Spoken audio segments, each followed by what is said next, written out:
All right. What's up? It's been a while. But we're here. We got a big old tournament today. This one, Creative Assembly is having us help manage. And it's straightforward. We play a bunch of Swiss rounds. And then,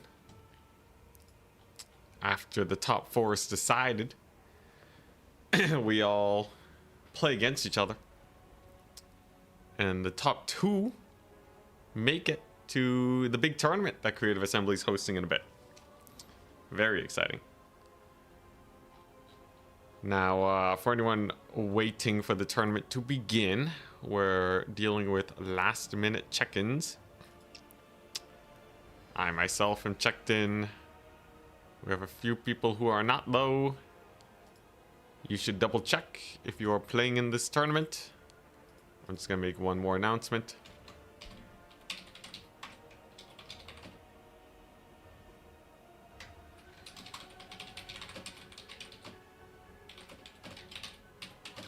Two minutes. If you are not checked in, we'll be starting without you and won't be able to add you in. So make sure you're checked in.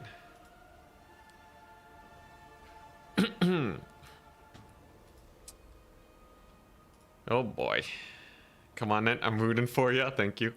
Yo, I learned that my Verse Batonia, I suck Verse Batonia, man. I don't got any factions against them. It's rough. All my main factions get countered by Batonia. Unless I was planning to go for Vampire Coast, maybe? Against Charix. On the big Creative Assembly stream. Yeah, we did make Charix bleed. Minor spoilers, but... Or, I guess spoilers for the event. But he did win. He beat me 3-2. And then he beat Danican 3-0. Which is crazy. What a beast. I think he bleeds, though. If I can take 2 games off of him, 3 games is totally doable. It's all about that consistency. I think we may be trading wins a lot unless he gets way ahead of me. We shall see. Pick Dowie. Go for the dwarves. That's the thing, though, right? I'm not confident enough in dwarves. Or with dwarves. So...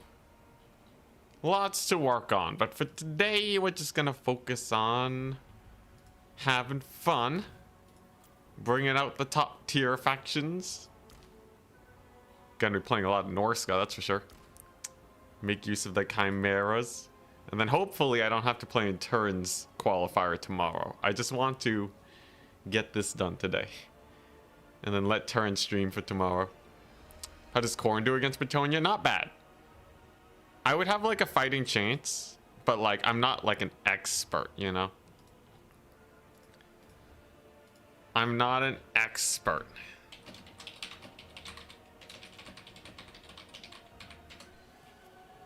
Versus Charix. So like, you know, I'm like, my corner would beat most Batonians, but him, like even Plague Penguin, I kind of have a read on. Though Charix does really like taking the mounted yeoman. I think I could have abused that in my Slaanesh game versus Batonia. Had I gone for armor spam, I think I could have just triple capped him. But such is life. Sometimes you gotta stick with your guns. And I kind of got screwed over. My Pavane didn't actually aggro his yeoman. And somehow he killed my Pleasure Seekers. With like 2 flying knight units. I don't know. I don't know, man. I think we had a good chance of taking him out, though. Danican, I don't know. But in the coming up tournament, we'll be well prepared. So that should be quite exciting. Now, who am I up against? Who is this? Let's see here. Let's see if we can message him.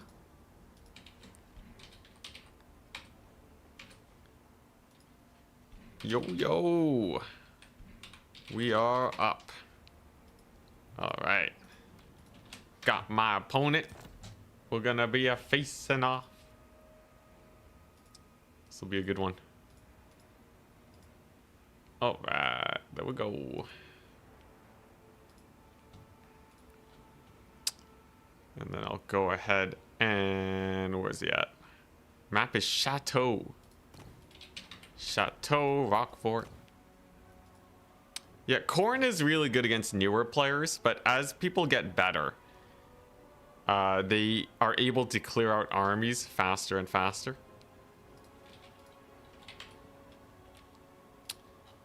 So Corrin like starts falling off as you face better people, which makes it super sus against Charax. Now, I can kind of do my own tactics to stall him a bit longer than other people would, but I think once you start really getting high level, I think we would get outpaced. A correct wind, what's up? Do you use WASDA to move camera? I kind of use a mix of stuff. I use WASDA, I use Q, I use E, I use middle mouse button, I double click around the map, I use hotkeys on my units. Alright, so we gotta bring out the big guns. First faction, Wood Elves. Easy peasy pick. Wood Elves is super strong. Slaanesh? Slaanesh is still strong, but they're not nearly as good as they used to be. I wonder if Norsk is just better. Norska is definitely a safe pick. Like, I think Wood Elves Norska is just solid.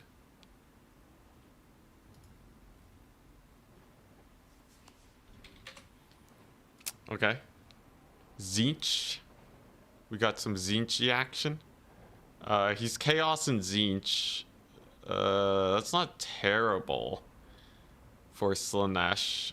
Getting a shooty faction in here is not the worst either. Could even go Dark Elves, but... Alright, let's do this. Alright, Empire is my last one. His last one is Chaos Dwarves. So Chaos Dwarves, Tzeentch, Warriors of Chaos versus Wood Elves, Norska, and Empire. Oh boy.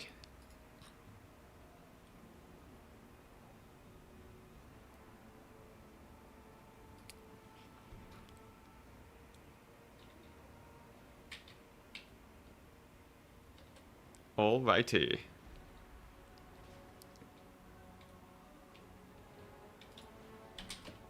Sorry, 1 second.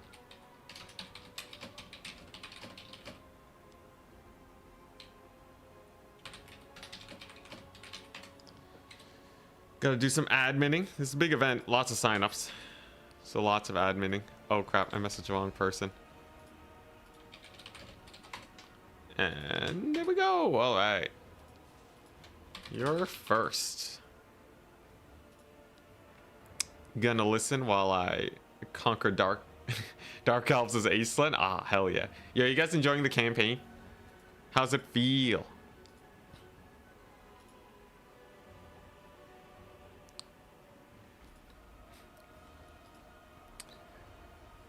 Oh boy. No High Elves? Yeah, High Elves feel weirdly weak. Even with the new DLC units. There's still High Elves at their core, is the problem. They have more playstyles, but the problem wasn't that their standard playstyle is getting hard countered. The problem is that their standard playstyle isn't strong enough, right? So, like, you know, you can make up for it with skill, but if your standard playstyle is not good enough, then... you know, even if you get other options, you're still not a world beater in a lot of situations. Slightly problematic. Wood Elves versus Chaos Dwarves. Last time I tried that out, it was kind of sus. Norska versus Chaos Dwarves is fine. Norska versus Tzeentch is fine. Empire versus Chaos Dwarves. Tzeentch, Chaos. All this is pretty chill. Now, if I want to make it to semifinals, and I really very much do, I have to get a basically 100% win rate. So let's just take this all very carefully, why don't we? So, yeah, let's ban Wood Elves, Chaos Dwarves, and then I will ban Empire and Chaos Dwarves? I don't even ban Empire. Chaos Dwarves? This is an easy matchup. I guess I'll ban Norska Tzeentch. That one can kind of be sus.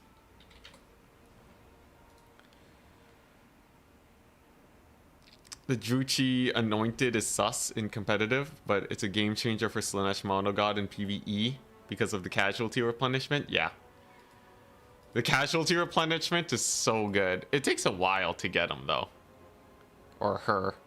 But what can you do?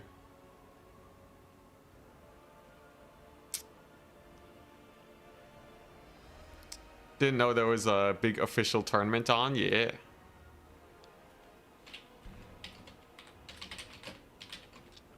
Let's see here.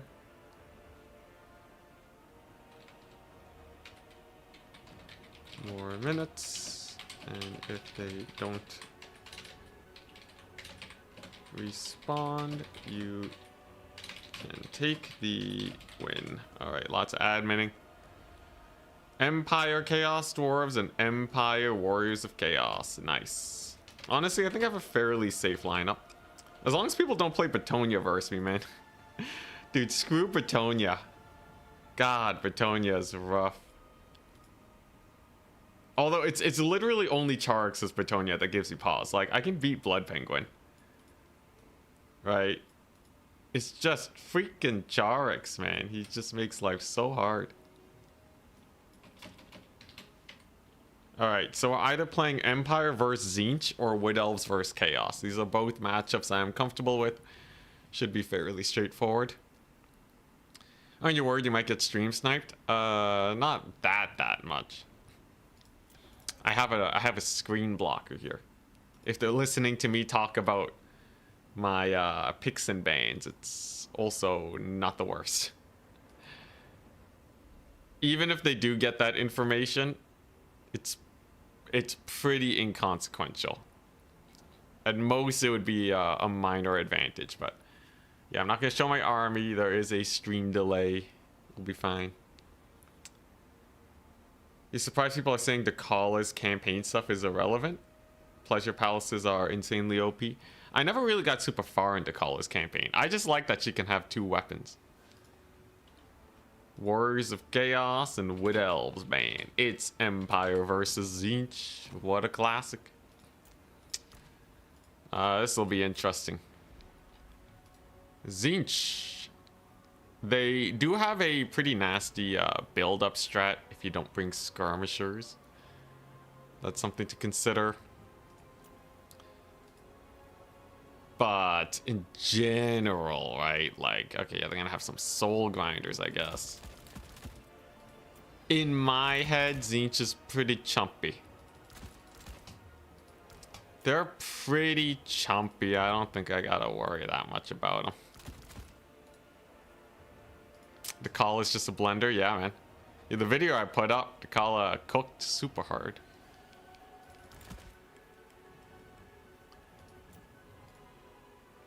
Let's see here. Yeah, this is all it's all pretty good versus Tzeentch.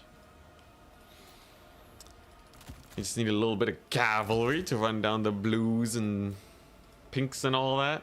You gotta deal with armor spam. Oh yeah, Dakala duels Nakai. She outduels Nakai like crazy, man. Are you kidding me? Easiest fight of her life, man.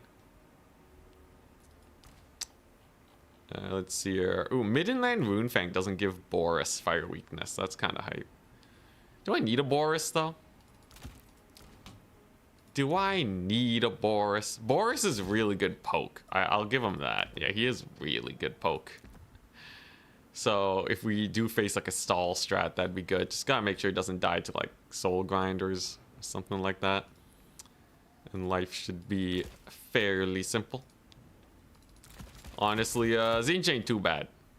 He's gonna take Zongors. Like everybody runs Zongors, but I have a million different ways to deal with that. That's definitely not a problem. I need magic. I almost locked in without magic, dude. Washed up city, man. Kicking in. Oh my goodness. What's some good magic here? Could do Lore of Light for the nets. Tzeentch has some pretty expensive stuff. They don't want to get netted. Although, what if I face Doom Knights? Do I need like a Doom Knight counter? Maybe. Maybe. Alright, this should do. Now I'm ready. Tzeentch ain't got nothing on Empire, man. What's your favorite DLC campaign? I haven't actually played all the campaigns yet. I really want to try out Acelin. But the mask is super fun. Because you build up by fighting battles. That's like totally my thing.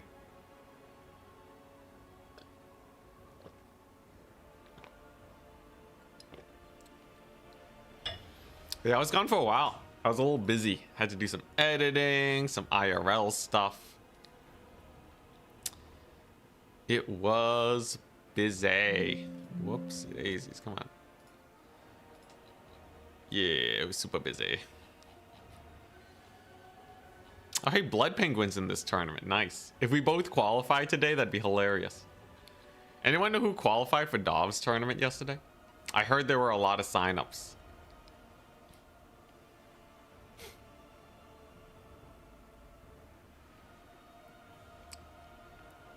Thought the defeat brought you low and you were licking your wounds. Not mutually exclusive with me taking a break. Oh man, dude. Oh man. Losing 3 times in a row to Charax. It is Charax, alright. I know you guys brought some realism to me. Where the you know, me always getting down on myself for only being the top 3 player in the world. Oh my gosh, how terrible, right? You know, it really brings it into perspective. So I can be happy even if we lose. The thing that is mostly occupying me is how do I win next time? The answer to that is figure out some factions that are better versus Bretonnia. Also, the Grand Cathay doesn't counter Slaanesh anymore is so sad. Dude, losing 2 Slaanesh games back to back. Now that was rough. Hey, Chargs, what's up? Yo, we were just talking about you.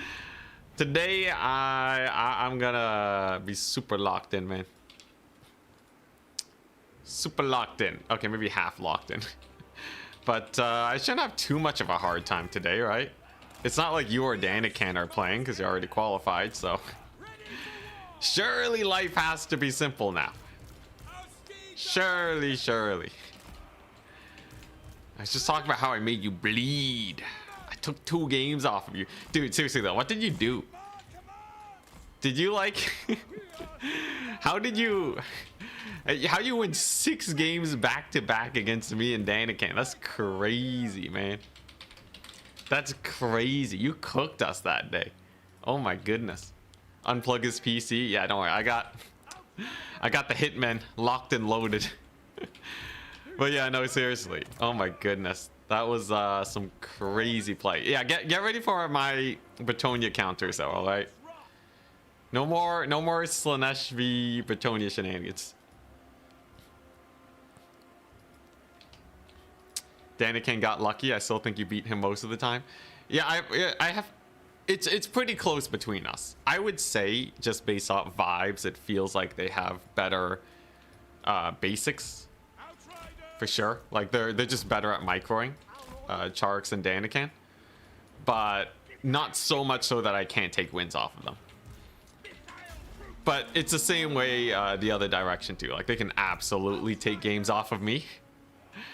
It just really depends on how things play out, you know. Someone gets better sleep, someone gets worse sleep. It will affect you greatly. Now in this game, we're up against Orson.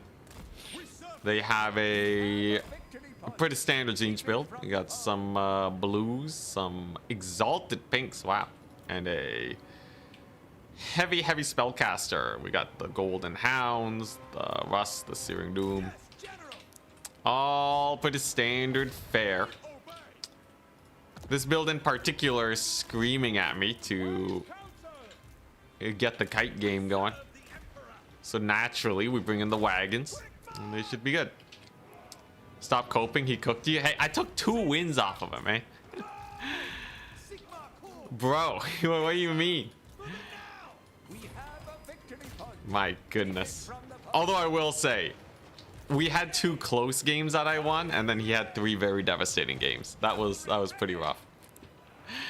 But come on, you can't say cooked for everything, though. All right, there are lower levels. Oh dang, he just screamed my Outriders. Anyways, I am very excited for the rematch, though. As soon as we qualify for this, the training shall begin. You think you're better in best of 3s than best of 5s? I think generally I'm better at best of 5s. I have pretty good faction diversity. But it really depends. So like in that tournament, there were also no global bans. Global bans are really impactful when it comes to how matchups play out.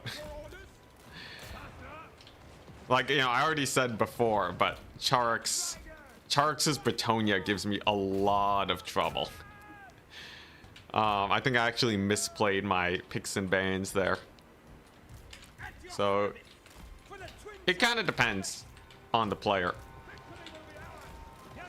And whether or not I can actually use my faction diversity to get counters.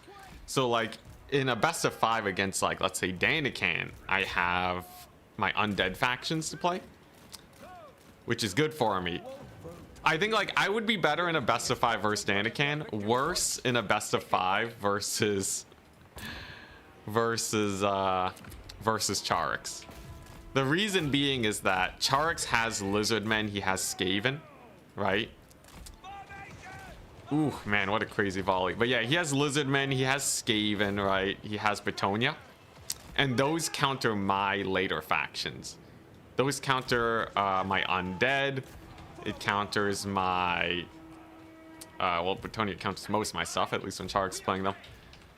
Whereas for Danican, if he's whipping out, like, let's say, a late game Dark Elves, I feel much more comfortable playing, like, a Vampire Coast against that. Or even a Vampire Coast against his Bretonnia, I feel more comfortable with. So, it really depends on the player and how the matchups actually line up. This is just brutal. Oh, yeah, this game's going terrible for my opponent. He's getting shot into oblivion, man. There's no escaping it either. He's just getting messed up. He has to give up the point. It's gonna be real good for me. He's trying to send his Lord in here, but what's he doing? Searing Doom. All right, that does not do a lot of damage versus infantry. So as you can see, my Sunmaker is actually just chilling, and this is going to open up an opportunity here for me to absolutely murder this guy's face. There is no escape. The Outrider Core has arrived. If he dodges in place, Boris is gonna catch him. He checks out his spawn. All right. Unfortunately, it took a little too long to actually bring onto the battlefield. And yeah, it's pretty good. Now, I think this guy's gonna live because he has to sacrifice his chariots for him. So honestly, that's a trade that I am happy to make. As he now gets terror routed, Boris catches him. Brutality.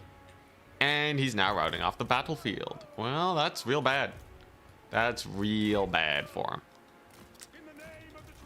Yep, there go the chariots. If Boris chases him off, then life should be fairly simple. So if you Forsaken here, he's going to make a big push at some point. But I have such a lead in terms of tickets that there's really no pressure for me to take a bad fight. We can effectively just sit back and relax for the next little while here, and everything will be fine. Pressure is on. He's gonna have to make some sort of play. Copying my strat of Lord throwing. Yo, Lord throws. I always say that if you want to get into the multiplayer scene, it's easier than you'd expect, because even a player like me, you can easily get wins against me. By I think a lot of people can pretty easily get to a top 3 position, because while Charax and Danican don't throw their lord a lot, my lords are always getting bullied. So as long as you know, as long as you go up against me, there's always a chance you can win with just a little bit of a flub. It is pretty crazy how often I end up throwing my lords. But hey, you know, anyone can be a top 3 player, all right? Let my failures be an inspiration to you. All right, so as soon as we get this triple cap down, that means that my opponent has no time pressure on me. I basically have the same amount of time to clear his army out, even if he waits. The only downside is if he waits, the amount of time that we will be, or the amount of army that he has on the battlefield will be larger, which would be a problem if we were not exceptionally trading into everything right now. As it stands, he's taken way too much damage, man. Everybody's dying, all right? These Outriders, these War Wagons, they are chilling. Little pink volley on the Outriders, not a big deal, not in the slightest. There you go. And I think we get our wizard out finally. I have a lot of magic pooled up. I will say he's getting some good dodges. Guy's juking over here, but it's gonna make this situation a little bit more rough. There we go. We got some crumbling going on now. And now I can use my cavalry to beat him up. He can't commit with his screamers. They will absolutely die if they decide to get in here. The Empire's Vanguard is too much for the forces of Tzeentch. At least as it stands. So there he goes. He's gonna want to charge in with the screamers. I think we're chilling. Lord's back. That costs a pretty penny.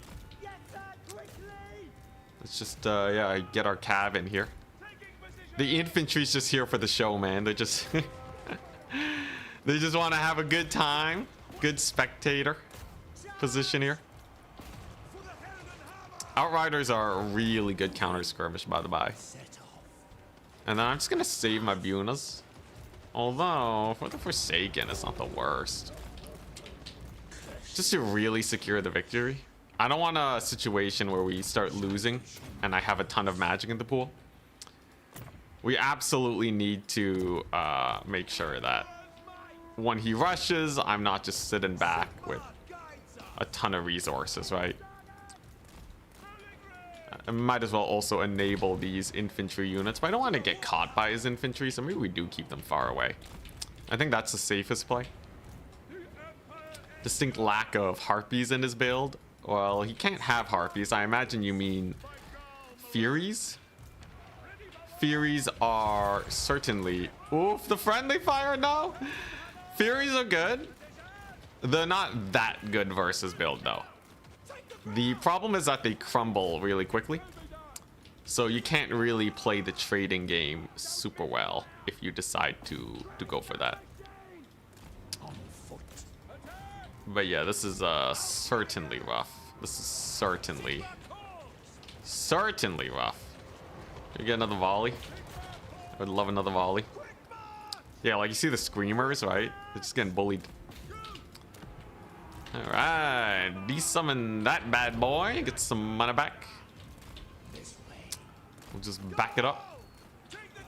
Boris is super good. Like, you see how he's not really deciding to take a fight, right?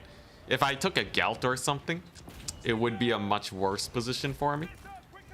Boris is super good for beating stall builds. Super duper nice. There you go.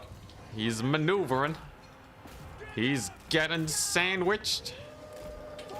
He got the dogs on my archers. They're cheap. It doesn't matter if they get dogged a bit. And now I'm just waiting for resummons. Sunmaker is also really good for these stall strats because you can indeed get a sick Sunmaker resummon. That's a Searing Doom.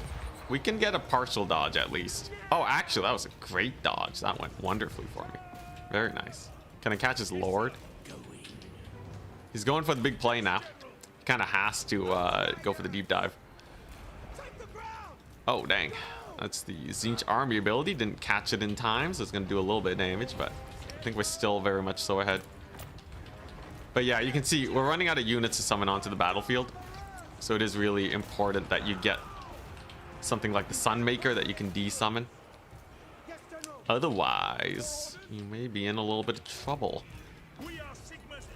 As soon as you run out of units to summon, your opponent starts building up a lead against you, right? All this trading doesn't mean anything if we both have our full armies on the battlefield. One of the reasons why I Bunut so early. But here we go. Sunmaker's back, baby. And there's no way he can actually pressure it. The Sunmaker's just gonna bully him. Just like Boris is gonna bully his Lord. So very nice. Got our Knights in there. We got our Outriders chilling. I forgot to turn on Fire at Will. That was a silly choice on my end, but it's okay. Still good.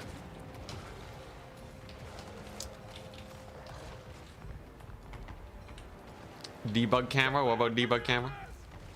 Oh yeah, tournaments to disallow debug camera. So I know Turin doesn't like the debug camera. There's no way to police it though.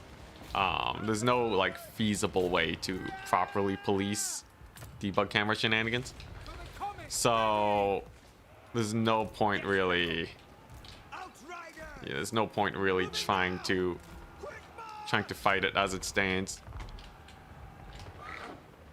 But you know, anyone can use it. It is fully allowed. And yeah, honestly, I don't know. I think debug camera is nice. I think it just makes things simpler. I can understand how it feels a little cheaty. It's also like, you know, especially for like casters, right? Like being able to zoom in on the actions a bit nicer. But yeah, there's no way to really police it. We're kind of stuck with what we got. That's how you deal with Creative Assembly. When you're dealing with CA, you're just stuck with what you got. Huzzah! We did it. What is debug cam? It's the feature that lets me zoom out super far. Very nice if you want to be able to see more of the battlefield. Empire versus Tzeentch. But yeah, if they removed it and made it where no one could use debug camera, I'm fine with that. For me, I do care about fairness more than balance. All right.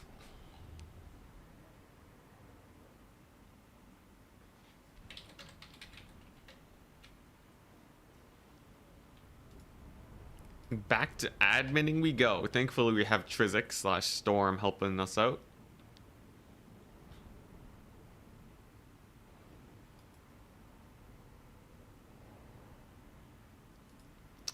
What is this?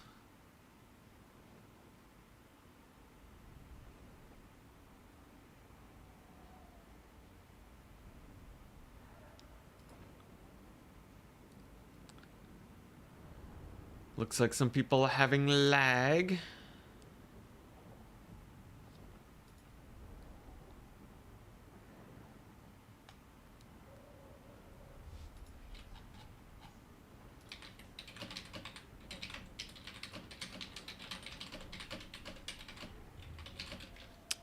All right, yeah. Looks like half of the matches are finished. We're just encouraging people to push forwards and we're good.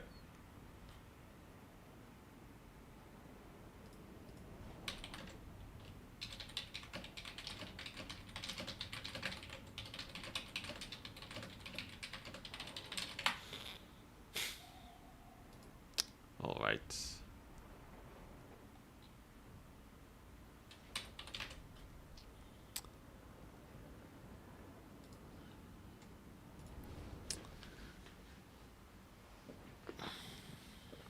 Build is an outrage to blues and pinks with cheap archers. Yeah, can we take a look? My archers barely got into combat though. But they got like 400, 150. His blues. One of his blues did not get value. The other one got blasted. This one got the best. Still not as good as my best archer. The exalted pinks. Empire archers almost got as much value as one of his exalted pinks. That's pretty crazy. Obviously, it's my best archer versus worst exalted pink. But when you look at the prices, it's pretty good.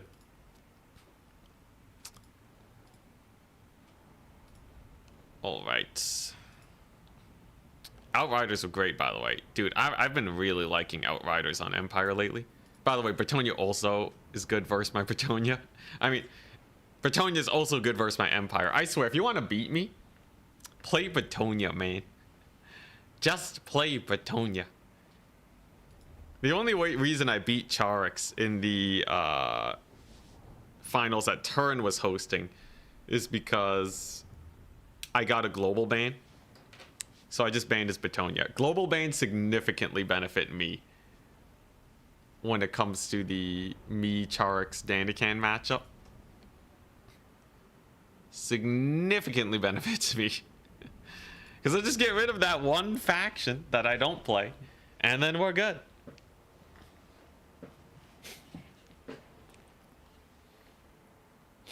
Blues could go back to 5 ammo. I think especially because Tzeentch is kind of weak right now, but I don't think we should buff the blues on the roster. Tzeentch has many more weak units that could use some loving. Like, instead of buffing a unit that's already good, can we just get Screamers in there? Can we get the Cockatrice in there? Maybe make it to spawn are viable again. Though I don't want it to be a spawn fest, but I don't know. Aeson the Fallen is cool, unique. Why not make him strong enough where he's a bit more of a common pick? Chaos Knight, maybe? Chaos Knight cost reduction? I don't know. Blues could use a mini buff, though. I agree they could use a mini buff. Pinks more so. Pinks and Exalted Pinks need more love than blues.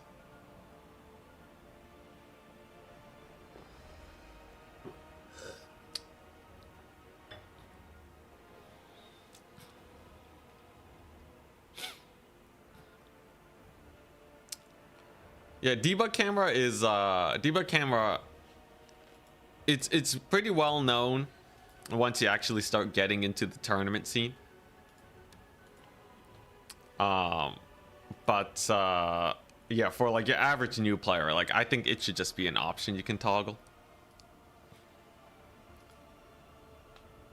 But anyone worth their salt knows about debug camera. It's like the first thing you learn about. Like literally you have to watch one stream of mine or even a stream of Turin's and he'll talk about debug camera. Like it's very, very easy to learn about.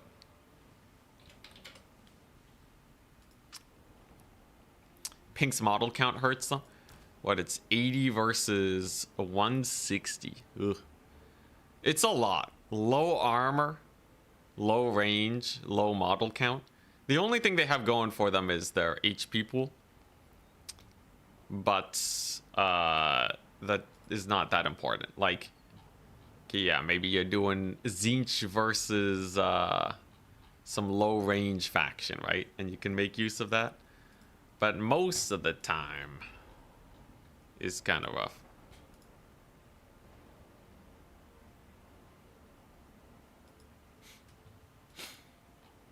Alright, so next map is Putrefying Carcass. Next round should be starting soon-ish. We still have 3 more matches. They should be done soon. It seems like myself, Navigator, and Boss Toss are going to be in the running for top 3. I think Opal Bear could make it. Is Blood Penguin going to But Blood Penguin did win their match, so I think Blood Penguin is also a pretty scary contender. Attack Speed Enjoyer is in here. Lots of big names, man. Yeah, top 2 qualify. So there isn't even going to be a finals. It's the winners of the semifinals qualify, and then it's done. That's why semifinals are top 5. Who's running the tourney? CA. Yeah, this is a qualifier for a tournament that Creative Assembly is running, though it will probably be cast by Turin. But yeah, they're providing the prize pool and all of that business. Zinch is super strong. Says the chosen of Zinch. You just want more blessings.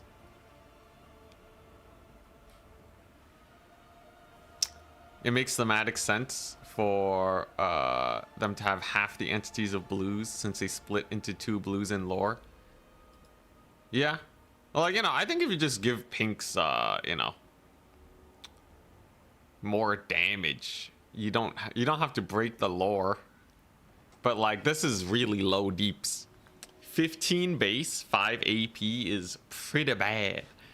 All right, that's 25% armor piercing. You go to your average crossbow unit, right? It's 18 and 6. They have the same AP value as a crossbow. Compared to something that is mostly armor piercing, night and day, right? Like crossbows, you know, like they'll do okay damage. But also if you just look at the damage values, it's 18 and 6 versus 15 and 5. And you're looking at low entity counts too, right? They have a very low entity count. I don't know. I think pinks just need like a 10-20% damage boost and they'll be fine. They're on the cusp anyways, right? So 10-20% is probably enough. Give them explosive damage? Dang, that would be crazy. Just like the teeniest amount of explosion damage. Dang. It does look explosive. I agree. There's a lot of cool stuff CA could do. Oh, I think they fixed the pinned maps feature, by the way. I'm gonna check that out. We're gonna pin Putrefying Carcass if it stays pinned. Glory, absolute glory. Who's getting the lunch money stolen today? Well, we'll see. It could be me. Although, look, realistically speaking, I have a good win rate versus anyone who isn't Charix or Daniken. I feel pretty comfortable facing most people, though I think between Boss Toss, Blood Penguin, and Attack Speed Enjoyer, and Navigator, those guys are pretty scary.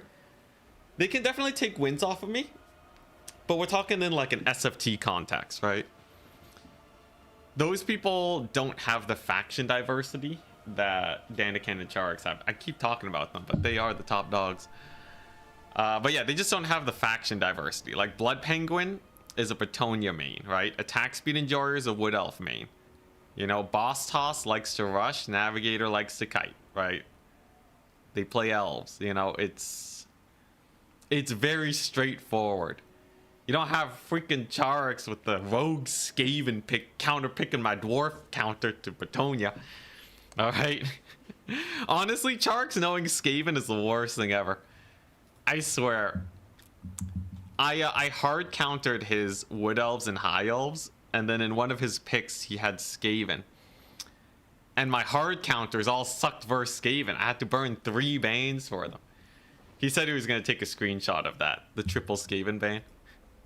Honestly earned it. Dude won with Skaven.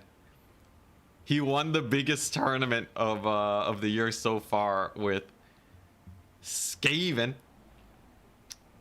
Though, I guess they did technically get buffed, but still. Honestly, not a bad counterpick faction. I think they're a really good counterpick faction.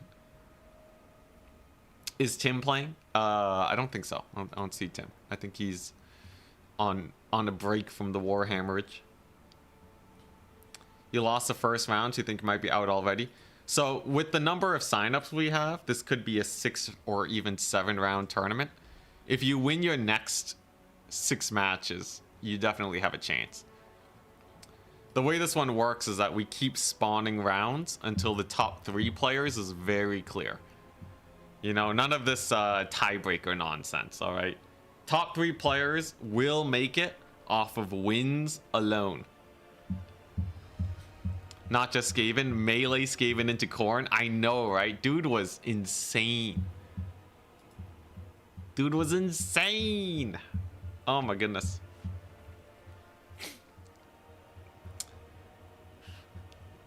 Yeah. I think, yeah, Daniken is not like a mega Khorne main. But being able to beat Khorne with Skaven at all is pretty spice. Especially, he's played Skaven enough where he can go different builds. So that's a sign of someone who really knows a faction. I can play Skaven, but I have like the one play style, right? Charix he usually goes for this Night Runner build. But he mixed it up and went for a much more melee heavy build. And Daniken just wasn't ready. Crazy, man. Oh, dang. An anonymous gifted sub. Congratulations, Blue Bunny. Enjoy the adless viewing. What faction are you taking next? And who are you going up against? Well, we're waiting on 3 more matches to finish. There is a pick and ban process. So generally speaking, the factions that will give me wins is going to be Wood Elves and Norsca. Those are my take them to Pound Town factions that also combo well with each other because they don't get countered by the same thing unless it's Bretonnia. I think Bretonnia is the only one that's kind of awkward, but they can both tussle in that matchup. Let's see here. We have undead counter picks. So I have Coast, I have Vampire counts. Most of the lesser factions in the game currently, they don't really do well versus undead. So like Kislev's a fine faction, right? Kislev's strong. They're kind of like, you know, kind of like Empire. But they have some really hard counters, and that's undead, right? Bretonnia is kind of similar. They can have a hard time versus undead. Kind of depends, though. You have Greenskins, who's generally bad versus undead. That kind of stuff, right? So there'll be a lot of counter picking. Slaanesh is a weird one.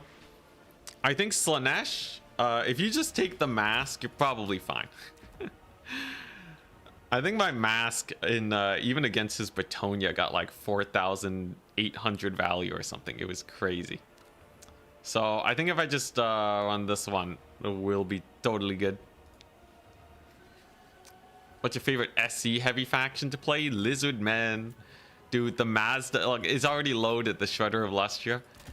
But yeah, Mazda Shredder is such a joy to play. Because then you just load up on a bunch of pterodons, and then you get just rock drop them into oblivion. It's so fun. Not the most stable strategy at all, but it's very fun. How does the undead counter them? Legit question, because I don't know. Yeah, I can give you the rundown. To beat undead factions, generally you need high DPS per gold spent. These are hybrid units. Your average Kossar is significantly worse than your average Empire Archer, right? So look at that. The Archers technically do more damage, but they're 100 gold cheaper. That's significant at a tier 1 kind of category. If you look at the High Elves, their Archers are just as expensive, but way better. Longer range, more ammunition, right? So these factions are really good at just clearing undead off the points. They uptrade and they're good. For Kislev, especially factions that don't have a lot of units. So look at that. The cheapest infantry is 500 gold, right? They don't have a lot of units to stop their range units from getting swarmed. So undead will just occupy them. They have to retreat. If they're not constantly shooting, then you're kind of screwed. Artillery is low DPS. So you don't take that versus undead.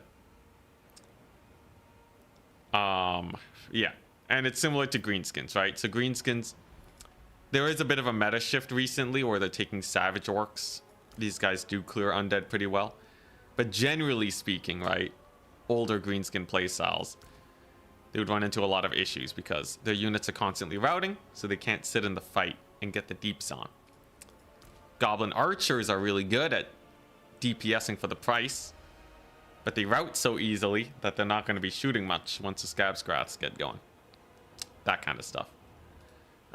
It's Undead is definitely a DPS check faction, just massive DPS check. You got Counts, you got Coast, Tomb Kings to an extent. Now meta did shift a bit recently. By recently I mean about a year ago, but Creative Assembly buffed Cavalry. All Cavalry is significantly better at clearing infantry now.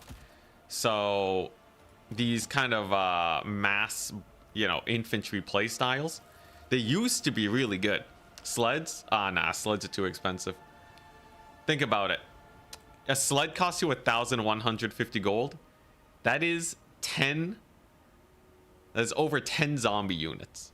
So if you're cycle charging, you know how long it takes to cycle charge 100,000 HP worth of zombie with sleds? They will get fully exhausted before they kill them. It just doesn't work.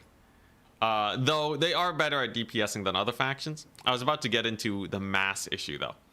So the reason Tomb Kings fell out of the meta in my head is because Cavalry would just run over their infantry nowadays, where they couldn't before, and they don't have a source of good mass. So they technically have Ushabti, but it basically ends there. Most of the time their infantry is exposed. With Vampire Counts, it's different. They have Crypt Horrors. They have Corpse Carts. They have big monsters, right? A lot of ways to provide mass. And also, the Skeleton Spearmen spam, they have cheaper zombies. All this makes Cavalry way worse at killing undead, at least Vampire Counts, than Tomb Kings.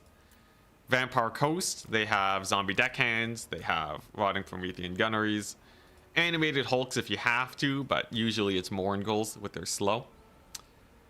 That is pain and suffering for Cavalry. Unless you're really on point with your micro, you're probably going to take a lot of damage there. So it comes down to the archer. The humble archer, unless you're Khorne, in which case he just rips the face off of undead with massive amounts of high DPS infantry, and he's good. Yeah, I think that's about the gist of it though. Lizardmen have some nifty plays too. They have their salamanders. It comes down to whether or not the vampire counts can deal with the salamanders. But because their skinks are such high capture weight, it kind of changes things. You know, a lot of factions have ways to play against undead, but we're just talking about the basics. What makes them the most difficult. So last match is going to finish. It's going to be Adlering and Chimbambu. Adlering. Let me know when done. All right. So yeah, these guys should be oh, okay, I think it's gonna be reported as a mirror match. Okay, so we can do. Yeah, they couldn't play because of lag, so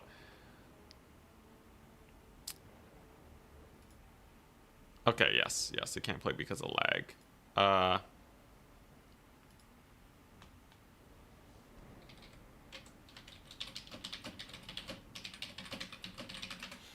Okay, then we're just gonna go into the next round.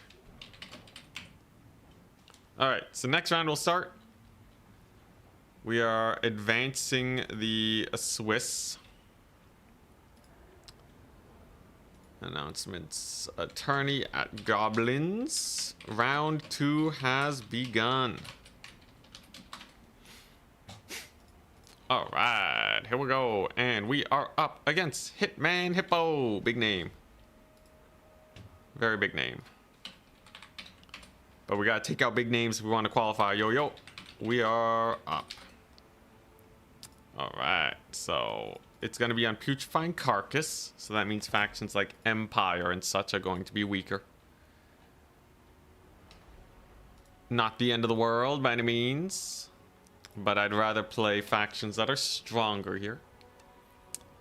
The question is, what will he be playing?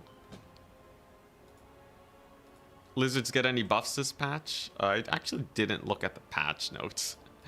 It's been a busy week. Busy last week. Let's take a look. So, patch 7.0. Here we go. Let's see. Anything interesting about whoops. Where the patch notes? Where the patch notes at? Let's see here.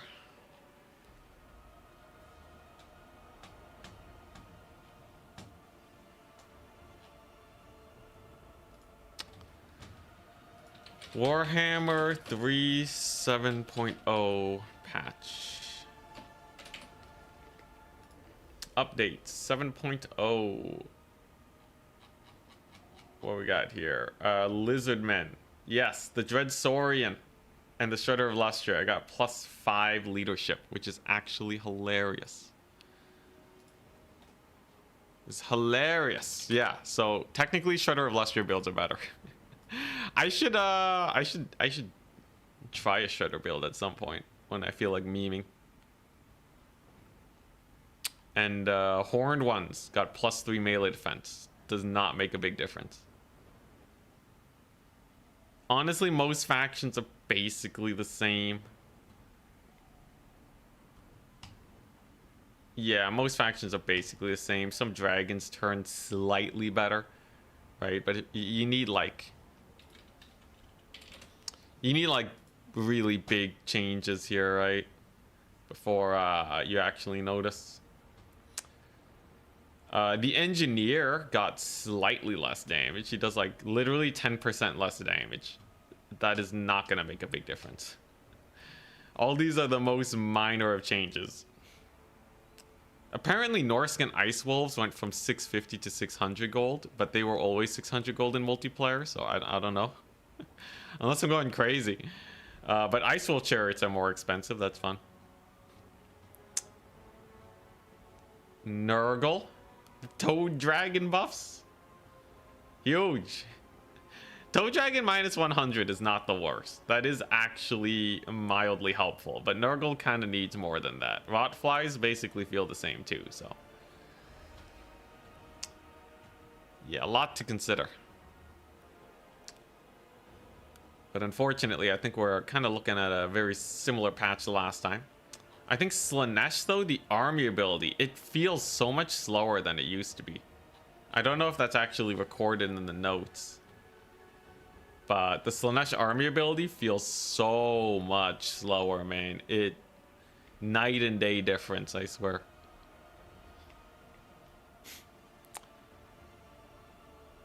Yeah, Rotflies feel the same. Unless you can get, like, I don't know. I'm just settling into now that I think Creative Assembly is not going to make any big sweeping multiplayer patches for the next while. If they do it, it's a pleasant surprise, but definitely not on my bingo card. The bigger thing I look forward to is more quality of life changes, because they did add some quality of life changes this patch. And if that keeps up, I think that's something to be excited about. Rotflies need animation changes. They need a lot. They're on the cusp of being okay, though. Like, you can take Rotflies, and in normal situations, they feel fine. In bad situations, they feel terrible. We're Skaven mains now. Skaven as a counter pick is actually not terrible. I do think I actually play a decent Skaven. Not as good as Charax, but I can play Skaven. So if someone absolutely lets themselves get counterpicked by them, I will absolutely go for it. All right, a picks and bans. So let's yeah, let's start with this one. So I went Wood Elves. He went Slaanesh. All right, now Slaanesh is a scary faction to face. On this map too. We know Petunia is hella annoying versus Slaanesh though. Super duper annoying. His second faction is Chaos. Okay. Let's see, Slaanesh and Chaos. Coast used to be good versus Slaanesh. I don't know how that pans out nowadays. Let's see. I could just go full Charax and go Lizardmen next. That would be kind of hilarious. Just full Charax it. I could go Kislev like I'm Danican. The chameleon style of playing Warhammer. Sure. And his last faction is Dwarves. What a mad lad. Alright, Slaanesh, Warriors of Chaos, and freaking Dwarves versus Wood Elves, Betonia, and Kislev. Woo, that's a spicy lineup. That is a spiced lineup indeed. Now, Dwarves can't be that good on this map. I'm definitely banning Betonia Dwarves, though. Kislev Dwarves? I'd rather play Betonia Dwarves. Yeah, I'm banning Betonia Dwarves. Dwarves is a nasty one. Wood Elves I can do, though. Wood Elves, I'll wreck them. We also have to worry about Slaanesh, right? Now, my Betonia is not as good as Charax, but I think it's mean enough to steal a win against Slaanesh. Kislev versus Slaanesh is just solid. Having nigh unbreakable units is just good. Though they do have a lot of new tools, but I don't think it wins it for them. Strykar as Slaanesh, you think Strykar and maybe Keeper of Secrets is good? She heals while units are routing. So the hardest part about Slaanesh is getting the first unit to route, always. Slaanesh can win a game where a unit routes, but that's not the tipping point. If something's running, you're already ahead. How do you get there though, right? Against Kislev, units don't route very often. You can try some Rampage tech, but the options are certainly limited. I might just ban the rest of Slaanesh. I can play a decent Kislev Dwarves. All of these versus Warriors of Chaos is not terrible. I might have given myself a bad matchup though. If Hitman Hippo gets the dub on us here, that sets us back pretty aggressively. He bans Slaanesh Wood Elves. Nice. He bans Warriors of Chaos Wood Elves. Very nice. Alright, that simplifies things massively. I can afford to ban Kislev Dwarves then. I don't have to worry about that business no more. And then I can also ban out, what? Betonia Chaos? Betonia Chaos can be awkward. Kislev Chaos, Betonia Slaanesh, Kislev Slaanesh. It's very risky just going up against Slaanesh though. Like, they are still a powerhouse faction and a half. But I think I'll do this. So that leaves Slaanesh versus Betonia Kislev, Chaos versus Kislev, Dwarves versus Wood Elves. I think the way this is going, it is likely we will play Dwarves versus Wood Elves, which is a matchup I played 10,000 times and won the vast majority of it.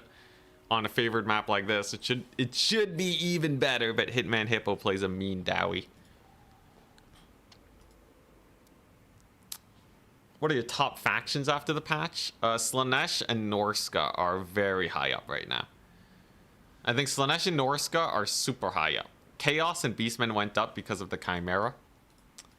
High Elves went up, but I don't even know where they're at anymore. If you're a High Elf main, I think you will have a lot of teeth. But I don't think... Like, even Charax wasn't spam picking High Elves in the tournament. So... even though they're better, I think they're still actually quite low. It's kind of sad to see. The one faction that needed help the most is just kind of all right. But as time goes on, I think people will figure out some filthy SE builds with them. And by some people, I mean very likely me. You know, just give me a Murworm. That'll get me a lot of wins. High Elves are at least B tier. I can say they are at least B tier. I think as time goes on, they will be skirting the edge of A tier. Yeah. I think we can't use Charax as a... We can't use Charax as a measure of how good a faction is, because clearly he can win with whatever he wants to. Either that or the Storm Vermin buff was massive for them, but Yeah, I think High Elves are higher up. The thing is, Norsca and Slaanesh were already top tier. They're just higher now. The nature of them being stronger means Vampire counts and Coast are lower. Because their natural counters got buffed. You banned Wood Elves Dwarves. How dare you? Alright. Let's play... Let's play Bitonia versus Slaanesh. This is time. This is our time. Alright. My honor relies on this entirely. So, here's the thing, right? Here's the thing. Bitonia versus Slaanesh. Look, I got dumpstered in this matchup. I can return the dumpsterage. That's simple enough. I think the counter build to what Charax was going was mass armor. That's going to be the biggest thing that I have to worry about here. But even so, there are many options. Many options for a Bitonia player to make use of. But it's literally the same map too. I get to relive my trauma. Oh boy. Oh boy. Alright. Yeah, seriously though. Seriously, this is fairly doable. The biggest threat by far is going to be the mask. The mask does a rather absurd amount of damage.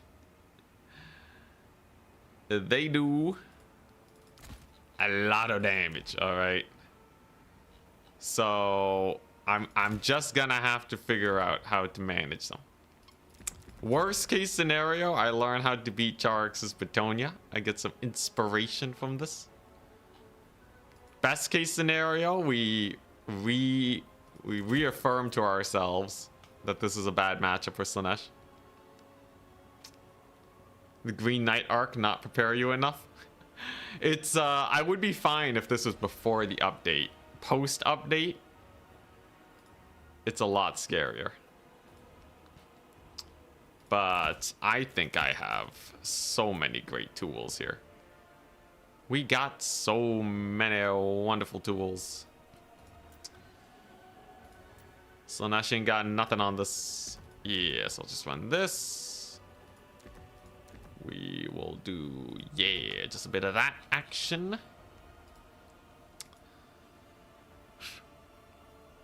And then spam a couple of these guys. Slaanesh ain't got nothing on Bitonia, man. They got nothing. The mask, definitely, though. The mask changes up so much. They're such a menace. So fast. Let's see here. But yeah, this should be pretty decent, at least.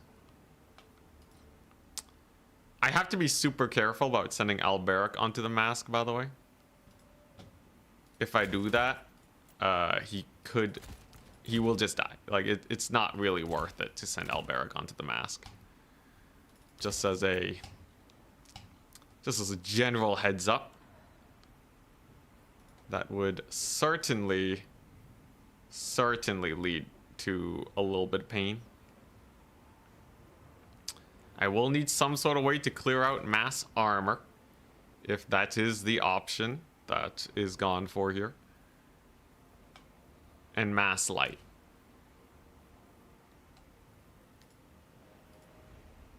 Honestly, I don't know how I feel about this.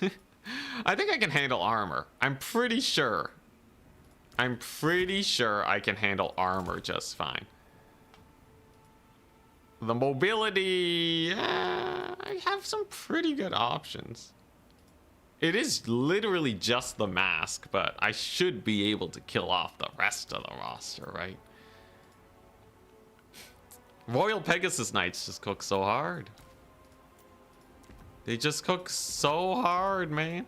Just gotta keep them alive. The hardest part. What do I do with my monies? Yeah, that's probably good enough. And then what? One of these. One of these. Ugh. This build's kind of jank. Oh boy, this build's kind of jank. It should be good enough. Assuming I play well, I think there's not a whole lot that can dumpster this build. It has a lot going for it, let me tell you. Oh yeah. Yeah, this build has a lot going for it. Now, how good of a Slaanesh player is Hitman Hippo? That's the big question. I guess we'll see. Maybe I just suck at this matchup. I don't know. This will be a very good learning experience. New Comet looks kind of butt. Yeah, I kind of like the old one, but at least it probably doesn't lag anymore. The old Comet lagged the game. Whoops. Another tournament? Is this different from the one Turin hosted last week? Yes. So this is a qualifier for yet another tournament. This is a post-DLC type situation. The last one, so Turin hosted a qualifier to get into a Creative Assembly qualifier. And then now they're hosting more qualifiers for the big tournament that they're hosting a bit later. It's kind of complicated, but all you have to care about is the fact that we'll have some very good games in the next few weeks. You saw Hippo do one of the greatest build-up and collapses ever. So there's that. Man's patient. That's good to know. I think I have enough stuff here to build up, or to deal with the build-up at least. Yeah, CA, they like doing a tournament like once a year after big DLCs. That's generally what they do.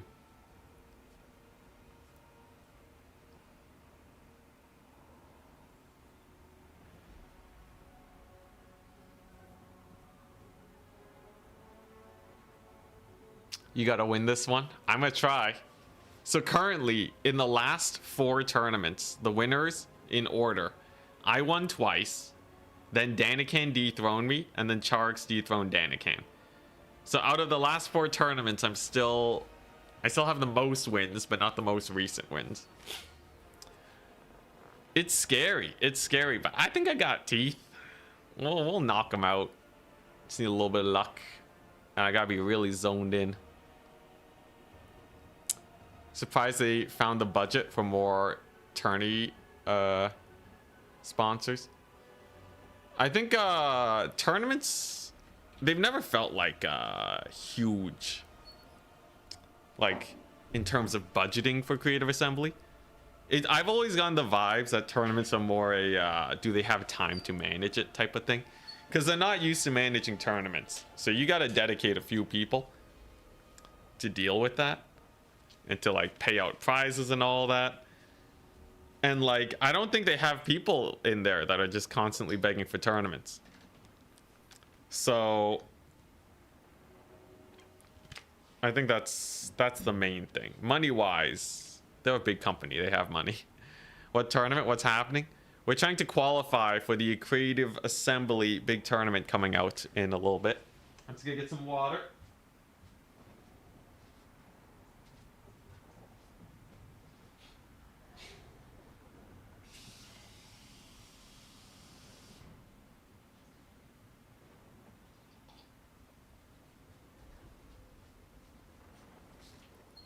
All right.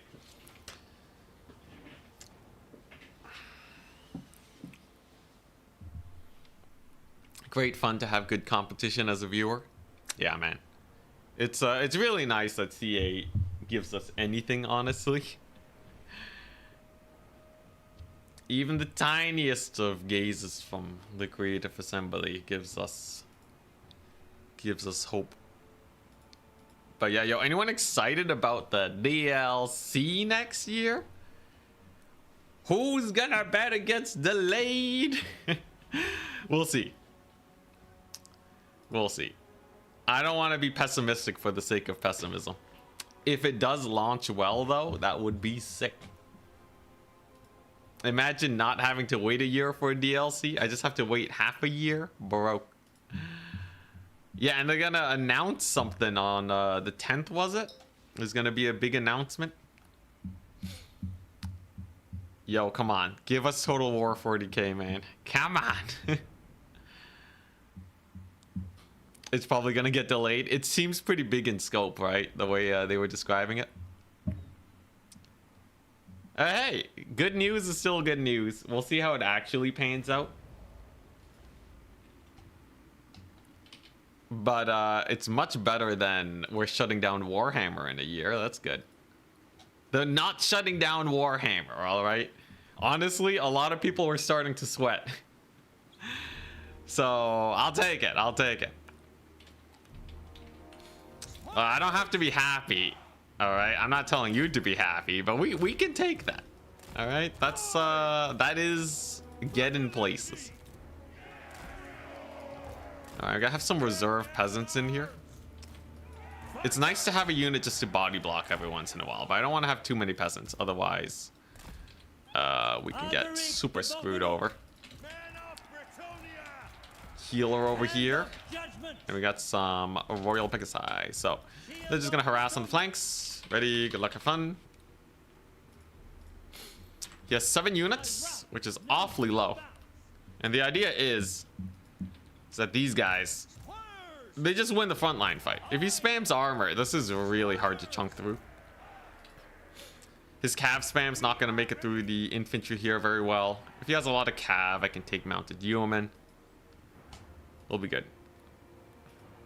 40k is probably gonna take some time for sure. It wasn't Medieval 3 though, like it is in early pre-production. I saw a meme on Reddit. It's like us when Medieval 3 finally comes out, and it's just the old guy from the trailer. Yo, yeah, new engine is big news. New engine is massive news, man. Yo, they dropped some bombshells there. It is only a matter of time. But, you know, look. Honestly, I was a bit skeptical that they were going to just stop support for Warhammer 3, so not having to worry about that is great. Now, we're looking at a quad Hellscourge type situation here. So it's going to be a slowpoke army. Nothing too crazy about that, right? Armor Max Slaanesh is one of their weaker playstyles. They only ever whip it out for specific circumstances. Now, we got some Pleasure Seekers in. All right. Now, I know that my Royal Pegasus Knights, I know they beat Pleasure Seekers if they can get that full surround. That juicy, delicious full surround, right? The problem is keeping up with these guys is kind of a menace. If I charge now, he'll summon something. This is a bait. This is what you call a bait in the industry. The Pavane bait. Holy crap. All right, so now I have to commit to fighting these guys. And that's going to be painful. The reserve summon to deal with the Royal Pegasus Knights. Looks like we have fallen for Jabate. Is there an escape though? You know, if they don't route, it's not bad. There's the Rampage. It's gonna stay in there. I should be able to pull away at least. We're gonna do our best here to run for our lives. A couple of them make it up into the skies, so they should be able to escape fairly decently. But it looks like no, they will be torn apart. So he makes a big play. Whoop-de-doo. I'll take another one. Yeah, I was not expecting the reserve summon of the caster. That's actually pretty nifty. So that's 1,700 gold down the drain. 1,600. Pretty bad. Pretty bad. Now, here's the thing. If I still take good fights, I'll be okay. So we know he has Pleasure Seekers. We know he has Hellstriders. This is all fairly normal. He has the armor max and all that going down. But he still has to engage this formation. All right. Yeah, this is fine. This is fine. Now, he does have the mask. Pretty scary. Mask is very strong. Has the speed and missile resist aura kicking in right now. Alberic can outduel the Mask given a bit of time, but you have to be awfully careful about that. I could try to move to take a big fight. I don't really want to just yet though. Mask is dancing. They're prancing. Gonna risk, at risk of getting rampaged here, we're just gonna get a little bit of a free nibble there. Okay, and there's the rampage. Now, if I bring in my infantry to support, he shouldn't be able to kill Alberic, because I'm gonna have my infantry here. So I'm just gonna land him so that he's a little slower. That's gonna help keep him safe from the murderage. I have my Pegasus Knights, and if he takes this fight, it should be a bad one. That should just be a wasted rampage effect.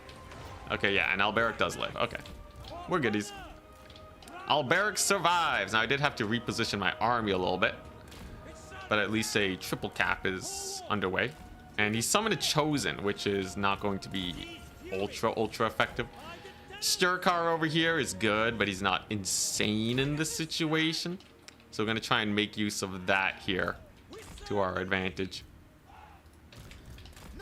Because he's not the craziest when it comes to just pure fightiness.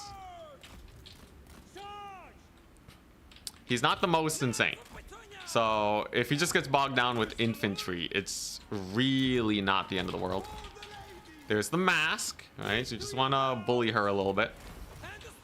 Just gonna fly around with Alberic, ward her off. We have a lot of these guys here. Chosen have made their way in, but my front line is chunky. All right, can we bully the Mask? Got another hit. Got another hit with Alberic. Did he cast a rampage on me? No.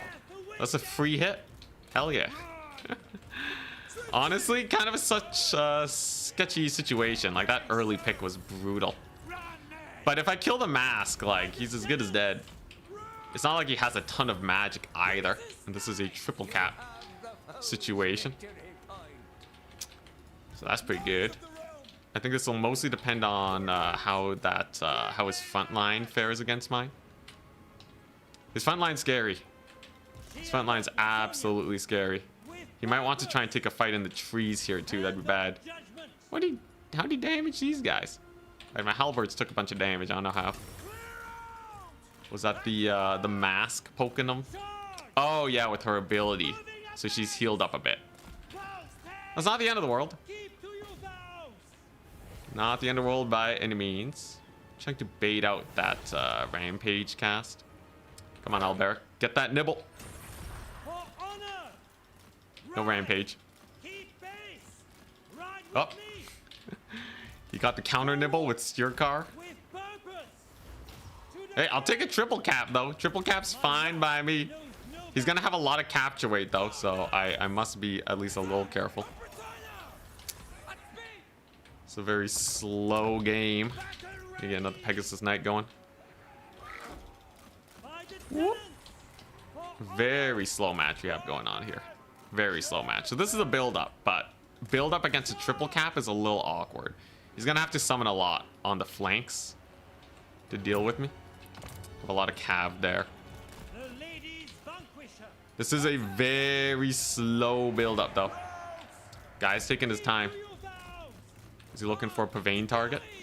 I need to bait out his Pavanes. He's used 2, so he still has 50 winds of magic. That's quite a bit. He doesn't want to bite. I think we can persuade him with a mounted yeoman. Yeomen are risky though. Okay, sends in the Mask. Just gonna get a little bit of a nibble and a retreat. We did get the hit. And there's the Pavane. Okay. Okay, this is it. So Alberic is going to be getting pulled into a fight, but he is going to be able to escape partially. Now, you know he wants to take the big engagement. Right, he just chucked out a Pavane. That's a big commitment.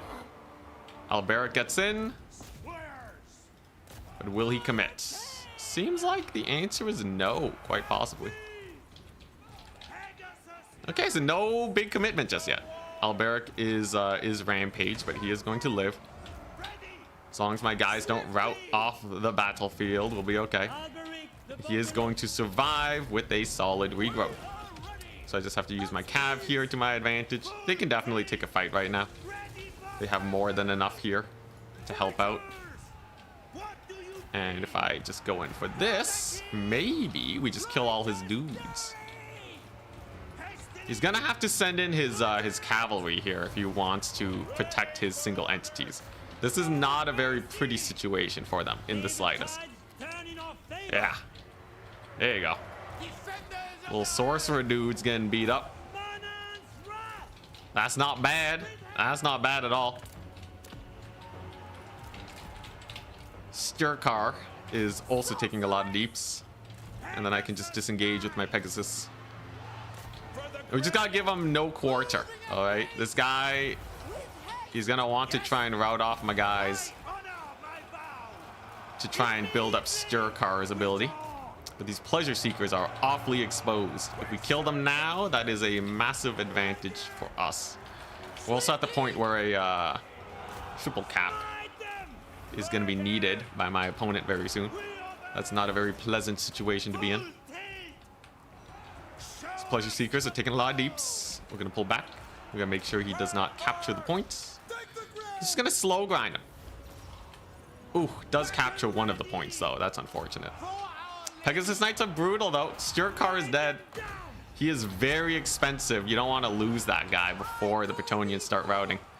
So just having him off the battlefield is already a massive blessing for me. What I need to do now is to just capture this point to put more time pressure on my opponent.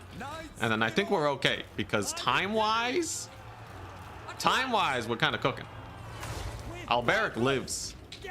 Rampage is one of my Pegasus Knights. We'll use the other one to kill off those pleasure seekers. Alright, here we go. The big capture race has begun. Pleasure seekers will die. Bretonnia is very good at killing off stuff like that. And these guys will annihilate Hellstriders. That's not a big deal. Now I just have to kill off the Mask and his super elite scary cavalry. We do that, we're good. Capture rate is looking solid over here. We do have the capture underway. Triple cap will be going. And Alberic does have a massive wind spell he can just chuck out here. You there? You're just chilling. And we have killed off his pleasure seekers, thank goodness. All right. Triple cap is reestablished. I think he might have spent a little too long building up here. Stirkar is doing his best, but he's going to be annihilation soon. Let's heal up one of the Pegasus Knights. We'll kill off Stirkar. And I think, honestly, my front line's just too chonky. Slaanesh is not great if the game kind of comes down to this, where you're just dealing with like a bunch of infantry that are not routing, you know? But the Grail Relique's super hard carry in this situation. The Mask is looking rough, and we do win on a 1-cap. I think it's just as simple as that. Bretonnia's very good versus Slaanesh. There goes Stirkar. Big man Stirkar is dead. And then the Pegasus Knights are just so good at killing off the cavalry for Slaanesh that there's just not a whole lot they can do. Now they've captured this point, so we're going to be on full retreat here. And we're just going to stall over here as long as we can. I realistically only have to stall like a minute left and we're good. This is the big risk of a build-up, right? A low DPS build-up with so much infantry, it's just not going to go super well. Had he brought higher DPS infantry, like hell, he could have brought Exalted Demonettes. That kind of would have been a little sus. But you can see he's making the mad dash onto this point. We stall it very easily just by parking our guys here. They're not even really fighting. They're just there for capture weight. He will capture it, though. It will be captured, but he still has one more point. And I think we pretty comfortably win. GG. Well played. Charix has taught me well. Yeah, I just copied Charix's build. Down 1,600 at the start. I don't care. I told you guys. I told ya. Old man in Disney. Nobody believed me. Back in my day, Charix would take me to Pound Town. Tore my face off with Bretonnia. You don't do that. Seriously though, I've been traumatized, and we have spread the trauma. All right, generational trauma activated. Steer car got wrecked. I think the mask is insane, and the pleasure seekers can be really good too. But Slaaneshi infantry is just not it. You really need that higher DPS. I wonder if he could have made use of Slongor spam though to just try and break through my front line. I feel like if you bring Exalted Demonettes, you can maybe do it. Because they're going to have to commit with their Cav. I think you're always behind on Cav, though. I think it's going to be rough, almost, no matter what. It didn't bring any skirmishers either. Until we needed them in reserve for capture weight. Whew, alright. That'll do, though. That'll do. And maybe an earlier push could have flipped it. How was the fighting? Was it to my advantage or disadvantage for me? It did feel like we were slightly behind in terms of the value trading. Like, honestly, I think if you armor spam a Slaanesh, you should just get in the fight right away instead of waiting.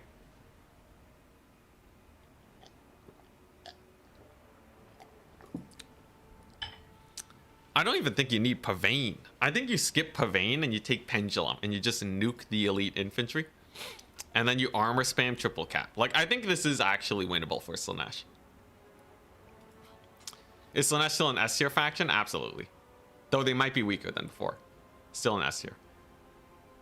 You did call the build up. You just weren't expecting it to be that slow. Yeah, usually you want to push a lot faster. The typical push point for build up that is safe is the 500 ticket mark, especially for lower DPS strategies.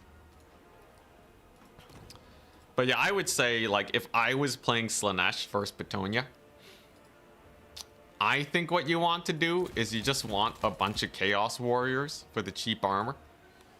You skip Steer Car, you just go the Mask. You can take Slippery in case Alberic is doing swooping maneuvers. But yeah, you take the Mask, and your magic is just Shadows. Like, you just go vanilla Shadows. You take the Rod of Torment to bully the infantry. And then you go straight up just Pendulum Melkoths. The thing about Pegasus Knights is that they kind of suck verse armor. So, like, you can go this, and now you're freed up to run some Pleasure Seekers, right? You take a couple Pleasure Seekers. I think you skip the Hellstriders or Bitonia. Maybe go for, like, Seekers instead. But, like, these guys, as soon as Bitonia runs out of infantry, they're kind of screwed. Because they're not going to be able to bring questing knights, right? They're just too expensive. Unless they get a massive lead. But, yeah, I think if you do this, you're fine. Yeah, Pendulum would have slapped. What about Pit of Shades? You can bring Pit of Shades, too. Pendulum will use your magic well enough, though. And Pit of Shades can kind of be awkward sometimes to actually land. Pendulum's just kind of more consistent. So, like, I think you run the Pendulum. You run a bunch of tanky warriors, right? You triple cap them. Pleasure Seekers to countercharge any cavalry that's strong enough to actually kill off your warrior spam. And then, yeah, then you're kind of good. Seekers will at least trade into the cavalry. They're not going to uptrade, but they do enough damage where you should be fine. They can also punish Pegasus Knights. You will outnumber the stuff that your opponent has. The biggest question, though, is whether or not you can actually Pendulum the Foot Squires to kill them off. And I think you can. Foot Squires are not that insane versus Chaos Warriors. Right? These are Chaos Warriors. Even with, like, a little bit of cycle charging or the mask using the Staff of Masks. Like, no one's going to bring more than 3 Foot Squires as Bitonia. I just don't think you have enough oomph for that. And then I think you're good. I think that's basically all you need. The mask cooks, man. The mask mega cooks.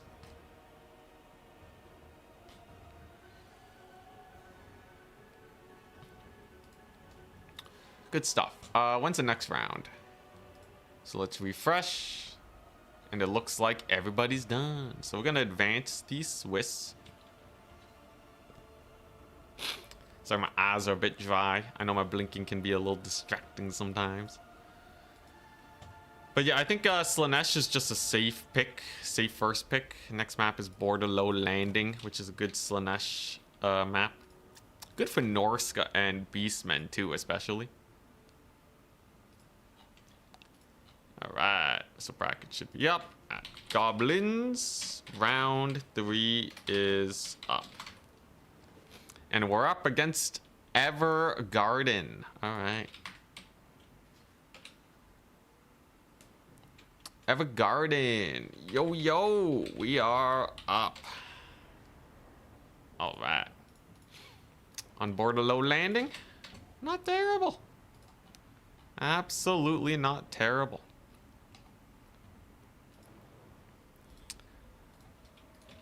Alright. And who is the... Who's the host? I'm the host. Alright.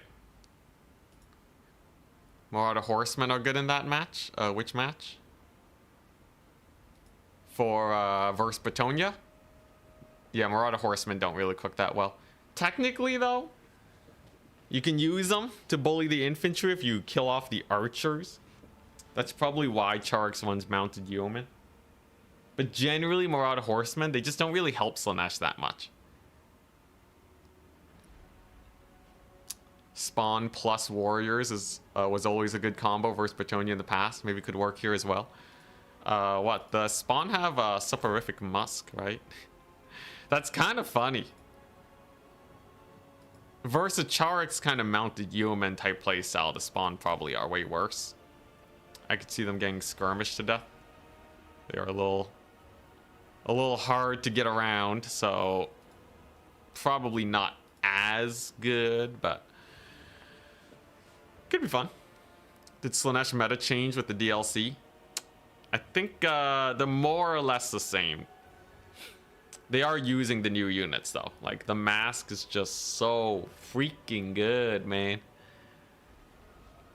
I think if I rematch into Charix's Batonia, I think I would have a pretty good chance.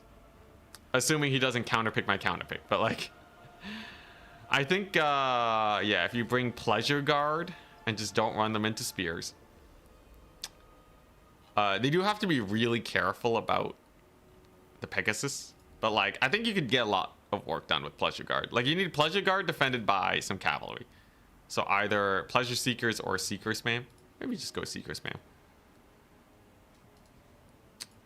Yeah, and then you just armor max them, man. They can't beat the armor max. Still, AP Furies no good versus Batonians. Yeah, their Pegasus Knights super trade into Furies. It's crazy.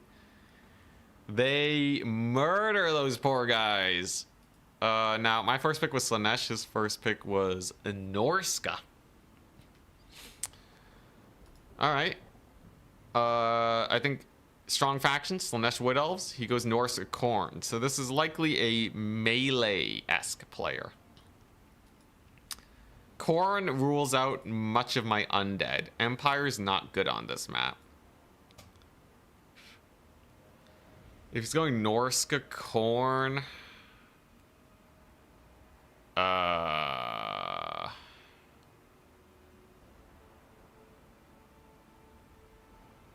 Oh boy, this is a terrible choice. Alright.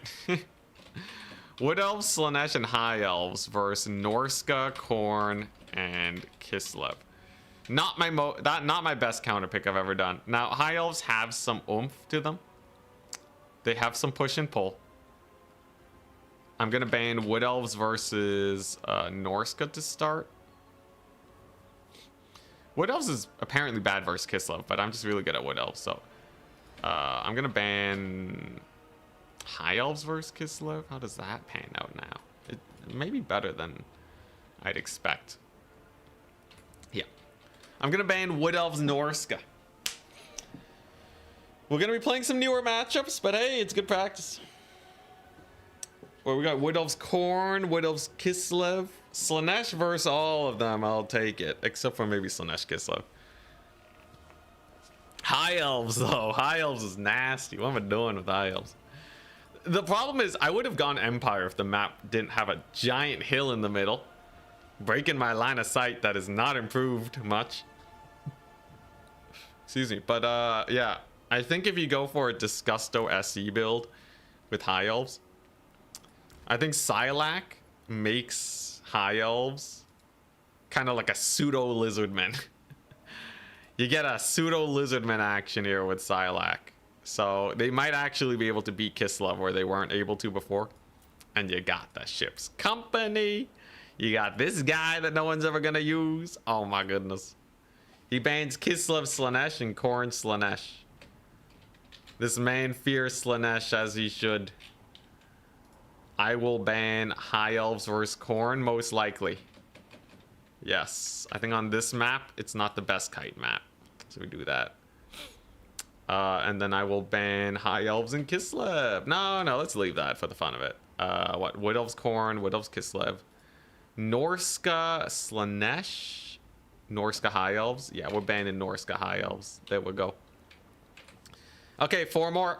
It's either Slaanesh Norska, Chef's Kiss, or Wood Elves Khorne, even better. Wood Elves Kislev, even better. In theory. I've never played the matchup before. Or High Elves Kislev. Honestly, we'll be fine. At the end of the day, as long as it's not the top 2, I don't have to sweat that much. Qualifying is chill.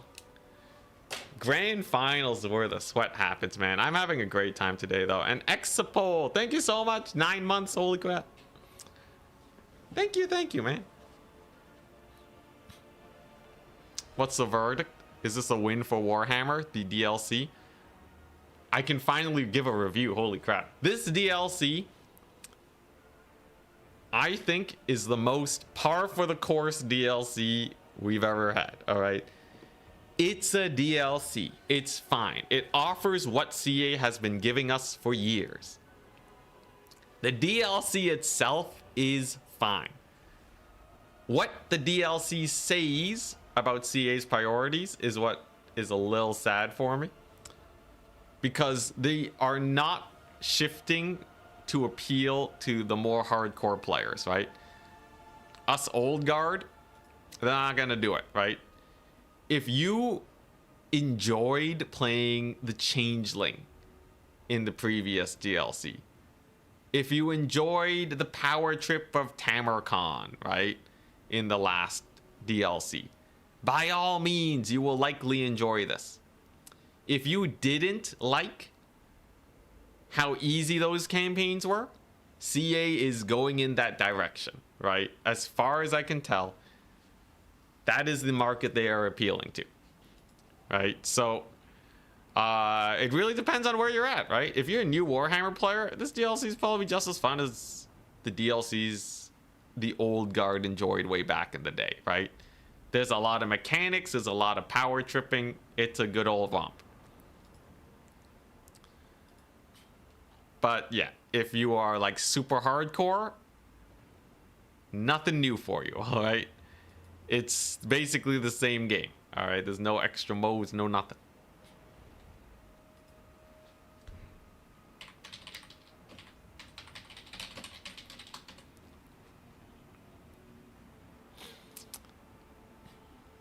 Another power gamer DLC, also no greenskins, yeah.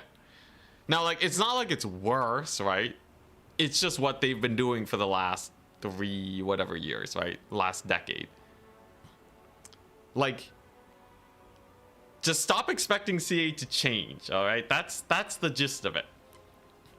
You know, if you think CA is going to change, they're not, right? It's gonna be the same old. But like, it's not like a bad DLC, right? Like, it's functional, you know? The mechanics work. It's a good time. Kislev High Elf. No. Yeah, Kislev High Elves, he bans. Wow. Norska Slaanesh is banned. So they banned all the Slaanesh matchups. Let's play Wood Elves versus Khorne. That's much safer. Paradise Elves for a bit of kiting.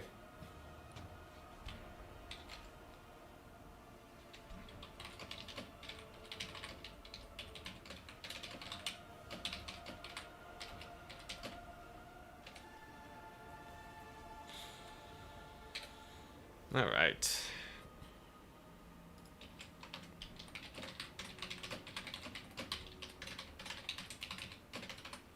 And everything's good. Dude, Trizic. Can we just take a moment to appreciate how much help Trizic is doing? They are helping an absurd amount right now. Just like behind the scenes, doing all the adminning, answering questions and stuff. I just send them what they need to do. Absolutely insane. Melee Bladesinger Rush. Ah, yeah. That'll get him. Oh, that'll show him. Let's see here. What do I need for corn? What's the best magic?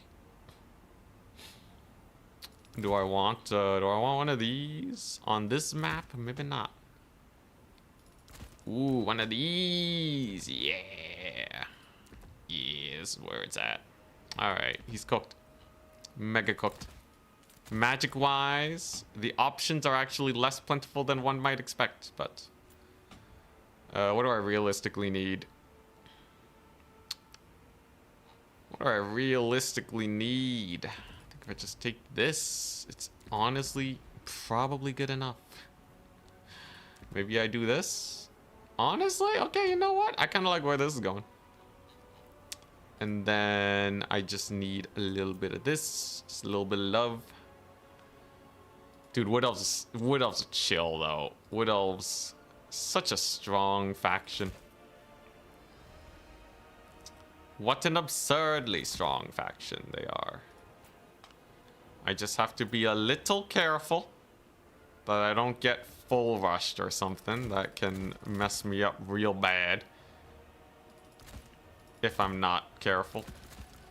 Gonna need some Wild Riders, gonna need some capture weight and the like. The huge. Technically, a lot of people bring up how Corn is good versus Dryads, but Dryads are so good that they're kind of just good versus everything. Never leave home without your Wildwood Rangers. My goodness, never leave home without Wildwood Rangers is so good. And then I think we're good here, right? Like, Wood Elves didn't get nerfed, did they? I'm pretty sure Wood Elves are same old, same old. Let me check the patch notes. Control F, Wood Elves. They got one change. Forest Dragons got plus 1,000 gold. Turn speed, less than plus 10% increase. Wowza. Wowza, that's crazy. Hey, we got Maximilianaire in here. What's up? ROR Dryads. Dude, they're so good, the ROR Dryads. Oh my goodness, yeah, they crush it.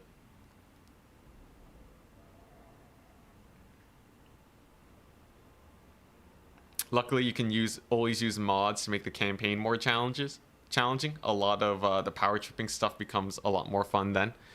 Yeah. There's like there's the modding phase. It's kind of there's a bit of an issue though that I found, where I can't find mods that make the game difficult in the right way for me anymore.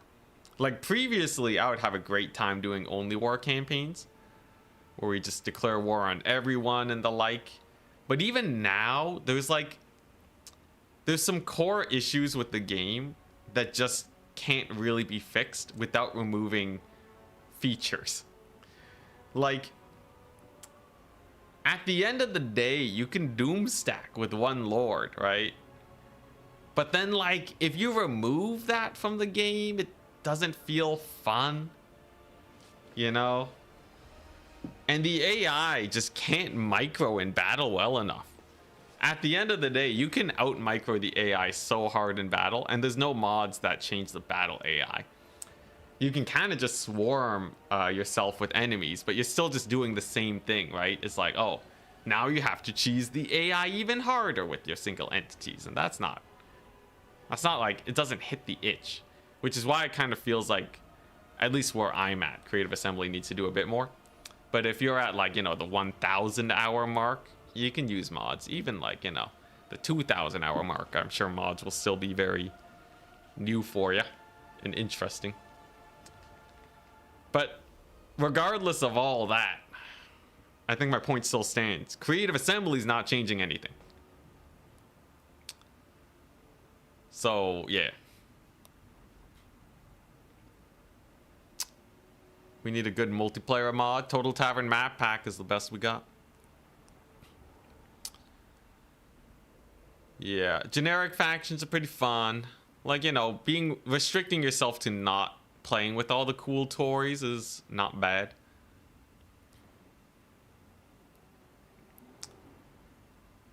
But yeah, we'll see. I do have Trizic potentially looking into modding a Hades 2 style difficulty situation for tournaments. So that's pretty good.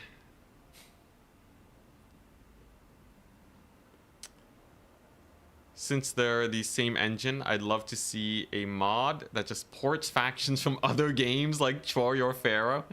That's hilarious. Is this inspired by the StarCraft 1 in StarCraft 2 mod?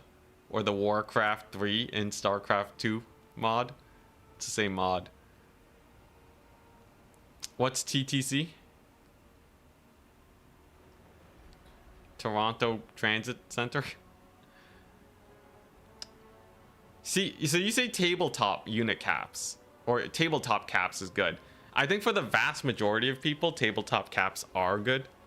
And they've been good for years, but in my Dakala campaign, we played only war with max 1 of each unit type. Army gold under 3,000. Like, I don't know, man. I think just the base game is a bit too simple now. Honestly though, if they let people mod the battle AI, that would be a game changer, man. That would be such a good game changer. Better battle AI would be so cool. Oh my goodness, I would love that. Even just different battle AI would already be cool because my instincts are so tuned to like cheesing the AI that just a basic mix-up of how they act would blow my mind. But they didn't add that, so we don't get that.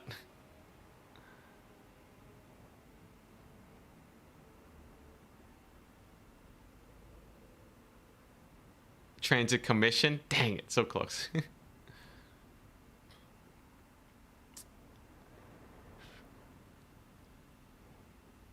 So why you like StarCraft is that each unit has a purpose all throughout the game, with exceptions. In Total War, just get better units and it will be fine. Yeah. Like 99 times out of 100, you just get the better units. The early game units are just for the early game. Yeah, there's a few exceptions here and there.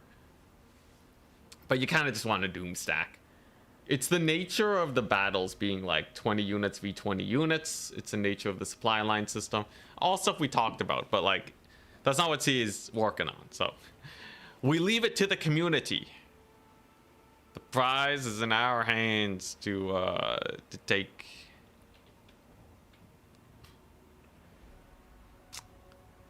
Yo, people taking a while making the armies. Should be fine though.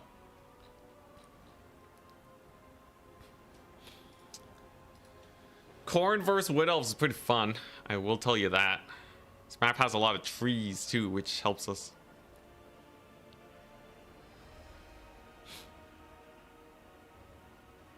But yeah, like I think the game needs like a renovation before it gets in a good spot. You gotta toss everything out, rebuild it. Yeah. Opponent taking a smoke break, it happens.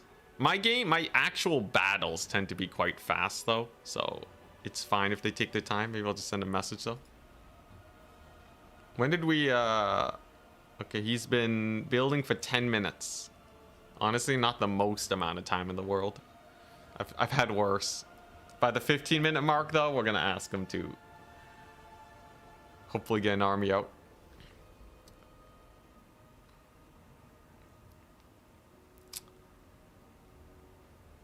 Yeah, CA really need to put more time into the AI for older guard players to enjoy the game more. Usually when they work on the AI, it's to make it less cheesy. Which is good. Like, I think it is good to make the AI less cheesy.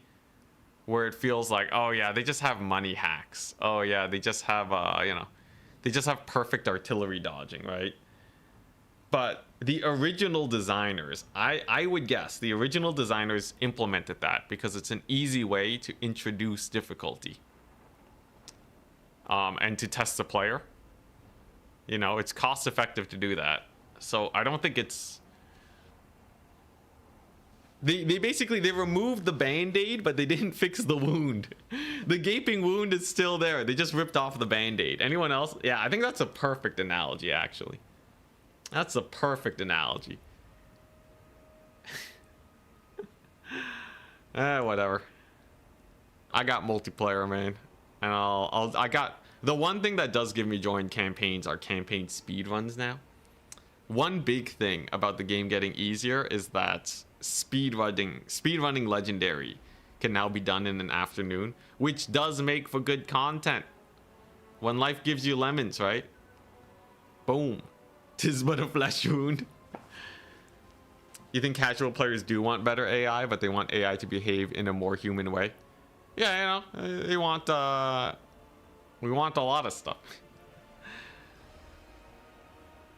Anyways, yeah. You know, they didn't advertise that in their announcements though, right? So do not expect it. I think my lobbying can only go so far, sadly. But hey, if they ever implement that better spectator system, I'm just saying.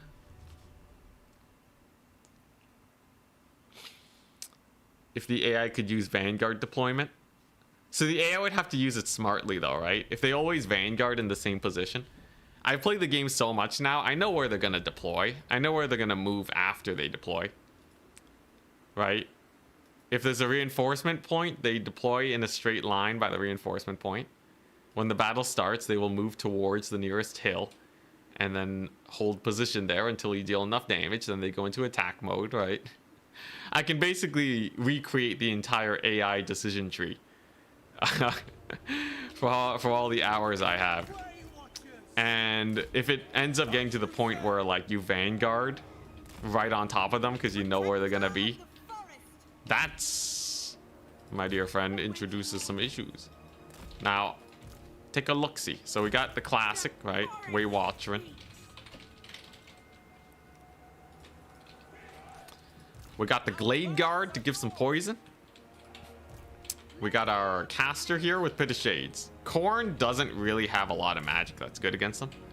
So it's either that or you go for healing. Valkia generally does not survive a Glade Lord. So that should be fine. And then the Way Watchers can kill everything. There's very few people that can win against my quad Way Watcher build. Alright. Maybe I'm full of myself. But unless they're full countering it, my full Way Watcher build... Look, if it can beat Charix's High Elves, alright. We will probably be fine versus Korn. And it is an infantry squad. So, yeah, we chillin'. Oh, we chillin', man. Yeah, he's done for. There ain't no way, man. He got a couple Furies, whatevs. Whatevs, man. I don't care about no Furies. Let's get in here. Let's start shooting them up. These are Marauders, some Chaos Warriors. Here's the thing. I have 24 shots. He has 13 units. We'll be good. Got a couple doggos here, though. Some flesh houndos. I think we counter that with more cavalry. Now, that is a lot of dogs. I will have to be a little wary. Gotta be a little careful here. You gotta remember, I also don't have access to my magic. But yeah, here's the play, right? So we go over here. We just got to get some barrages off on his units. If he builds up for too long, he could potentially stall me. And that would be bad. So I probably also need capture weight. That's what the Dryads will be for. His dogs are not contesting the point. They fear the dragon. Alright. And I just got to get in range of these Marauders. And if I can just one volley them, life is chill. Alright. So that's what we're going for. Just get the one volley. Hopefully he doesn't dodge. Huzzah! He didn't dodge. Alright, so that's a solid pickup. Just a bit of deeps on them Marauders. Actually, I can route them. This is a pretty easy route. Gotta keep dodging here. I should not waste ammunition. That'd be very bad. I think I just got to get my dragon on top of them. She's supported by the Way Watchers, so life is not especially difficult on that front. A double cap is very nice for me. That buys me an absurd amount of time to get value here. So we're just gonna take a pot shot on these guys, and hopefully it routes them off. And there they go. So that's a 400 gold pickup at the very start of the game. 400 gold's a good one. The Way Watchers just have to play it safe now. Couple Furies. Not a big problem. These Marauders may actually come back, though. And he's definitely gonna contest this point with the dogs. That's what the Dryads are for. If I keep moving away from them, I'm pretty comfortable. This is just gonna push the Marauders further back. Get them out of my hair. Got some Forsaken over here. And he moves them when I cast. That's bad timing on my end. Now let's not get my Lord killed here. Forsaken are fast. They will be able to yeah, they will be able to push my little character there. A little unfortunate. He does have a little dude here in the trees. Little Cultist of Corn action, alright. But he summons a Horseman, which is not especially powerful. Now, I did get a very good catch on my caster. Whether by luck or by instincts, she is kind of in a tough position. Is he looking at this guy, though? No, the answer is no. So he's just dead. That's a full route. Might use the charge bonus to give him leadership here. One more volley, though. Gets him basically dead. Nice. Gets the caster, but loses out on the character. So honestly, not too bad. Plus, over here, we have a Dryads fighting some dogs. They'll be fine. There we go. We can capture this far point. And it's, you know, it's a game about capturing points. If we can secure the points, we're good. This guy was, yeah, he did have his summon, which is pretty nice. We will be able to secure this. It's just a couple Marauders. A few charges will get him dead. And the Chaos Warriors will just net and breath attack. If I lose a couple points here, I don't care that much. We can definitely afford to lose a couple points. Losing the archers here is definitely a little rough, though. But I will be okay. Promise myself I'll be okay. So there we go. The net and breath. And so far, even though my trading isn't super fast, the points are just not really it for my opponent. Those guys are just dead. There's no way they hold against a barrage from the Way Watchers here. He will take the far point, but he's already lost too many units. If he can't kill my Way Watchers, it's basically super Jover. Like you kind of need a Way Watcher catch if you want to win versus Wood Elves here. At least that's what I think. Maybe he has something planned. A couple Furies are coming on in. Preemptive dodge is a smart play for my opponent. It's still gonna be rough actually catching these guys. Will he make a big play though? He could. I don't have cavalry nearby. This is actually a slightly sketchier position than I would have hoped for here. And here it comes. The big play. We're gonna get another volley that bullies the bullies the Furies quite a bit. Oh, he might catch him. One Fury's going down though. One Fury is absolutely going down. Let's get a volley in on these guys over here. We're gonna block them up with our cav. There we go. If I can keep these Way Watchers alive, we're fine. But he's doing a good job actually catching them right now. This might have been a big misplay on my end. A very good convergence on all my Way Watchers. Summons the Cav. He withheld his expenditures. And my net was on cooldown. So actually makes a pretty devastating play. Now, there aren't a lot of points being held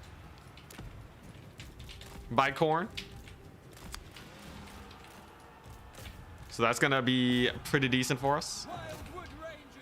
But on a single cap, we don't win. So this is definitely gonna be sus. Losing all my Way Watchers is devastating. Absolutely devastating. How far will he commit to kill off these Way Watchers though? That is the big question. We're gonna have a net here for these guys. So at least we can bully a couple Furies. If we capture this point, life is not as bad as it could be. I want to get to a situation where a triple cap is required for a win. But he definitely made a massive play here. Very, very big play. Yeah, the Forest Forsaken, they actually killed a lot of dudes. Killed a lot of dudes. We're gonna have to keep dipping. At the very least, my Cav is still alive. And this point looks like it will be secured. How much Cav do I have here? We shall see. More Furies up. Cooking the Furies is hard. And there he goes. Chasing me through the trees. This is probably a loss. It's probably a loss by the looks of it. Can I get a big pit of shades on these Forsaken?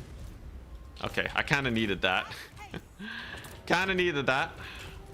If I take a good enough forest fight here, I think we are still in a okay situation. I am down all my Way Watchers. But a point capture here is amazing. Now we got a couple dogs coming on in. They're gonna be, yeah, punishing these guys. Forest fight is going decent. A good decent out of 10. Furies are gonna be a big problem though. But I do have myself a capture point. At least presumably. If he barely holds this, that's very bad for me. Which he might. I think he might. Are we gonna be able to kill off these guys? He barely holds. Holy crap. Ooh, that's nasty. Yeah, nah. He got this one. He got this one. The overextension. Let's see. The only way I can win this now is... without the Way Watchers, it's a bit too much. The big doggy collapse. My opponent played it out well, using mass mobility to his advantage. Whiffing on those Forsaken with the first pit of shades was one that really put me in a bad place, but the loss of the Way Watchers was the biggest misplay. I should have just sat on the 2 points and waited for a big push. Yeah. Yeah, I didn't realize that we were in danger because of the from the Cav summon. The Chaos Knights were the addition that put us in a bad place. So he's gonna win. GG, well played. I am still in the running though. Only 1 loss. As long as I win the rest of my games, we're good. But yeah, you can't afford to lose the Way Watchers there. For sure. Yeah, I shouldn't have gone for the triple cap. We lost a lot of back dudes. We lost a lot of back dudes. Such is the life of the misplays. It's okay. No, he didn't counterpick me. He just made use of my misplay.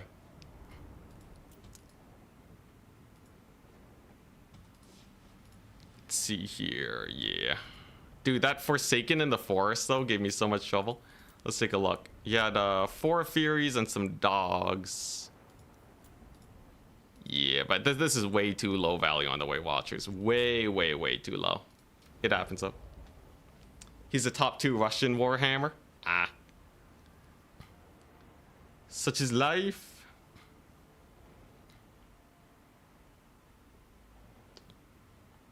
Yeah, losing the cultist for free. If I retreated after I killed the cultist, I would have been in such a good position. Because his army is really slow. I think the map was actually pretty bad for a kite though. him going for all the melee was good. Or, well, no, him going for so much melee. Actually, yeah, it was good on a map like that. You kind of want a bigger map where they can't hide in the trees all the time, but such is life. What'd you bring into Norska as Ogre Kingdoms now that the DLC is out? Let's see here. Norska's Ogre Kingdoms. I don't know. Ogre Kingdoms kind of fell off. I think you kind of go the same thing though, right? You just go for a bunch of man-eaters and just try to shoot them out. They will probably be rushing you though. If they go for like an infantry javelin rush, you need a stone horn and like a bunch of iron guts. If you do that, you'll be okay.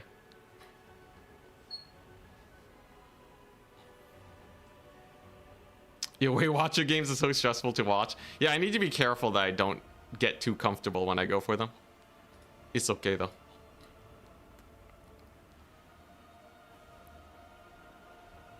But we will have metagames to play to try and come back.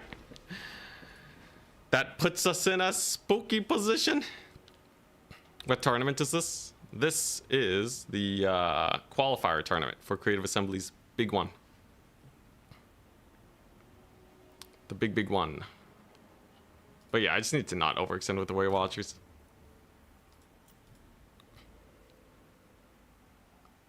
Technically, if you go on a double cap, you are safe, because even if they full rush you, you can kill them fast enough where you can resecure your captures. My reinforcement point felt so far away. It was so far. Doesn't CA disallow Russians from qualifying? So in general, the way we set up the rules is, if you are allowed to play, so like there's a bunch of restrictions, you can play, but to actually make it into the semifinals, you can't. To make it into the semifinals, you have to be a little bit more careful. You have to actually meet all the requirements. But just playing is fine. We'll settle it once we actually get to the top 4.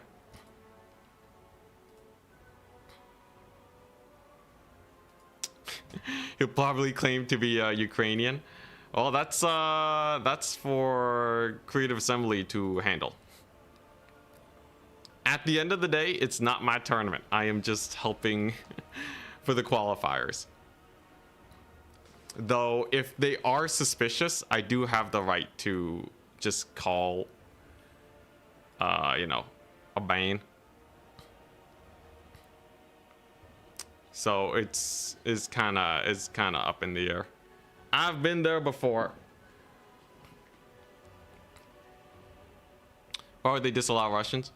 I think it's something sanctions. Because Creative Assembly is like a company and there's like stuff there.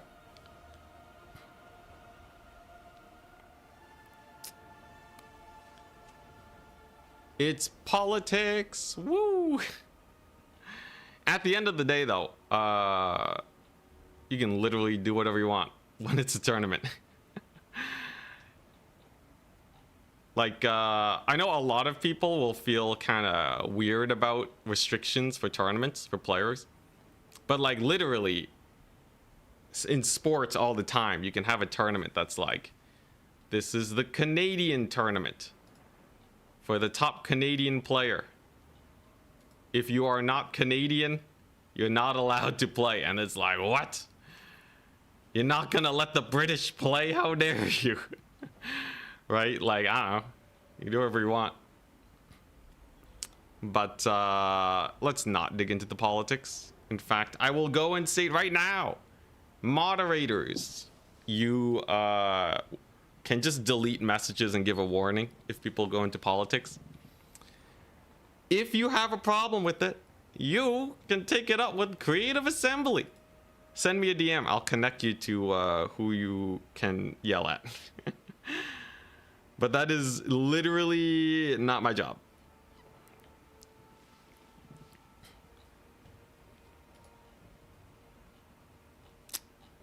But yeah. Anyways, as long as I win my next few matches, though, I should still be pretty in the clear to make it. It's a little sketchy, though. There's a non-zero chance that we get screwed. Actually, if you have a problem, I think you have to take it with the UK government. They might send you to the UK government. You can send a strongly worded email. That'll show them.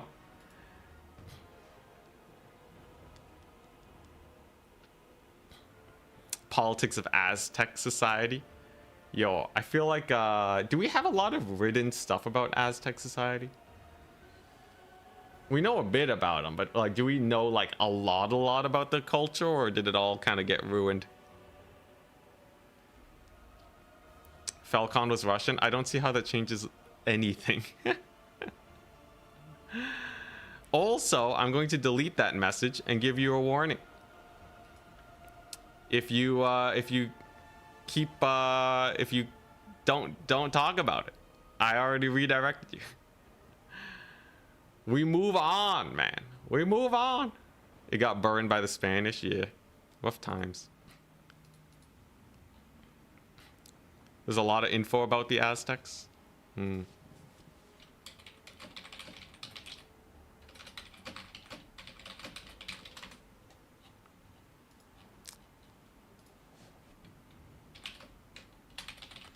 right.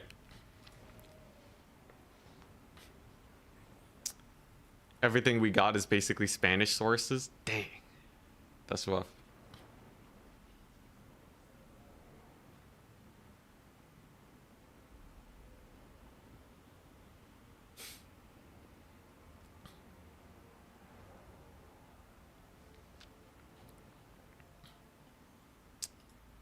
All right.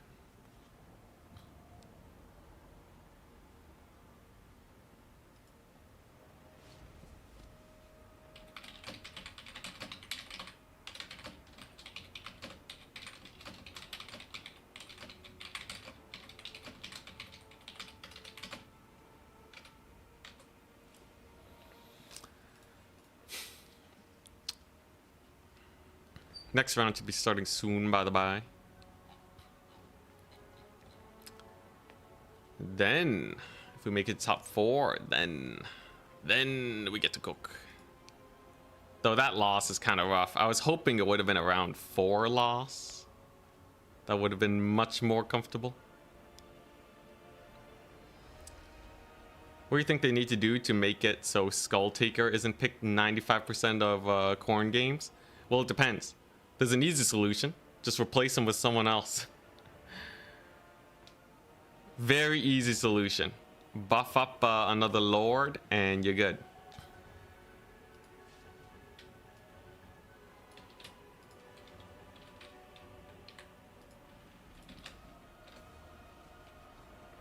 Yeah, if you you can replace them with another Lord. The best way to make Lords good, though, is to make them good against a very specific build. So, like, Bretonia, when do you see King Lewin? It's because he has this ability, right? They need a special utility that makes some strong versus other playstyles. So, Skull Taker, the problem with Khorne is they're all just fighty Lords, but, like, Skarbrand has a Rampage. Valkia has her Spear of Sleipnir. But like, they're all kind of fighty. And Skull Taker is just a really good fighter with healing. So you could make like Arbol like really good at disruption. You know, he's just knocking dudes over with explosions, summoning spawn and all that. You can make Skarbrand's Rampage aura bigger so that people want to run him more often for that situation. You can make Exalted Bloodthirsters Masters of the Air, so if you need to win an air fight, you take these guys. Give them more spell resist so they don't just die. Give them more spell and missile resist, why not? And then Bloodspeaker is a cheap option, which is why you kind of see him every once in a while.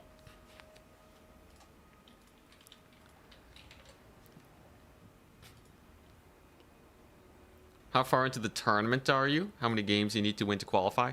So it's a Swiss tournament. And there'll just be as many rounds as needed to figure out who the top 4 people are. So it could be a hot second. But currently we are finishing up the 3rd round, moving up into the 4th round soon. Very exciting. Yeah, items and abilities make the lords most of the time. Combat stats are generally not that useful, though speed is one stat that is really nice. Oh yes, yes, we got raided. I'm so sorry, I was so distracted by adminning. Hibinwa, thank you so much for the raid. Thank you, thank you. Happy to have you here.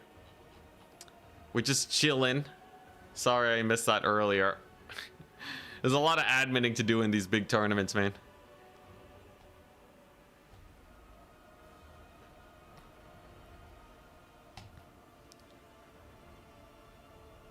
Someone else streaming this, a real commentator? Bro. Rude.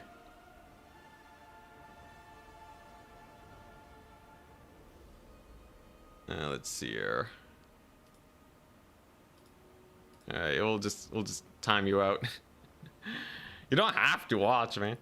My goodness.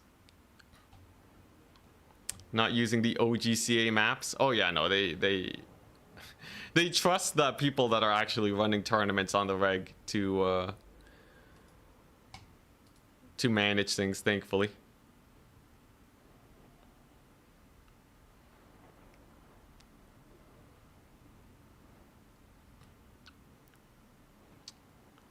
Imagine something like the Chaos Dwarf Overlord giving a massive ignore flanking aura to infantry. Dude, infantry auras are actually so cool. I think I haven't run into a single person that is like really against infantry based auras. I feel like there's a lot of potential there. All right, so 2 more matches and then we're good.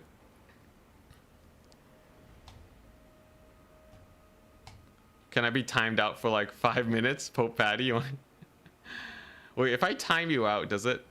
I can time you out for 10 seconds. Your wish has been granted. I salute you. May your journey be short and not arduous.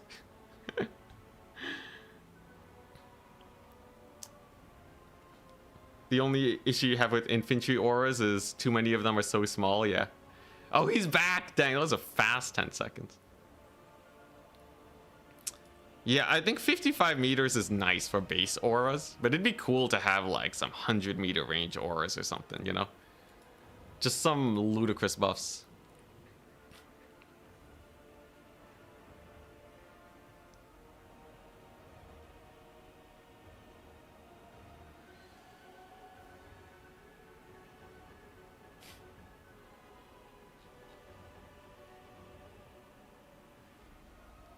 Make auras bigger, except for Mortis engine effects. Can we get a 100-meter Mortis engine? CA tunes in right now, they implement it. The one time they listen to me. How useful would an anti-infantry Alberic type aura be? Super useful. Though Alberic's aura is good because it's attached to a very fast lord.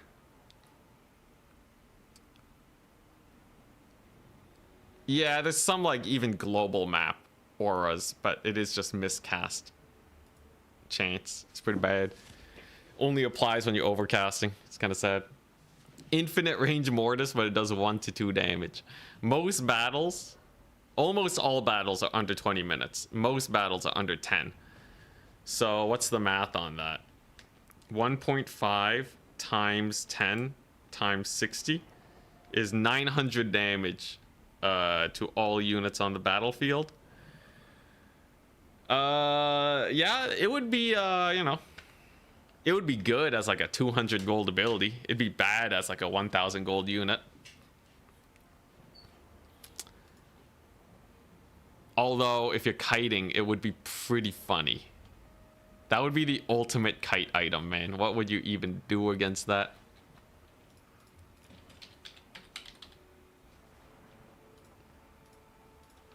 All right, we gotta check on these guys, see if they're gonna make it.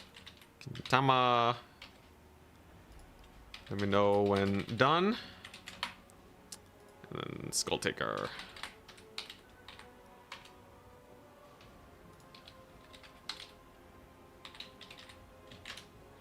Where are they at?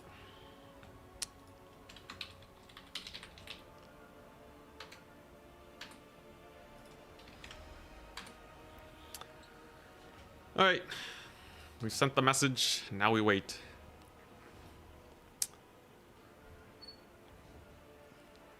Oh, I think they might have just forgotten to report the score. Got him. Got him. Hey, we get to the next round though. That's pretty nice. Vampire Coast lore passive is basically a full map 1 damage Mortis. That's true. That's true. That does actually exist.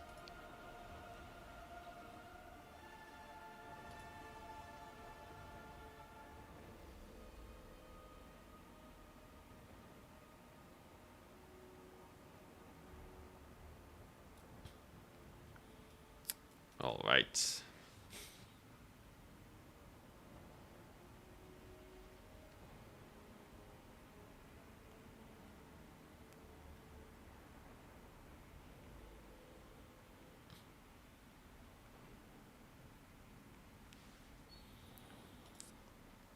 Which is better?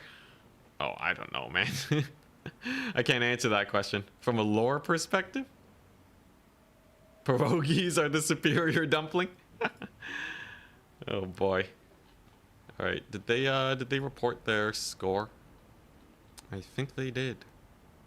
Nice. Alright, let's advance the Swiss. Let's do it.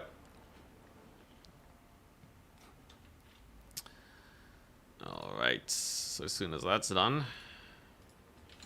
Goblins, round 4 up.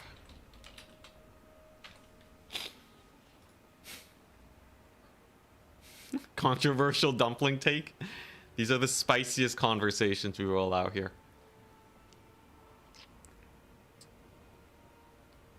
Strange how hard they went with Alberic's aura. I think it's good. It makes Alberic so distinct from Lewin, which is what I think is needed.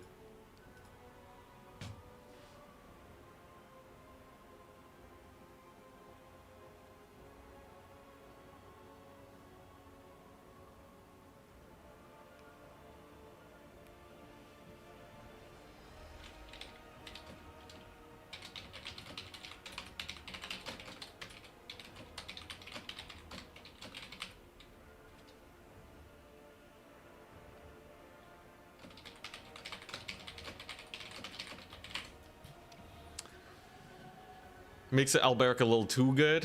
Yeah, but that's just like a balance thing. You just make him the right price. Like, the first thing you need to do is make the lords distinct, and then you can balance it. The problem isn't the aura, you just make the price right. Borderline auto take. I will say he is a little too much on that side, but like just a smidge of a nerf, and I think you're good. Although Lewin just doesn't really bring a lot to the table nowadays. He just brings tankiness, but we're not really in a meta where you want like a super tanky lord. It's kind of what happens. Which is more overrated? High Elf Sky Chariots? Or, I don't know what that is. I don't know what it is.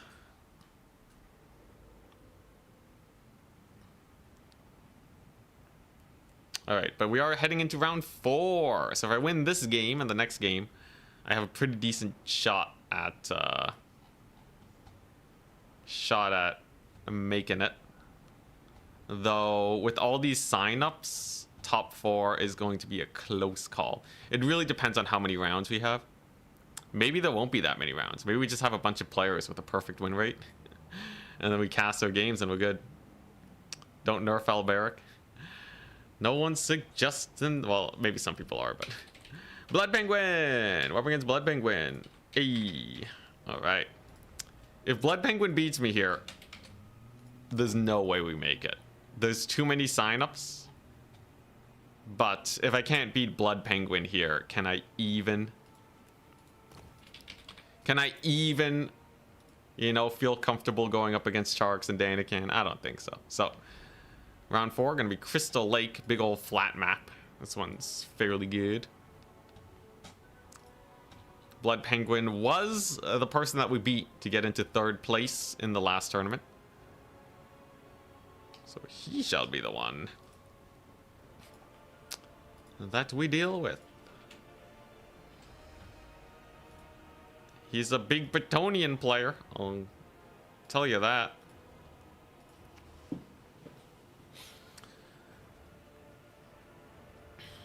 Yeah, the biggest problem with buffs talking balance is that there's many layered issues. So people kind of yeah.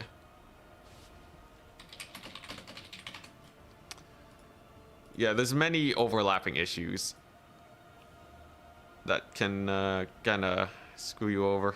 Bretonnia versus Slaanesh. Okay, let's try this. We're gonna give Blood Penguin the classic Slaanesh Wood Elves. He goes Bretonnia Wood Elves. Dang. Bretonnia Wood Elves is spice, but I do have a trump card here, at least for this situation. Let's see. Is this a faction I'd be willing to play versus Bretonnia? It's not the worst. Yeah, it's Blood Penguin. Nice, and he goes Kislev. Slaanesh Wood Elves Norska versus Bretonnia Wood Elves Kislev. Nice. Norska is a good pick for me. We both have Wood Elves, but in a Wood Elf show match mirror, I'm pretty comfortable. I just need to not get, just need to not put myself in a terrible position.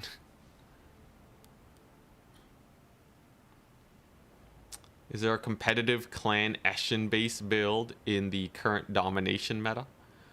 No, themed builds are generally not that good. Because they don't combo with each other. There's nothing that makes Eshin units better when together. If anything, they're worse because they have too much of their stacking debuffs. But Eshin units are sometimes used. Like, you do see some skirmishers, you do see some triads every once in a while. The magic, though, no one uses Eshin magic. There was a brief stint when the throwing stars were kind of popular, but that's about it. Though, you know, it did... I can't see it didn't see any play.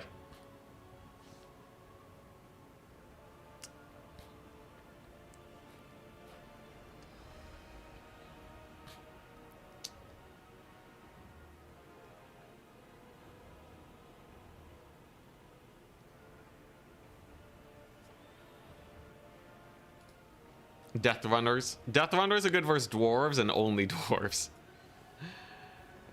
The stat line is specifically set up to beat the Dowie.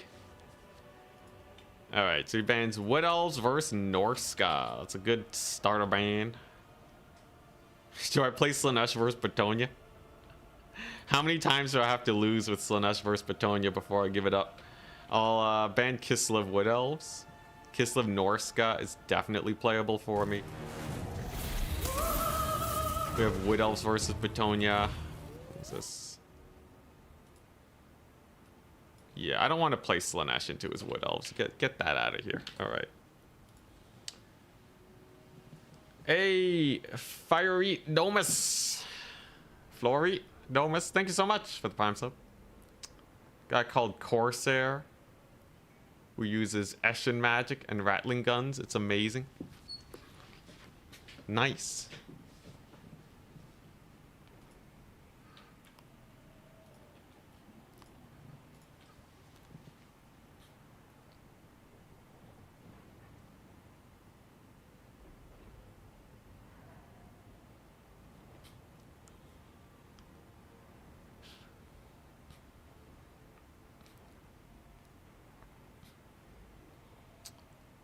Cathay vampires, dude. Jade vampires, such a hype concept. All right, now what's Blood Penguin gonna do? Are we gonna do Wood Elves versus Bretonnia again? I know the guy likes playing Bretonnia. Corsair brought 4 Rattling guns against your Chaos Dwarves. Your trains did not survive. The mass gun builds can be really good if you don't time the rush just right. It's kind of a tipping point, though. Once you get the timings just right, you can kind of just annihilate. He bans the mirror match. How dare he? So no Wood Elves. And he bans Betonia Wood Elves. Dang, he banned Betonia Wood Elves? That's crazy. So we got Norsca Betonia, Slaanesh Betonia. I think it'd be crazy not to ban Slaanesh Betonia. Although I do kind of have a point I want to prove. What, do I have to have worse matchups? Norsca versus Betonia and Kislev. That's pretty nice. Though Slaanesh is really strong. I don't think they're beat Slaanesh strong. I feel like they can beat Betonia. I feel like they can beat Betonia. And then I could ban Norsca Betonia instead. And then he's definitely going to go Slaanesh Betonia. But like, I got to learn this style, right? I think I learn it here, or, you know, or I'm just going to be screwed in the tournament anyways. Give me that. Give me that Slaanesh versus Betonia, man. I'm ready. I am ready, man. All right, this is the only time I get to practice Slaanesh versus Betonia anyways. I need my anti-Charix practice. Give it to me. I got the strats. I got the strats, all right? Slaanesh Betonia, it's a big map. This is it. Now, this is a matchup I have a horrendous win rate against. Or win rate with. But trust in the process, I say. This is absolutely winnable. Alright, so just get a little bit of this action going. Have lots of this. This is all looking dandy. I can beat Betonia. I can totally beat Betonia, man. They ain't got nothing on me. Alright, so take one of these. And then I'll take one of these. That should be pretty hard to deal with. And then obviously we want a bunch of these guys. One of those. A bunch of these ones. Alright, I have a build. I've been cooking, alright? I've been cooking super hard. It is truly, absolutely impossible for Betonia to win this. No, he might roll me over, but you know, I kind of just want to see. I must know, all right? I have to get it settled. It's a new age of Slaanesh anyways. We might as well experiment. Double Praeton or nothing? Holy crap. Now that would be spice.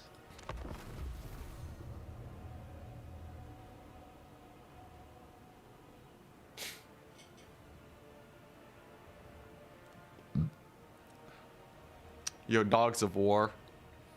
That would be so hype. We'll see though. Hey, at least we got end times, right? Got some sick end time shenanigans. Hopefully.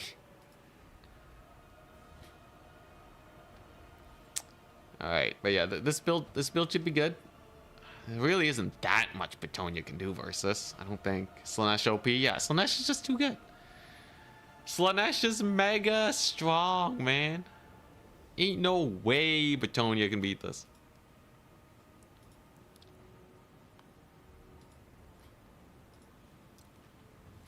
Let's see how the bracket is filling out, by the way. I kind of want to know.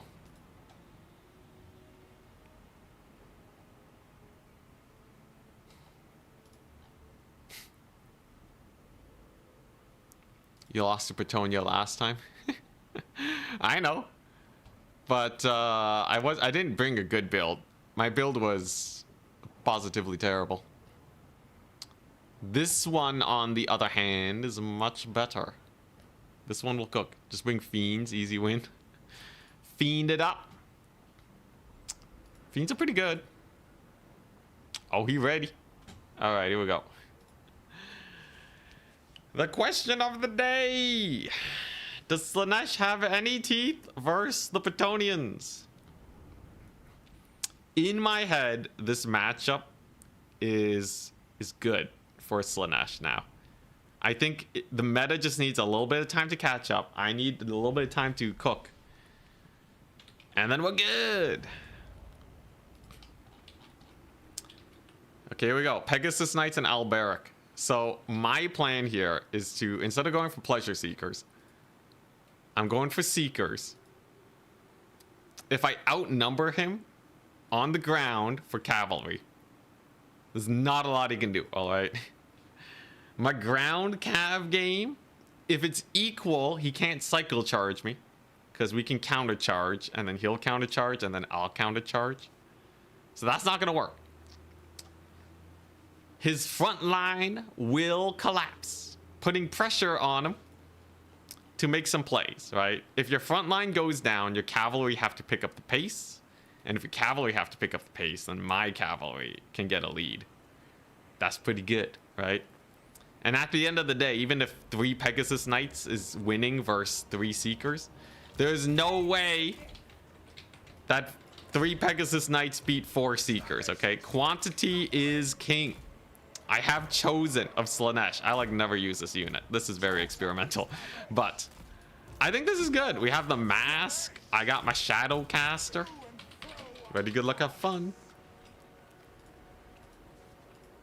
There's no way mounted yeomen work here, by the way. If he has mounted yeomen, I just triple cap and then we're good.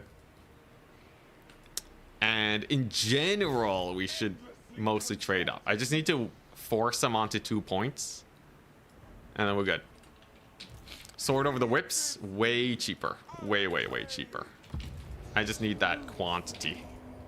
All right, so here we go. Mask is just gonna turn on the, we're gonna get the speed first. Speed boost.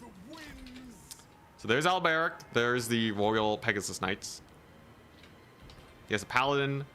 He has some Holy Wardens, all right. It's a lot of infantry.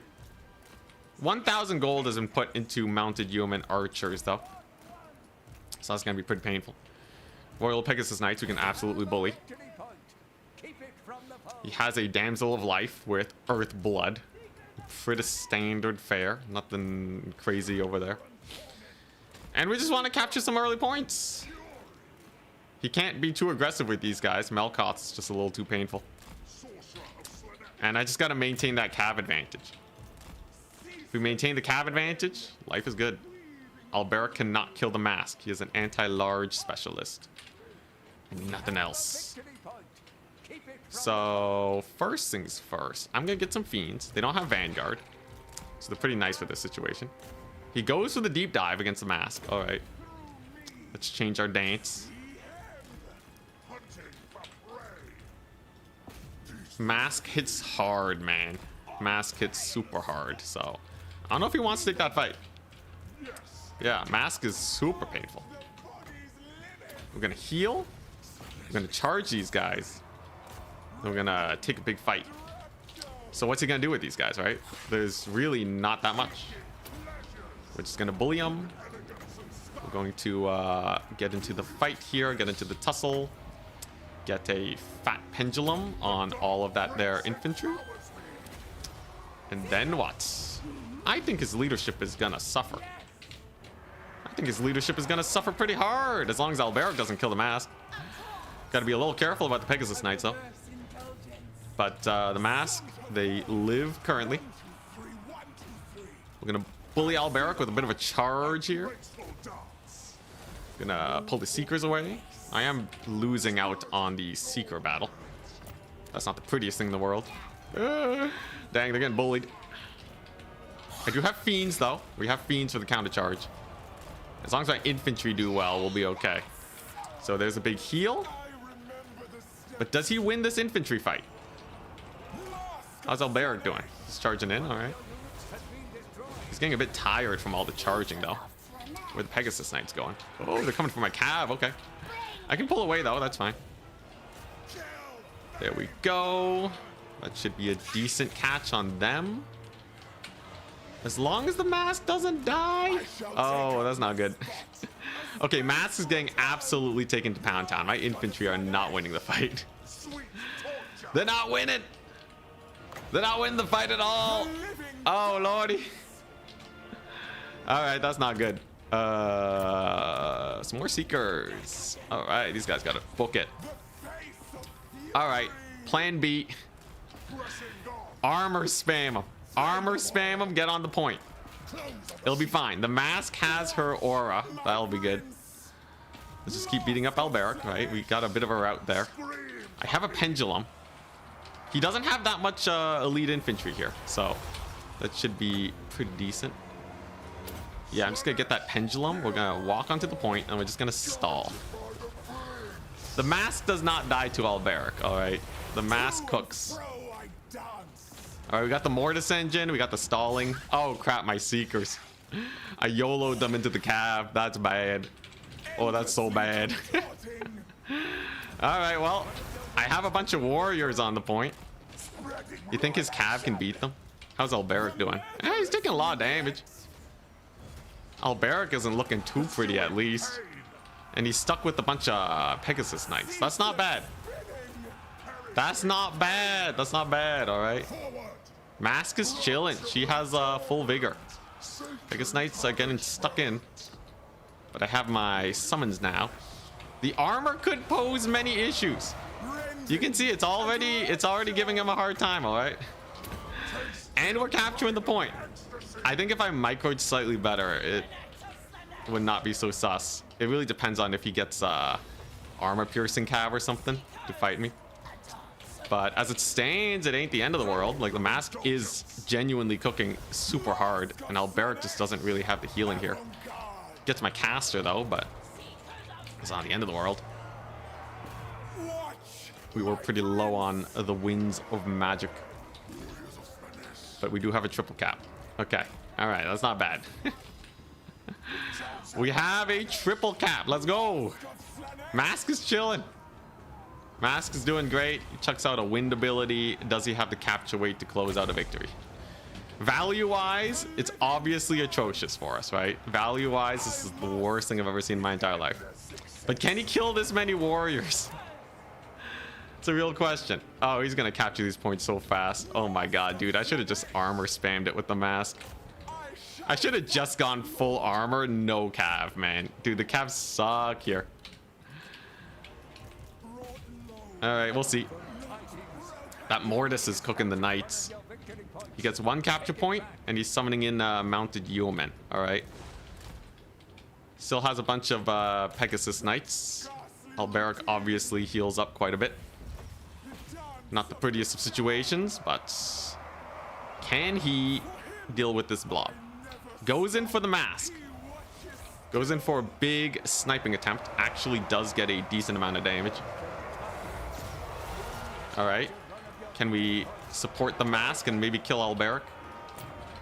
I do have some more summons here. I could just spam Forsaken. If he's committing all his cav here, the Forsaken should cook really hard, right? Okay, the mask just needs to not die. So that's what we're gonna do. Just give them buffs to the leadership. Let the Mortis engine cook as hard as possible. And the time that we buy for the mask will hopefully close it out pretty well for us. Can we pull them back? Keep them safe. I have a lot of Forsaken here. They're gonna push those yeomen back. Yeomen are not the greatest of fighters, that's for sure. Those Pegasus Knights are not doing that well either. I have more Forsaken. Armored infantry, man. Armored infantry for days. This Knights of the Realm will be annoying though, but the mask does punish.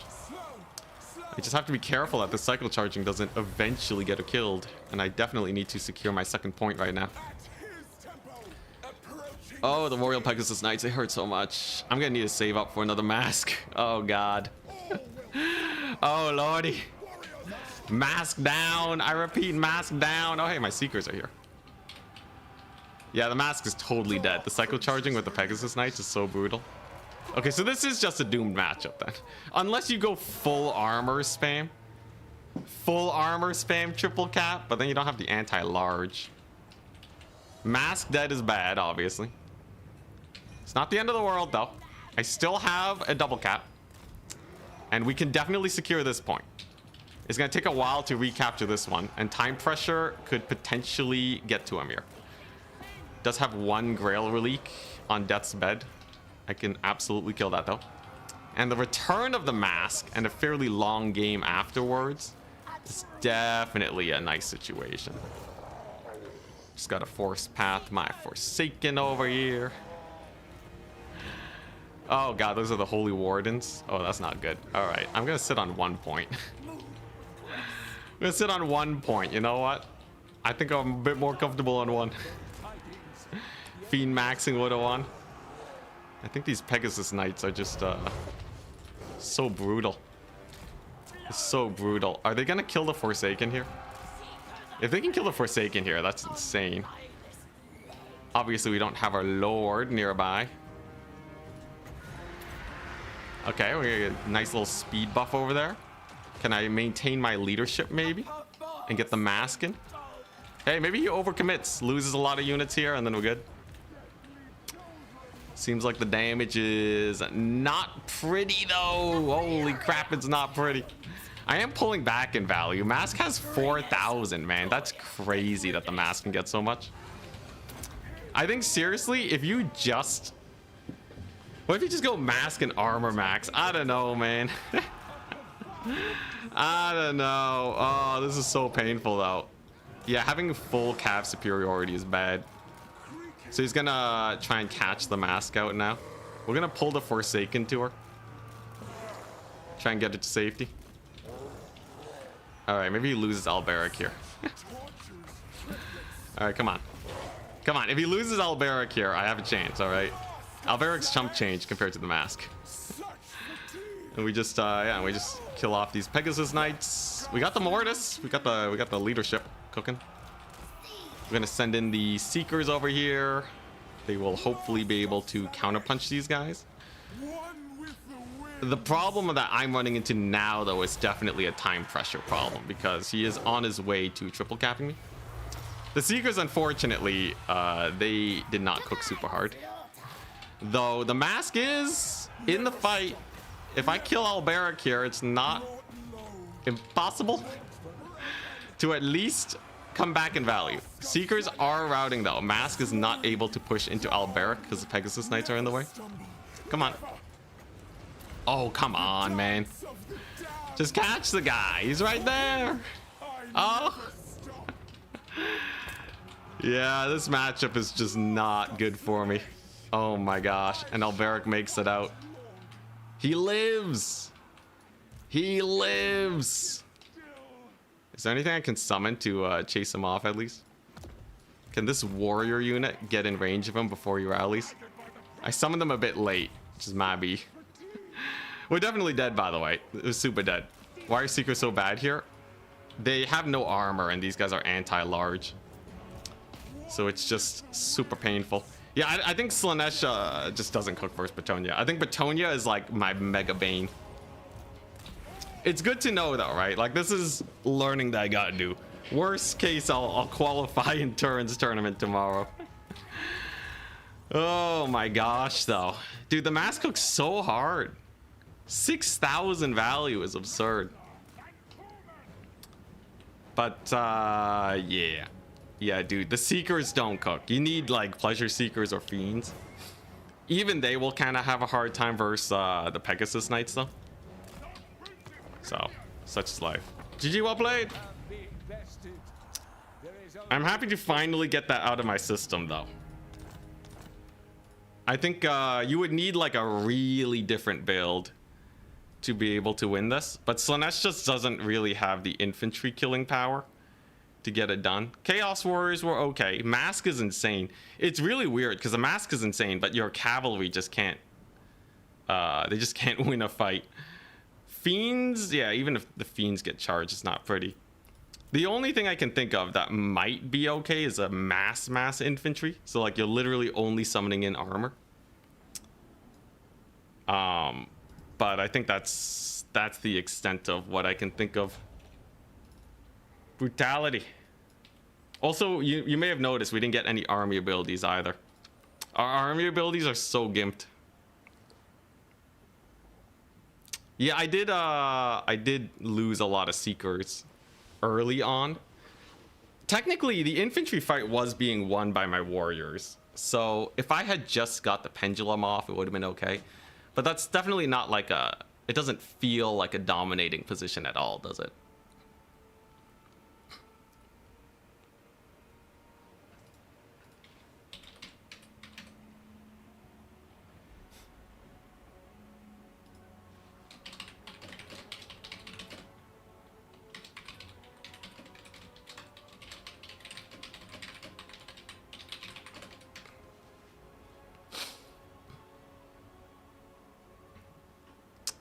Just go more fiends. Fiends are always the answer. Yeah, fiends are definitely super good.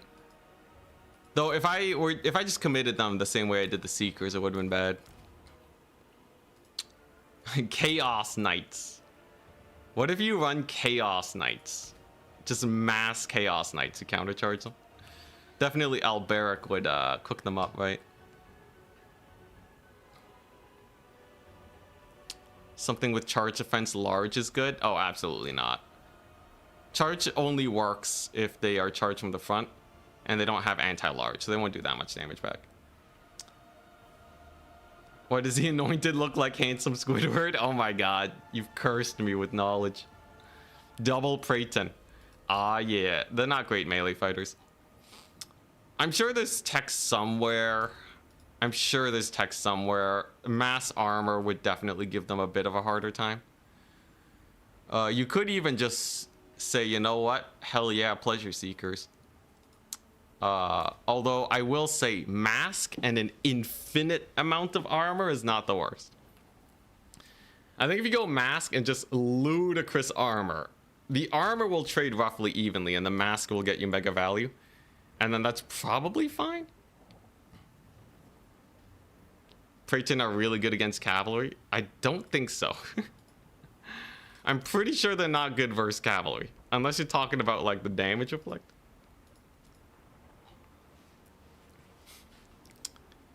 Get a mod to enlarge his nose.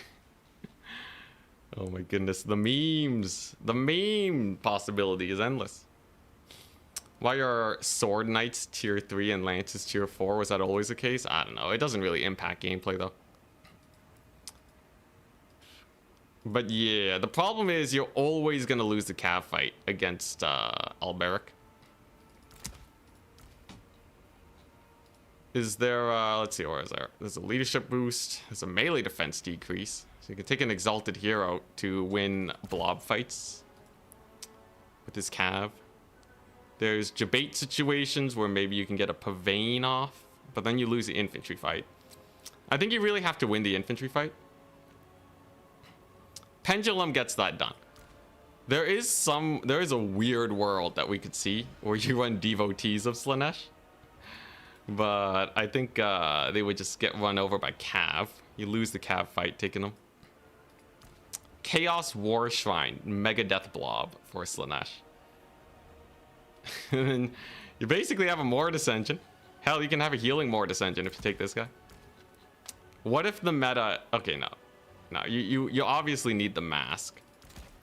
And this lady can't heal. Can this guy be put on the Mortis? Okay, yeah, so you go Chaos War Shrine, Sorcerer of Slaanesh. And then you go the mask. You stack Mortis engines, and then you just Mega Blob with only armor. Literally, you just don't even take Cav versus Petunia. Right? And then you just go the maximum armor fest. This would legitimately kind of be annoying for Petunia. Because they don't have archers either, nor can they do damage to this much armor. And then you have the Mortis engines, so they can't go in with the Cav. Honestly, this might be the solution. Yeah, you put the Sorcerer on a War Shrine. And then you take this and Pendulum. You can Pendulum the archers if they go Mass Archer. Okay, actually, this is kind of cracked. I should have gone this, man. Screw the Cav. The Shrine Mortis is super bad. It does give leadership. It does give leadership. And it's not like he can dive it, right? Why is Petunia so popular? It's really good against a lot of the top factions nowadays.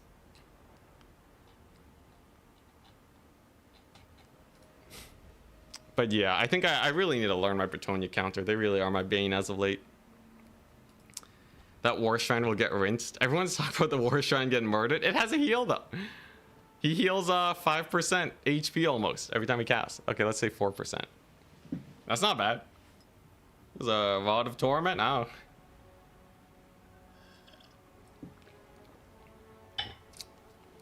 The dreaded Petunia skirmish cav. Oh, that's true. That's true, yeah. The skirmish cav would just kill this guy. What if you put a devotee in the middle? You put a devotee of Slaanesh in the middle of it all. Can they outshoot Bretonnian peasants? 130 range. This is 160.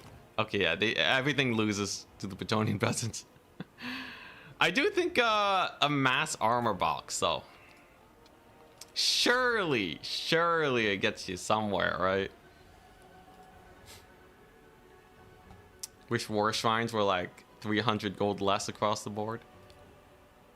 Yeah, I think you just need to commit to armor a bit more. The mask will die to Alberic, cycle charging, but it takes so long, it's not too bad. You can even take Slippery to really make sure they don't die. You can take this guy on, honestly on foot, he kind of got bullied, I'm not gonna lie, but... You can take him on foot, take the pendulum, and then just go ludicrous armor build. Just spam him, man. Just spam him. This is very okay. I'm not fully convinced that, by this at all. But I think if I had to Hail Mary it, this is what I would do. Alternatively, Pleasure Guard. Though, don't they die just like Pleasure Seekers? Slightly more armor. Better stats. Unbreakable. So, you could use Pleasure Guard, maybe?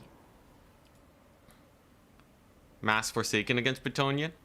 I think you can totally just spam Forsaken in the late game. It's really annoying having to cycle charge these guys with Knights Errant to death. Yeah, Forsaken Spawn Rush. The mega classic. I think, yeah, I think if the meta is everyone's just spamming the flying cav, you want to go super heavy on the infantry. And then it's not bad. You can't take the light infantry, they'll just die to the cav. But the armor? Alberic kills Nakari, yeah. Alberic's charging does so much damage.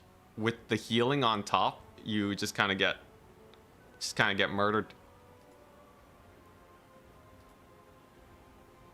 Yeah, the flying gank squad is a bit too much. Let's see here. You have Stridecar, but nothing's routing, right? Similar thing happened in my game. Druchi Anointed, 1 Soul Stealer. What if you just go a massive SC blob? Nah, you can't put enough money into it. Man, what do I do for a final transmutation on Alberic? Or like a Spirit Leech? Slaanesh doesn't have that direct damage though. I think this gets you somewhere though. Like, I think this is definitely getting somewhere. You can cycle charge this for so long. But it just takes ages to murder. And then I think if you embed a Pleasure Guard, they might be strong enough to not die to the Pegasus Knight cycle charging.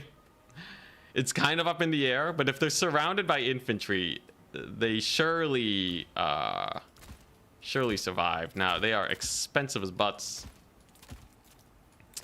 So I don't know. I don't know how I feel about these guys. That is ludicrously expensive. He can sack a whole Pegasus Knight to kill them, and it's worth. So that makes me a little uncomfortable. That makes me a smidge uncomfortable. But like, everything else just dies. And you don't have the DPS to punish. So I think this is roughly what you want to do.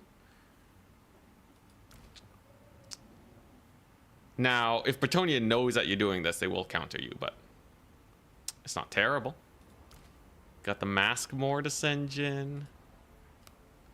Maybe use a Phantasmagoria to net down the flyers. But you need the Pendulum. Pendulum is just too good versus Bretonnia. When's the next match? Pretty soon, only waiting on 4 matches to finish here.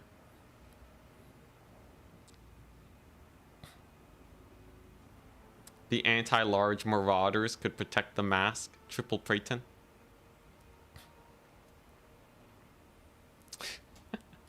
Oh my gosh. The Praeton. The Mega Praeton.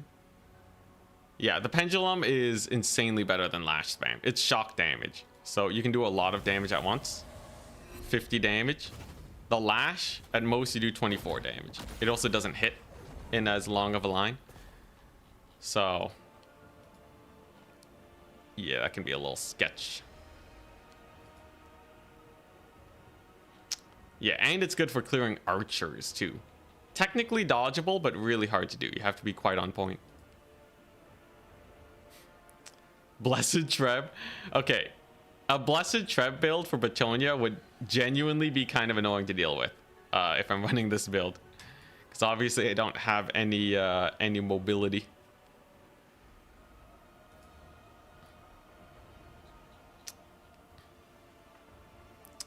I feel like this build doesn't play to my actual skills.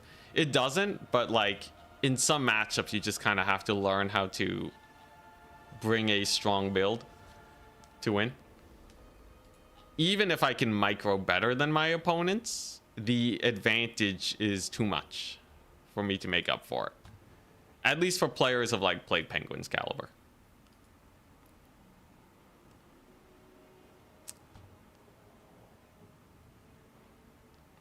Yeah, we're not going to route the Relique blobs, but regardless, Pendulum is just really damage efficient. 16 Winds of Magic for 50 damage in a line. I think Bretonnian infantry have, what, 69 HP? This is a turn build. Yeah, the Mega Turn build. I really need to test out Pleasure Guard more. Take a Slaanesh Sorcerer with just Phantasmagoria. And Shadows. And a Shadows one with just Pendulum. That's so expensive. I won't have magic to cast. You saw that game. That Melkoths and Pendulum was too much magic for me. I kind of goofed on that front.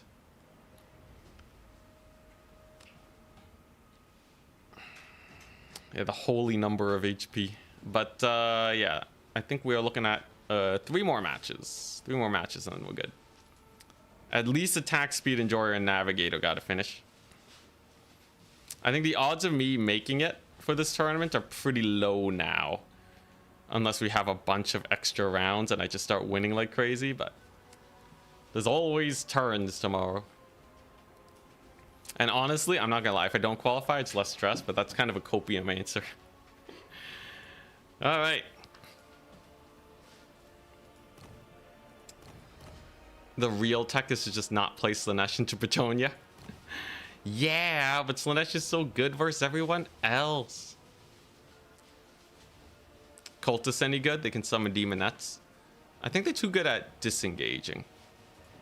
Cultist is they're much better for boxes and nothing else. They also die to the cycle charging. I would presume they don't do super great here, sadly. Having that big net to punish the Pegasus charge would be good. So it's a double threat that's kind of screwing you, right? If you have the net, if you have the magic to punish Pegasus Knights, you don't have magic to punish the front line. And I think the Foot Squires chunk you a bit too hard. Now, there's reason to believe that maybe the Foot Squires are not that scary, and you're gonna win against them anyways. Just trust in your front line to win. In which case, happily, I will take magic for the cavalry. But usually what I find is, if you take a Bretonnian Pegasus Knight and sacrifice it for a Slaanesh cavalry, you kind of come out on top. Because they kill the Slaanesh cavalry, and now you have to put even more money in to deal with them. Is anybody 4-0? I think we probably have a few 4-0s now. I think we have a handful of them.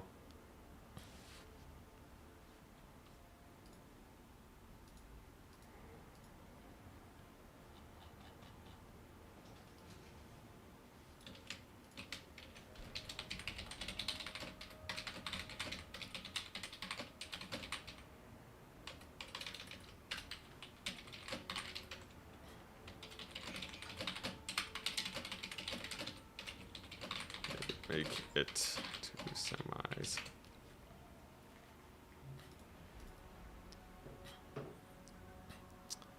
Demonettes could break the Relique blob. Yeah, but like it's a double threat. So you need something to break the front line, and you need something to deal with the Cav. Champions of Slaanesh or bust. I think this is definitely a big one. Champions of Slaanesh, so basically monstrous infantry, right? They have very high potential. I should have taken them. Soul Grinder in reserve. Dang, you gotta save up a lot for that. Would have been better for me than the Seeker Cav, though. I'm not gonna lie, my Seeker Cav did garbage. I kind of miss Micro, though. The Allure S base price is really good for how mobile they are. 750. I don't know, man. I don't think their melee damage is enough. It's good to speculate, though. It's good to speculate. It may feel like I'm shutting down a lot of your stuff, but that's mostly because I don't know the solution myself. If you want to prove me wrong, then somebody beat Blood Penguin with or Charix with Slaanesh. If you think you have the answer. Is this your actual build? No, I have 150 gold left over, but I think it's trending in this direction where you literally just spam armor and hope they have so many flyers that can't kill the infantry. And then the mask punishes them for cycle charging. I think they can't effectively cycle charge your infantry when the mask is involved. They're just too much, right? The mask is just too much to handle. You can even leave them in the blob of infantry. They don't have to be in melee for the Dance of Dreaming to activate, right? It's yeah, it's if the enemy unit is in melee, then they will take damage. So technically you leave the mask ultra safe in the middle of your blob, and what are they gonna do? Right? They're gonna cycle charge you? That's not gonna work. And they just sit there as a walking Mortis Engine blob. And then you win. Demon of Chaos build with the Furies, Fiends, and OLRS. It doesn't work against high enough caliber players. I did try it against Charix, but as long as you play it reasonably safe, you're kind of fine. Am I playing Plague Penguin? We just finished the game. You'll have to go to the VOD to see how it panned out. It wasn't pretty though. Pleasure Guard should be less glass cannons versus Pegasus compared to Seekers at least. Yeah, I think there's potential. I think there's potential, but the moment, here's the problem. We can theory craft how to beat his build, but if we're struggling this much to figure out how to beat one Bretonnian build, imagine what's gonna happen when they start mixing it up, right? Now, Bretonnia doesn't have a lot of mix-ups, thankfully. It is just the one build, and maybe like 1.5 builds that you have to worry about. But yeah, there's a lot of sketch. There's a lot of sketch to deal with here.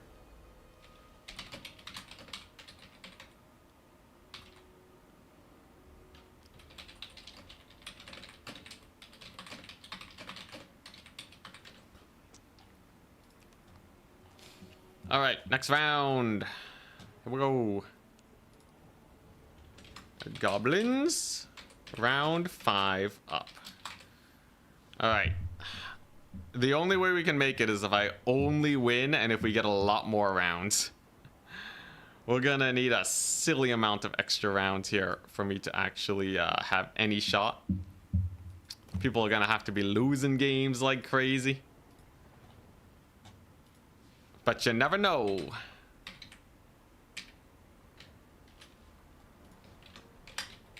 Contam.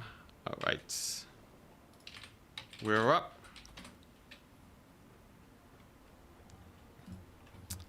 All right, we got our next opponent. Sorry, Plague Penguin. Gonna have to kick ya. Alrighty. Aren't these only the qualifiers? Yeah, these are qualifiers. No more -16. I think we're already out. Odds of making it are pretty low, but hey, you get to watch me play in Turin's tournament tomorrow. When is that tournament anyways? Let me check. For no particular reason. But, you know, I might as well sign up just in case. Let's see here. How many signups are there? There's going to be 1 million signups. That'll be pretty spice.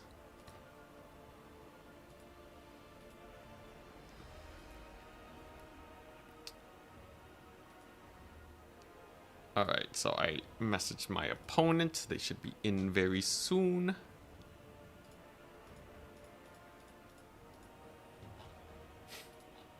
And then where was this? Arachnarok Lair. Alright. That's a pretty close quarters map. I'll give it that. I'll give it that. Faltering, guys. Faltering.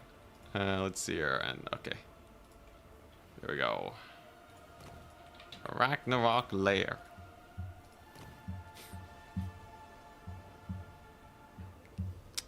Our War Marauder Horsemen could be pretty annoying for Pegasus Knights. The damage is pretty low and they die immediately to Pegasus Knight charges. I do think a Disgusting Blob has a good chance though.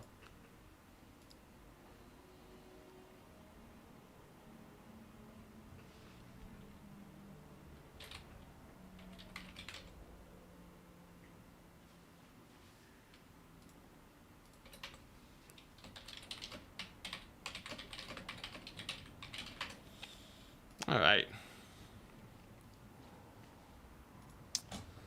Let's do it.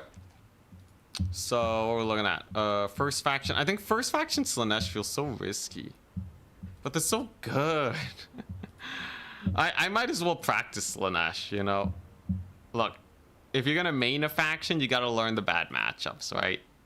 I gotta take at least a month to learn how to do this properly.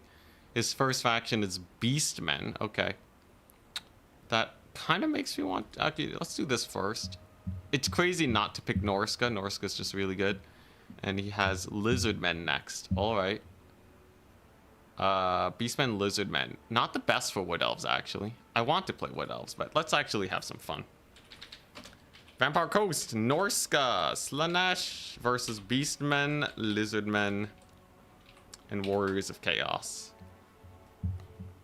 Alright. Should be good. I need to practice my coast more. I think like I'm a little behind on like all my counterpick factions. It feels like there's some catching up that needs a doing. Not sure about Lizardmen. I think Lizardmen definitely. Slaanesh should be better off. Although, man, losing the passive increase is so rough.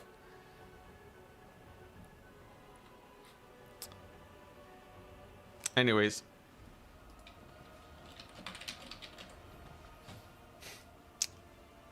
Regardless, I want to be a Slaanesh main, okay? I want to be the de facto Slaaneshi main.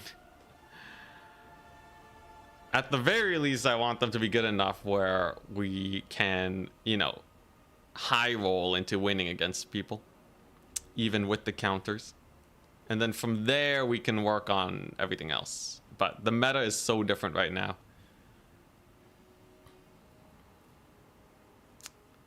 All right, so they're going to be banning first. Vampire Coast versus Lizardmen is one I'm kind of interested to see. I'm not sure if skinks kind of screw you over there. Just a million skinks. I don't know if that's good or bad. Because there's dogs too. You can dog spam, run them down.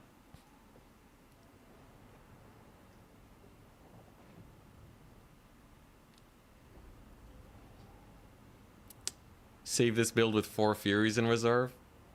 I cannot bring my... I can't bring myself to take Furies against Bretonnia. I've never had a good time doing that.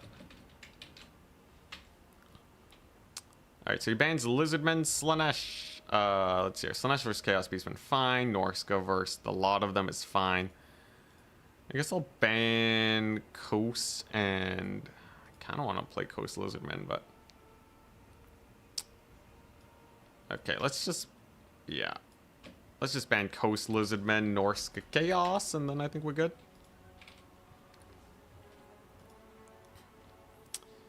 Crab faction mod tech. Yo, I can't believe that mod popped off so hard.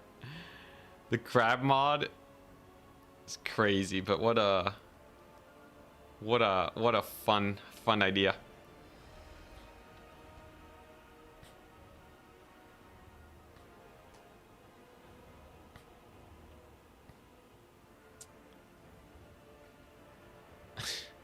It's a fun meme, but like usually memes don't stick around that long.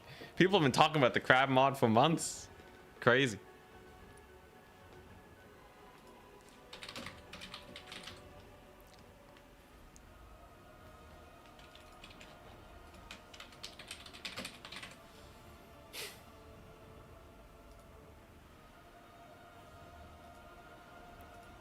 Has an entire article devoted to it. The crab mod, hell yeah. But yeah, yo, my week off, I'm so out of practice now. Mega out of practice. I will say though, I am happy to have more time to focus on videos. I think, what's it? Man, I really want to go the grubby route, you know? The general idea is that Grubby, he was like a top player before, but he transitioned into, you know, being a content creator and never really looked back. He didn't really regret it that much. I need to like get that presence of mind or whatever. I don't know. Does anyone watch a lot of Grubby? Does anyone know his thoughts about, you know, moving away from, the #1 scene? Because he's still obviously an insanely good player. He's still kind of cracked, but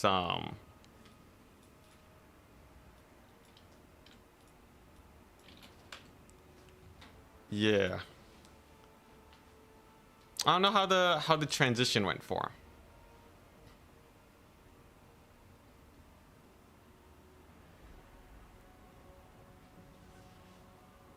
I feel so torn. I feel so torn.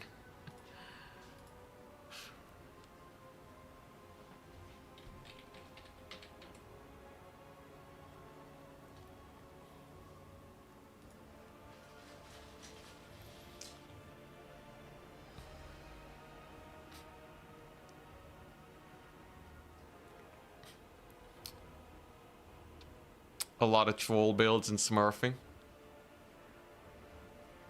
Yeah, like I think, you know, like once you're not just super hardcore, you know, funnily enough, a lot of my ultra sweaty streams, people don't tune in as much for those. A lot of people honestly just like me being like, hey, I brought 5 Blood Knights. I brought 5 Blood Knights to this tournament. You have like Euthermal too. Like Grubby and Euthermal, you know? It's just letting go. Letting go and and just having fun.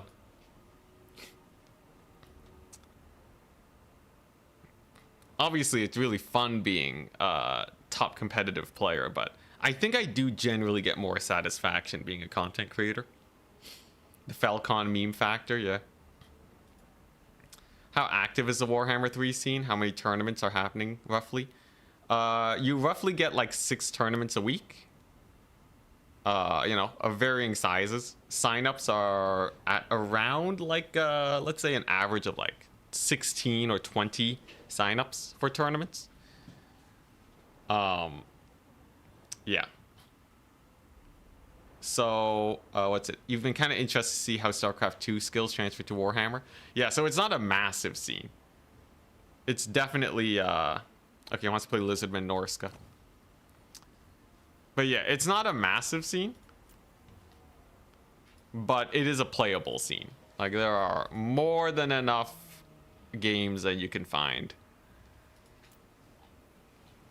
in Warhammer, but it really depends on what you're looking for. If you want like a ladder that you can practice on, there isn't really one. You kind of have to get integrated with the Discord. Kind of depends on you. It's the first time playing Norska since early access. This will be fun. Versus Lizardmen were pretty good. Now they do have Tempest, which means Chimeras are, they kind of have to be a reserve unit. Edens and Giants are bad because we got skink action. But Norska is just insane right now. Norska's super strong. I think if I just do this, we're already cooking pretty hard.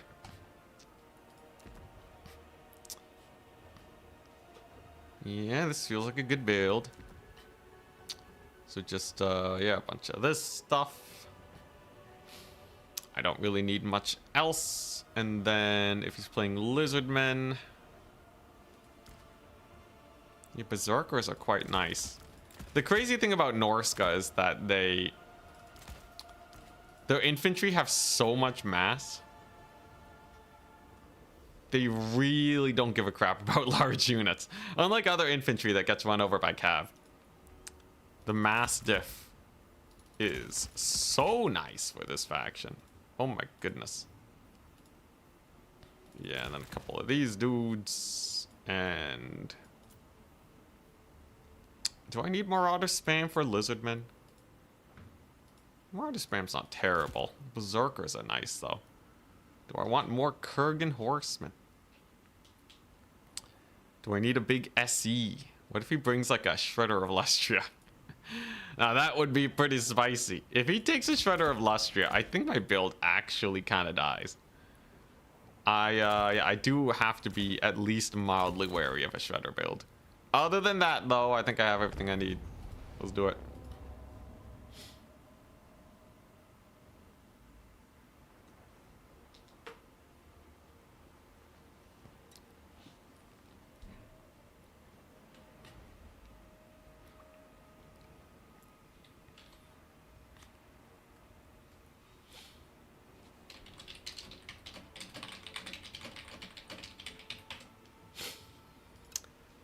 Let's do it. Exclamation mark bracket. Here, let me just put the link in. I am the Nightbot. But yeah, after this round, we'll see if the top 4 is decided. There's a non-zero chance that this is just like 5 rounds and top 4 is done. There's 2 people with 4 wins. There's a lot of people with 3 wins, let me tell you. So there may be quite a few more rounds here. Quite possibly.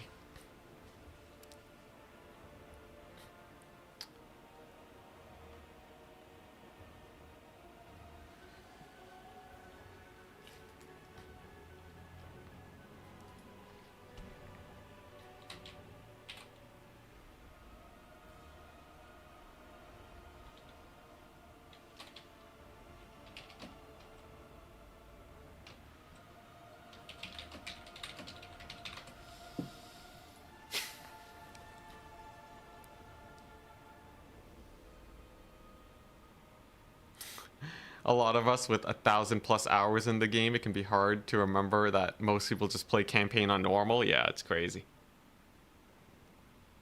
A lot of people come to watch multiplayer though. That's the nice part. Yeah, anyone keeping an eye on Dawn of War 4 though? That seems pretty hype. The thing is though, I'm not gonna trust any company to have a smooth launch. Dawn of War 4, all right, all you gotta do is look at Dawn of War 3 and you'll know that the flops they cometh. Mostly watch me because you think I'm one of the best out there. You're here for the sweat and not appealed by other content. Yeah, it's a mixed bag of what people are interested in. Hardest part about being a content creator trying to make it big is trying to find the sweet spot of mass appeal.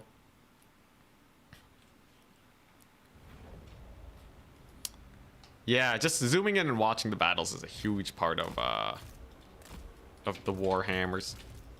All right, you guys will love this. The double Dreadmaw. So this is my anti-lizardman skink tech. Skinks do not have a lot of HP per entity. So Dreadmaw's unburrowing on them is like easy win.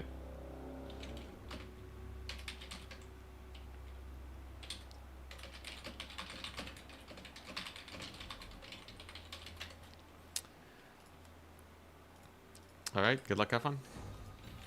I got Sail. He has the Wind Blast. This is the Skink Annihilation build because the rest of the army is just raw capture weight, just thick, absolutely chunky capture weight. I find that this build just works really well in general. You have the capture weight, you have the stall, everything is great. He's gone for the newly upgraded Dread Saurian. It got a +5 leadership buff, which is kind of absurd. Mazdamundi with the net. Nice. So I can take a Chimera if I so wish. That's pretty hype. That's pretty good. We got a couple skinks over here on the side. Getting a little bit of a capture. Not much I can really do about that. Where'd my banners go? Where'd it go? Capture points? Eh? Lock it. All right, there we go again. All right, so let's see my Dreadmaw micro. Boop. And a bunch of skinks go flying. There we go. Nice. And we're just gonna reburrow directly on top of them. These guys are an absolute menace, man. They're so annoying to deal with. Because anytime the thing that shows up that can kill them arrives, you just reburrow them. And then, oh, they're gone. Whoa, where'd they go? Super annoying. Super duper annoying. So now all I gotta do is capture me some points. His skinks stand absolutely no chance here. The biggest thing is just stalling long enough. This build is really good for just that sweet, sweet triple cap. I am going to summon a couple horsemen to bully his Mazdamundi and the Feral Dread Saurian. I don't want them to have free reign. If they have free reign, that's kind of annoying. Right? Because they can get a lot of damage off. We can just kind of stall them like so. We're good. He gets the net though on one of my horsemen. It's gonna be brutal, but we already did a lot of damage to Mazdamundi. This guy's hurt. I think we're just gonna push him to his spawn zone right now. Horsemen didn't take too much damage, thank goodness. And I don't think the Kurgans actually win versus the Dread Saurian. We're not gonna test that one out. Maybe not right now. By the way, great thing about Sail. Every time he casts a spell, you get an army-wide speed buff because of the Lore of Shadows that he has on him. So he's actually super duper hype for these infantry builds. They're able to keep up pace and rush down the fools super well. All right, this thing took a lot of damage from the horsemen. I learned a while ago that horsemen are actually really good versus the axe throwers. They're actually really good versus armor targets. So we're gonna use them to our advantage. Gonna bully that guy as much as we can. Oh, Ruination of Cities. Whoo, barely missed us. All right, nice. And then we're gonna see if we can kill this guy. In the meantime, a couple skinks. We slow them with the Wind Blast. And get that speed boost. I got a Night Mob. I don't really have a place to put it. And the Kurgans are doing not bad. Saurian is not going to rout anytime soon. It doesn't do that no more. But yeah, I think we're good. I don't think he has the deeps. I think my opponent is severely lacking on the deeps right now. And the Mass Barrowman is just so solid. Okay, although I don't think I'm routing off the big monsters. It's probably not even worth to even try getting them. It's kind of a stretch goal at this point though, because we are very ahead. We are very comfortably ahead as it stands. Those SEs out, they don't die. Okay, can I slow these guys down maybe? There we go, that should do. Sail with the stall strats. I'm just gonna get an unburrow here. His Skink Skirmisher should not do super well. Alrighty. Yeah, there's no way I should not be fighting this. It's so not worth. It's super not worth to take a fight there. By the way, Berserkers, super good versus Cav. Come on, get the Dreadmaw there. Boom, baby. And then reburrow. Dreadmaw shenanigans. They're going hard. Sail's fine. He's not gonna die to a couple Cav units, I don't think. He bought in the Salamanders. They should not be super great here either, though. And I think we just keep summoning in infantry. I'm finding that he's having a bit of a hard time clearing the infantry here. So if we just bring a couple more, life should be pretty comfy. Dreadmaws chilling. The chase off continues. Nice. Can keep bullying those salamanders. Come on, click them. How's Sail doing? He's doing fine. Yeah, there's no capture weight left. It's totally over. I will desummon these guys though. I will desummon them because I do kind of need them back as soon as possible. And he did get a big bite out of Sail, so he's definitely gonna rout.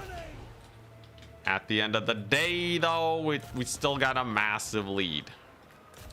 We still got a massive lead, and the Dreadmaws are just super annoying. Look at that. Reburrow right on top of his Umbral Tide. It's gonna stagger them. It's gonna slow them down. My infantry just chilling. They're just gonna chill. They're just gonna sit back and relax. I have 2,000 money in the bank. Holy crap. I should just spam javelins to kill the big monsters. Okay, how's this going? Not bad. How the Dreadmaws doing? Gonna get targeted. We'll just burrow. Maybe blast a couple skinks. Value-wise, they're doing not bad. They're mostly here for disruption, though. Alrighty.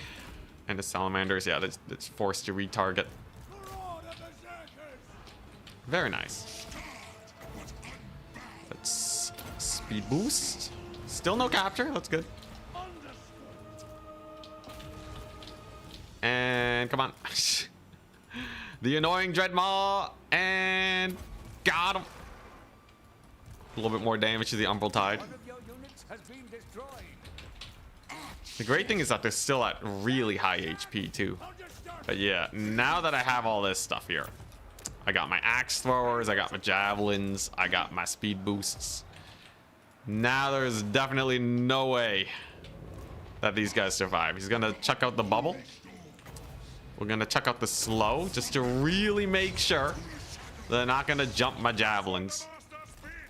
We got the dogs. This thing has 15 speed. Ain't no way.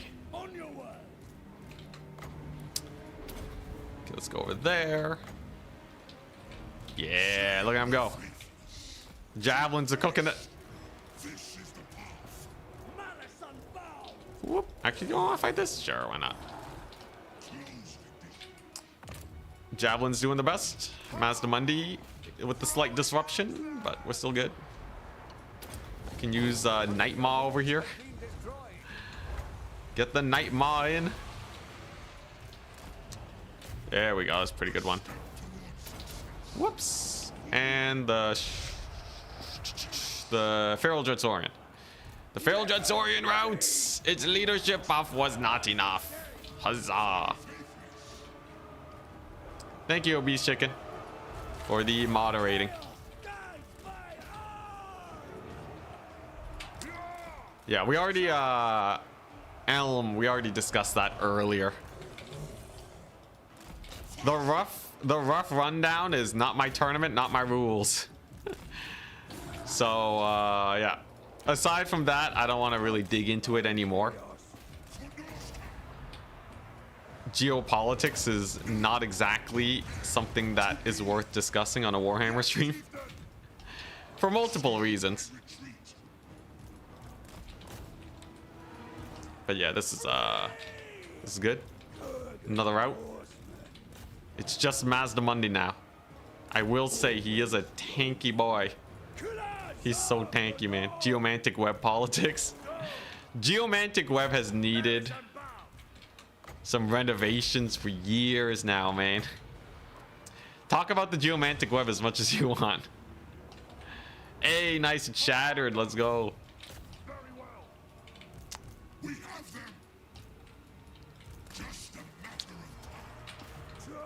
Yeah, I just wanted to see if I had a take. Yeah.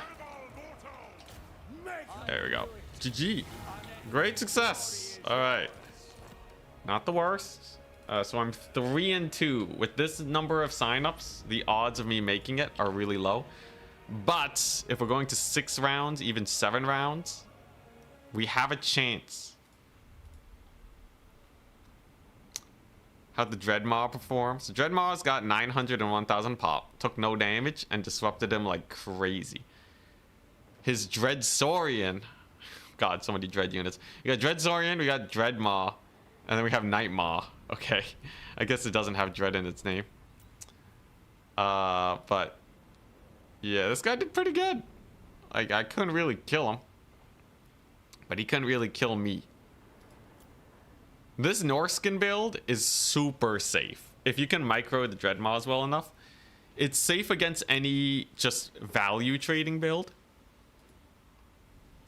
Because you just triple cap. It kind of forces your opponent to go in more normal style. Sail did great with the spell casting. All good stuff. This is all great.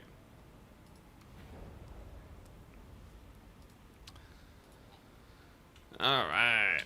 So win. Norska versus what was that? Lizardmen.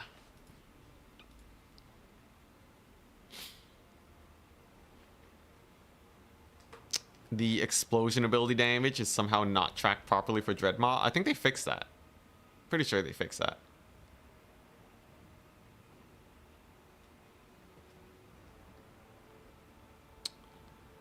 So currently with my latest win, we're still pretty far down the bracket, I'm not gonna lie. Yeah. We are miles away. So we have attack speed, Evergarden, Navigator, Opal Bear, Black. Oh no.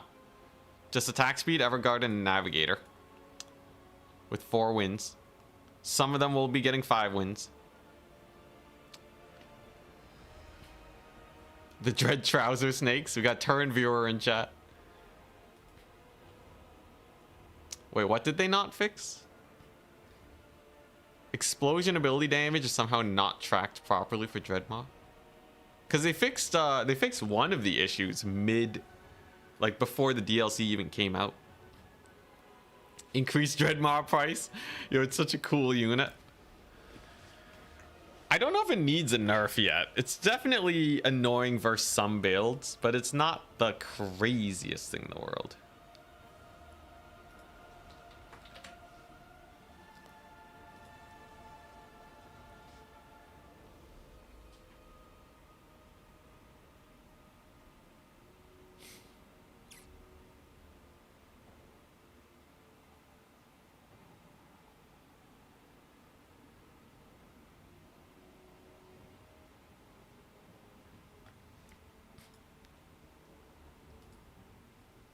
Alrighty.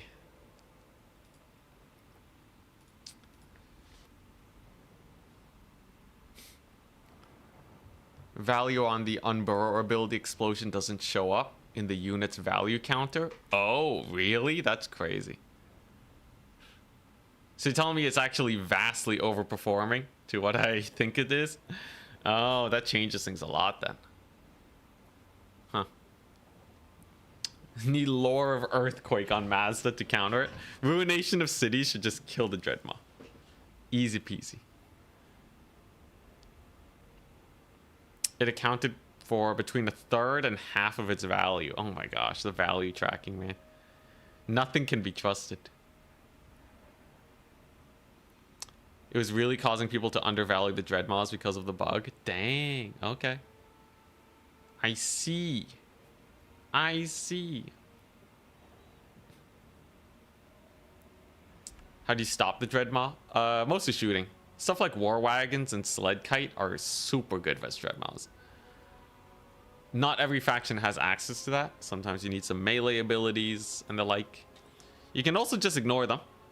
Just a good old kill the rest of their army strategy. Dreadmaws don't have a lot of battlefield presence. They have a decent amount, but not as much as like a block of infantry. So if you kill them quickly enough, it's not a big problem. They are also kind of slow.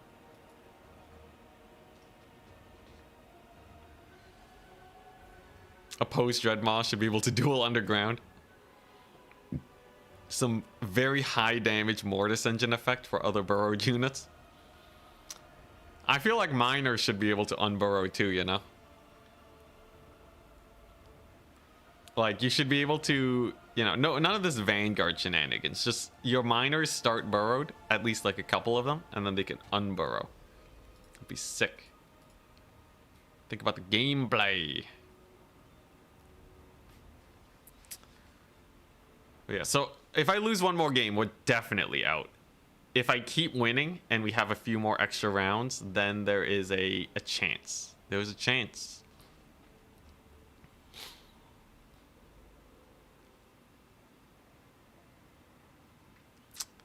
Dreadmaws are very micro-tax heavy, yeah. They have like, what? They have 2 cooldowns you gotta manage constantly, and moving them around is harder than for most units.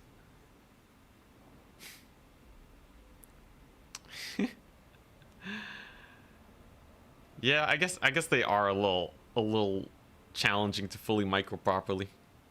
I like it though. Skill expression. Miners should have a burrowed speed of like 5. Yeah, that'd be jokes. They can still Vanguard deploy though, right? So they can still Vanguard deploy, but they're just super slow.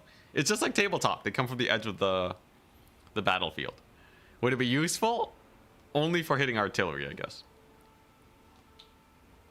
I wish there was a Great Maw unit. Just a giant Dread Maw. Oh my god. Imagine the valley.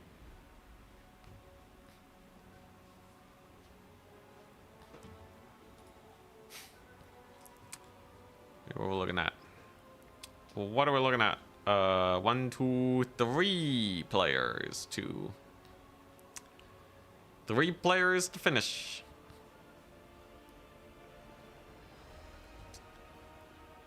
You think until they get nerfed, it's worth limiting to them to 1? There are so many people happy to ban and restrict units. It will come, and not through me. Usually, Turin will restrict the unit, and then I will restrict the unit after. It's just simpler that way. But like, I'm kind of past that at this point, you know. I'm getting too old for this. I'm just gonna take what I get at this point. I think that's the healthiest way to go about it. Focus on the YouTube career, which is oddly more stable than my Warhammer tournament career.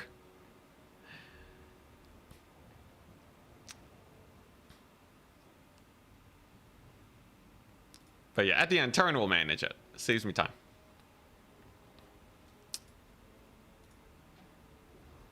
Opal Bear Black has to drop from the tournament. -1 player. Let's get Storm on that, slash Trizic.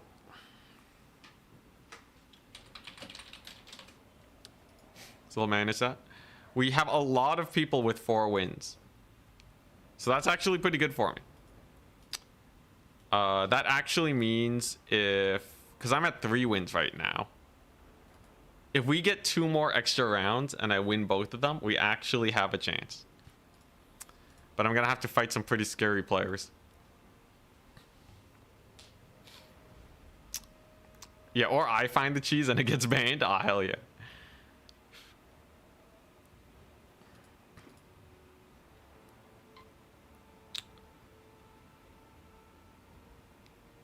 Turin, the meta gatekeeper. You know, honestly, I'm kind of fine with Turin doing it. I think,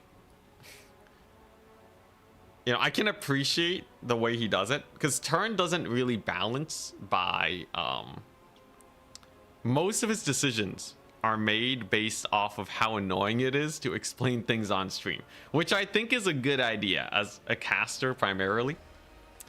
It's not about balance. The game's not going to be balanced, right?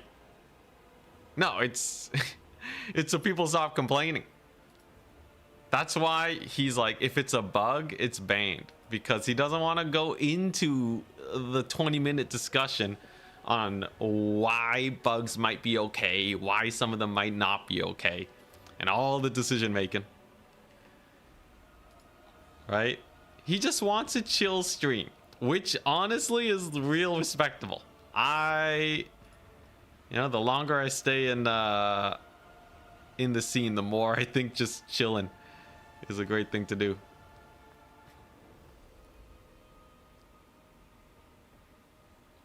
Obviously, you know, there's the other section where you don't want to be like, you know, trying to justify a unit that is overperforming. So if a unit is overperforming quite a bit, then like, yeah, he'll smack a main on that or a restriction. Those ones are usually pretty obvious though. People in the tournament scene pick up pretty quickly on things that they are unhappy with. What I'm hearing is if we want something banned or limited, we need to spam turn as much as possible. Appreciate the advice. Ah, yeah. No. Oh my gosh. Although, I will say, if you just give him bugs, if you just find a bug in the game and just let him know, there's non-zero chance it gets banned, whether or not it's strong or not. Which I don't disagree with. It's just not what a lot of people might like want. Like, I think a lot of tournament players, they like the game to be balanced and to have like, you know, all the fancy things.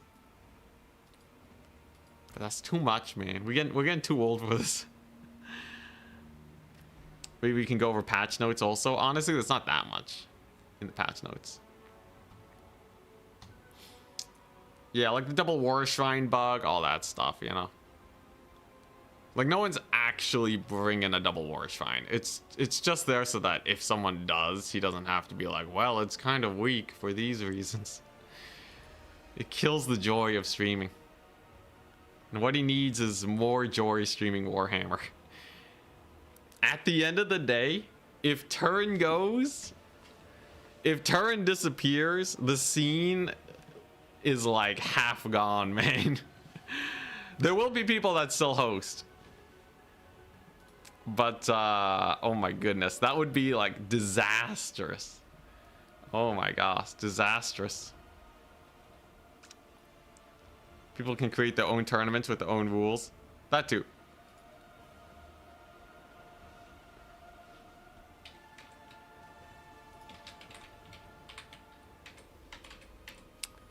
All right, we have a replay to look over apparently. Apparently we got the replay to look at. So what are we looking at here? Bada bing, bada boom. Unataki versus Joni. Let's take a look. Oh, Turin's basically the grassroots creator of the multiplayer scene, man. As far as I can tell, he's like one of the first people to really, you know, start getting into Warhammer multiplayer. Kickstarted it all. All right, so what are we looking at? There's a Renataki versus Adler, and he says, "Oh, whoops, didn't save." It's the wrong one. It's a wrong replay. For respect of the player, we're not going to show it off. Big shout out from a fan. Have you thought about revisiting your tutorial / beginner friendly videos for newer players into the scene? I've thought about it. But in general, it's just not economic enough.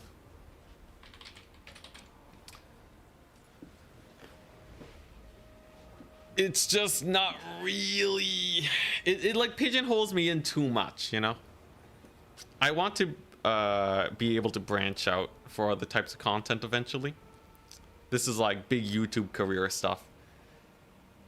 The only way I could make it work is if I really got into like coaching and all that.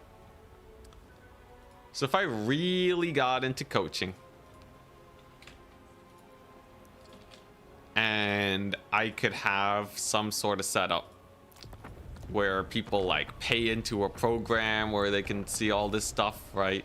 That's really the only way I can make it economical. All right, let's take a look. But yeah, outside of that, viewership alone, just pure YouTube views, it wouldn't do well.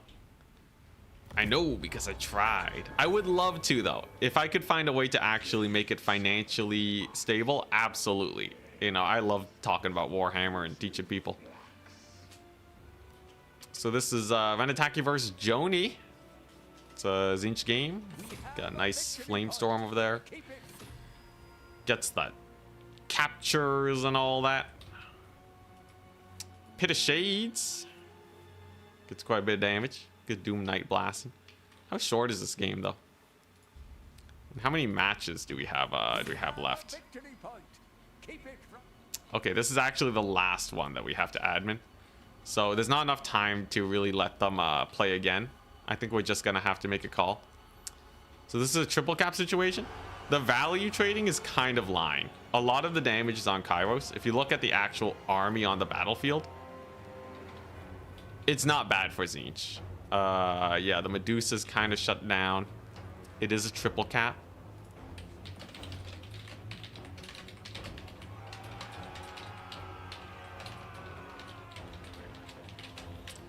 Let's ask them. Gotta see who crashed. So there's another Pit of Shade. So that just kills all the Cold One Knights. Morathi's getting pretty beat up. So this is 5 minutes. This is 5 minutes to losing the game. Dark Elves are not on their way to really capturing. Maybe a little bit on this point. If he kills Kairos, I think there's a non-zero chance that Dark Elves can win. But Kairos is back in the air. Gets the Book of Secrets. Is that a new animation for the Book of Secrets? Looks kind of nice. But yeah, we're looking at... it's real sus. Medusa routes.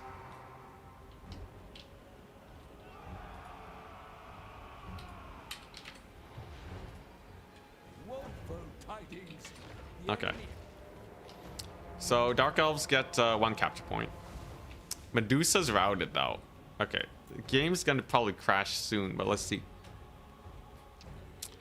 So Medusa's here. We got some Spawn. We got some Zongors.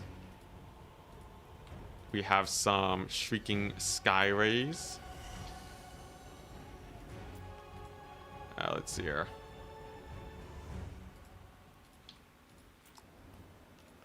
Let's take a look.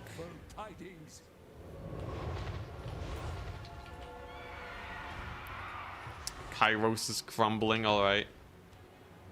So, big deciding factor is who wins on a single cap. 500 divided by, my bad. 1,500 minus 84 divided by 2 is 708 tickets.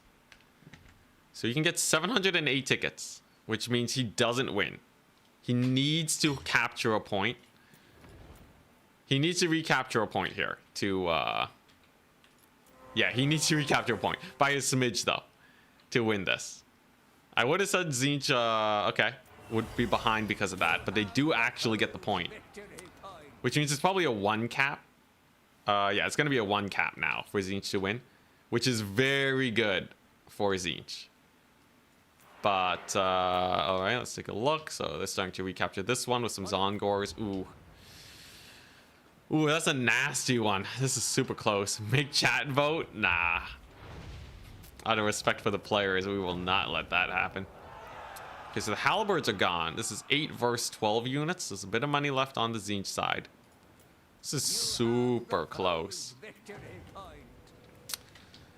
Given that Tzeentch wins on a 1 cap, though, it's such a big advantage. The Dark Elves have to hold a triple cap. And it seems like with this spawn... So, like, look at this spawn, right? Oh, God, it's so close. It might just have to be a coin flip. Oh, Morathi took massive damage. Oh, God. Okay, well, how is spawn doing? Let's see here. Yeah, I think Tzeentch wins on a 1 cap. There's just not enough Dark Elf left to really secure points. So if you it's gonna crash about now, but yeah, there's like 400 supplies left here. They're kind of even. all it takes is one Zongor to capture this point, and the Dark Elves are so screwed, right? If Marathi was at higher HP, I would give it to the Dark Elves. But what? They have to hold for 5 minutes though. But that's enough time for Tzeentch to potentially pull it back. Tzeentch wins even if he loses. Yeah, value trading, you can't trust the value trading. But like, look at this, right? So there's like Furies coming in. Oh, they're gonna chase off Marathi too, yeah. Yeah, this is definitely Tzeentch advantaged. Which is enough to call it because we're already pretty far. You know, this is the last round of the tournament. But yeah, you see how they're already starting to capture here? Dark Elves don't have a lot of mobility. It's just one Cold One Knight that can potentially go between points. But they're already losing this one. Marathi's about to get routed, so that means the Assassin's going to be gone. A lot of this stuff over here is going to be gone. And it's an Executioner summon. That's not going to get here in time, right? Like, Tzeentch can just take this point. Now, there's ways for Tzeentch to lose this. Yeah, there's absolutely ways for Tzeentch to lose that. But yeah, I think it's just a bit too much. Let's see here. I think I'm just gonna give it to Tzeentch. How high up on the points are they right now? Okay, they also have yeah, they have 2 points right now, so they'd only be catching up to me. They're pretty low. We just gotta progress the tournament then. Okay, gonna call Tzeentch win. It was super close, but so the tourney doesn't go long. Sadly, can't replay. All right.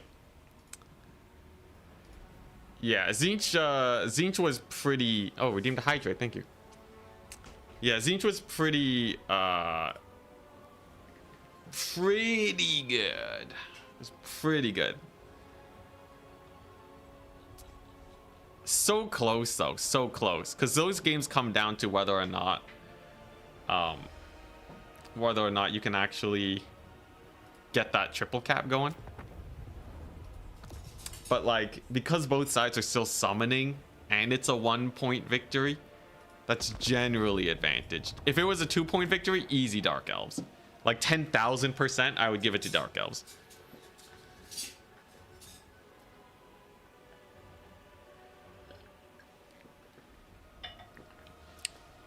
Dark Elves used Doombolt that game, they're banned.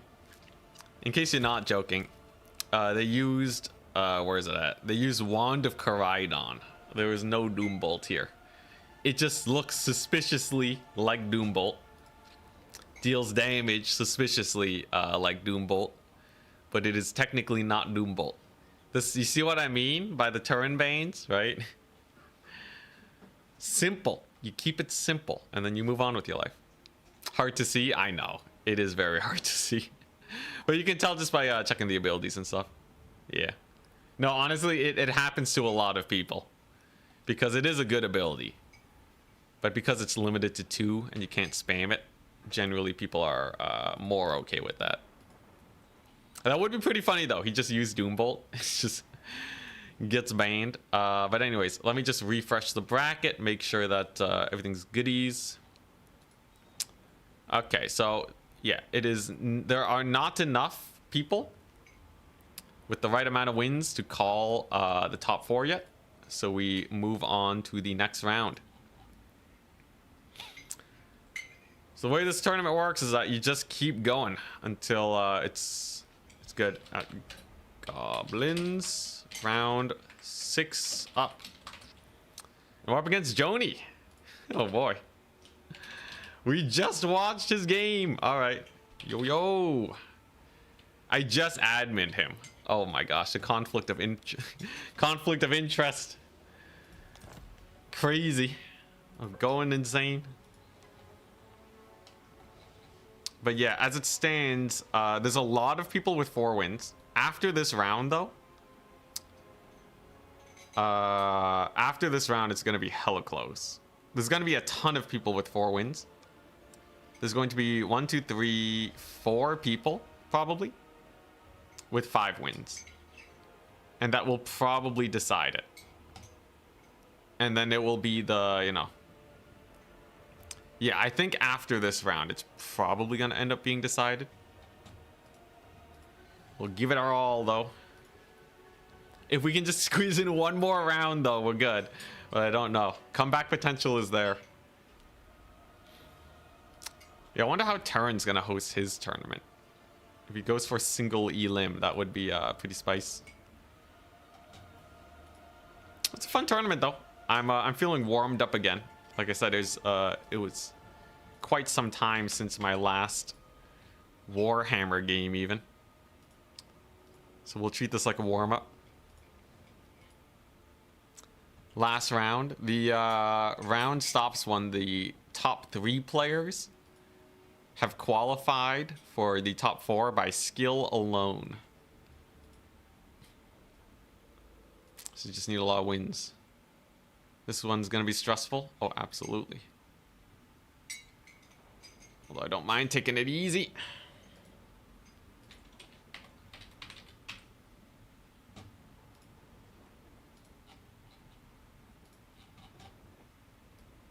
All right, here we go.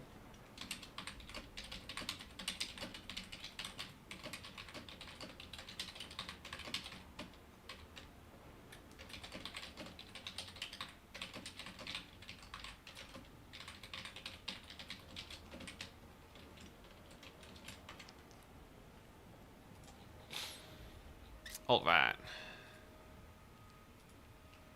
So he's ready. Oh boy. Eh. All right. Picks and Banes. Oh crap, what's the map?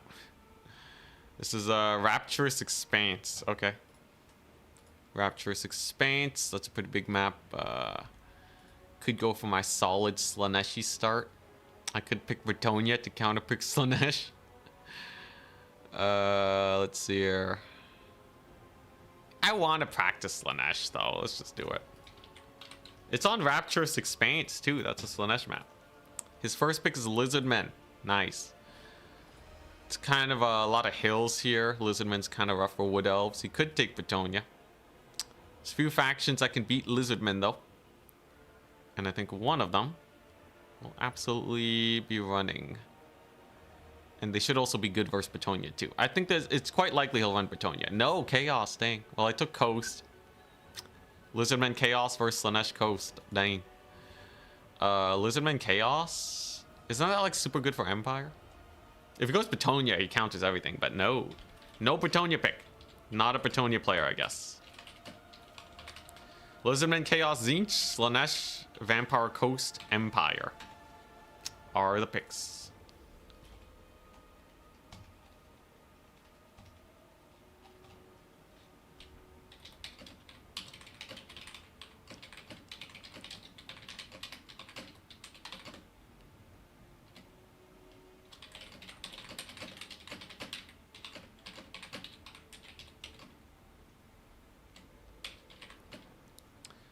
All right.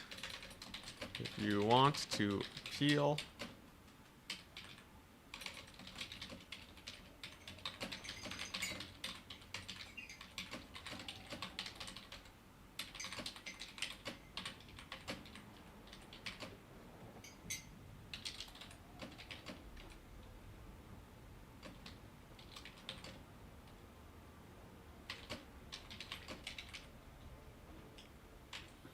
All right.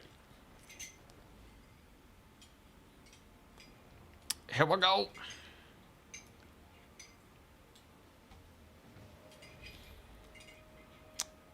Interesting. Empire Coast, Slaanesh, Lizardmen Chaos, and Tzeentch. I see.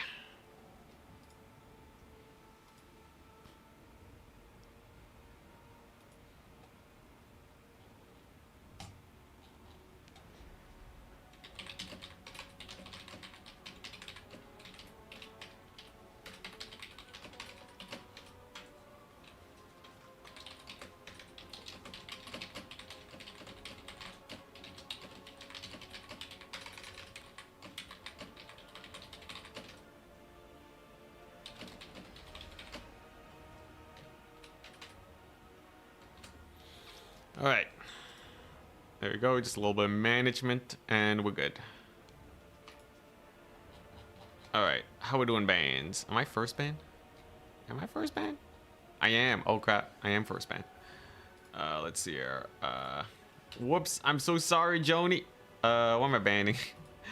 Empire Lizardmen, Coast Lizardmen, Empire. Honestly, Empire's not bad versus all these. I'll ban Coast and Tzeentch, maybe? Alright. Here we go.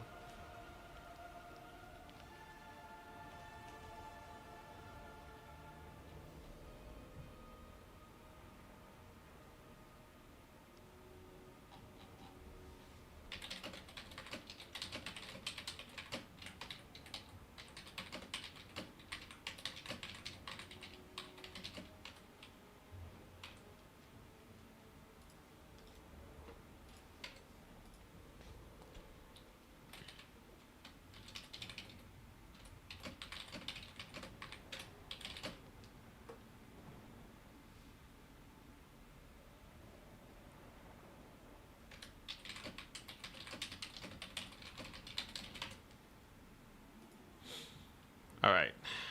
Picks and bans. He bans Tzeentch Slaanesh. Pretty crazy. Lizardmen Coast. Nice. I want to leave the Slaanesh open. I'll ban Coast and Chaos and Empire and I don't know, Empire and Chaos? Empire's still good versus Chaos, right? Yeah, sure, why not?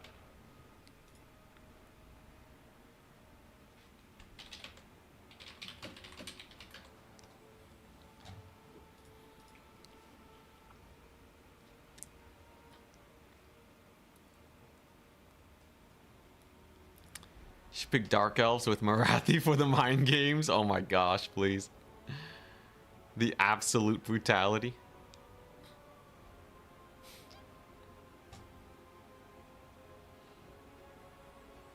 Alright, lots of adminning to do. It's rough, but we should be good.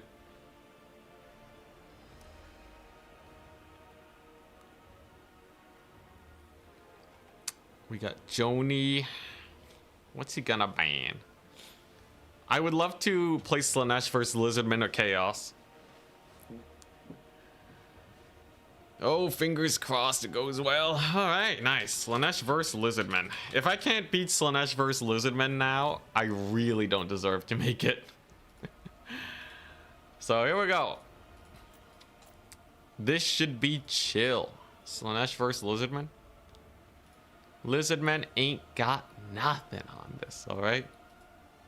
Slaanesh cooks, I think. Lizardmen have some pretty nasty blobs. There is that to worry about. Other than that, though, it's pretty straightforward. You just kind of roll on in, kill stuff super fast. It's nice and simple. I think I will take one of these. Should be a free win. Yeah, totes. Let's see here. Should just return to the old Slaanesh style and just max Forsaken all the time. Honestly, versus Lizardmen, it's not a terrible idea. Now they could have some big monsters. There is that to worry about. But as long as I can route off a couple units, it's not too bad. And Lizardmen are fairly routable. The faction itself can absolutely be routed off. Not a singular problem in the slightest. So yeah, I just take a bunch of this stuff. The big scary thing about Lizardmen, like they do have those Kroxigors, right? But Slaanesh has some pretty nice tools now to kill them off. Oh, he's ready already. Look at this guy. You just kind of have to take one big super decisive fight is how I kind of see the matchup playing out.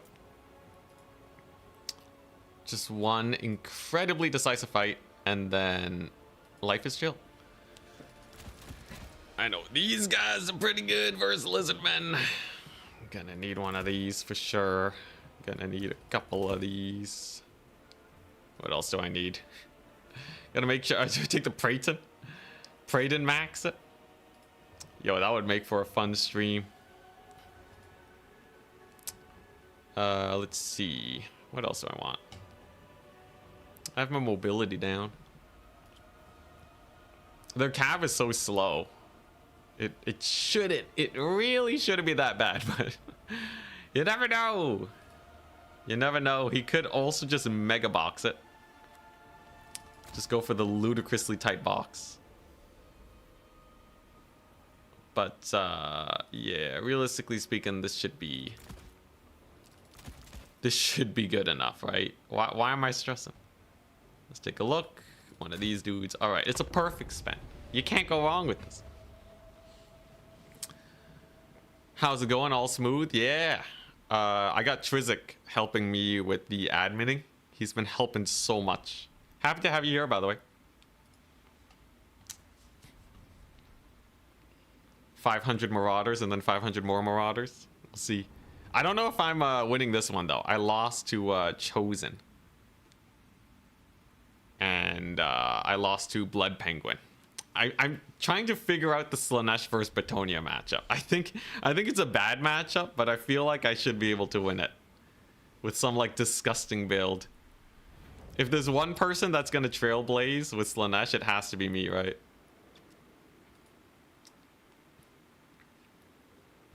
But yeah, drops will actually help rounds go by a bit faster, so that's definitely nice. Devotee crossbows for Bretonia. Do they beat Bretonian archers?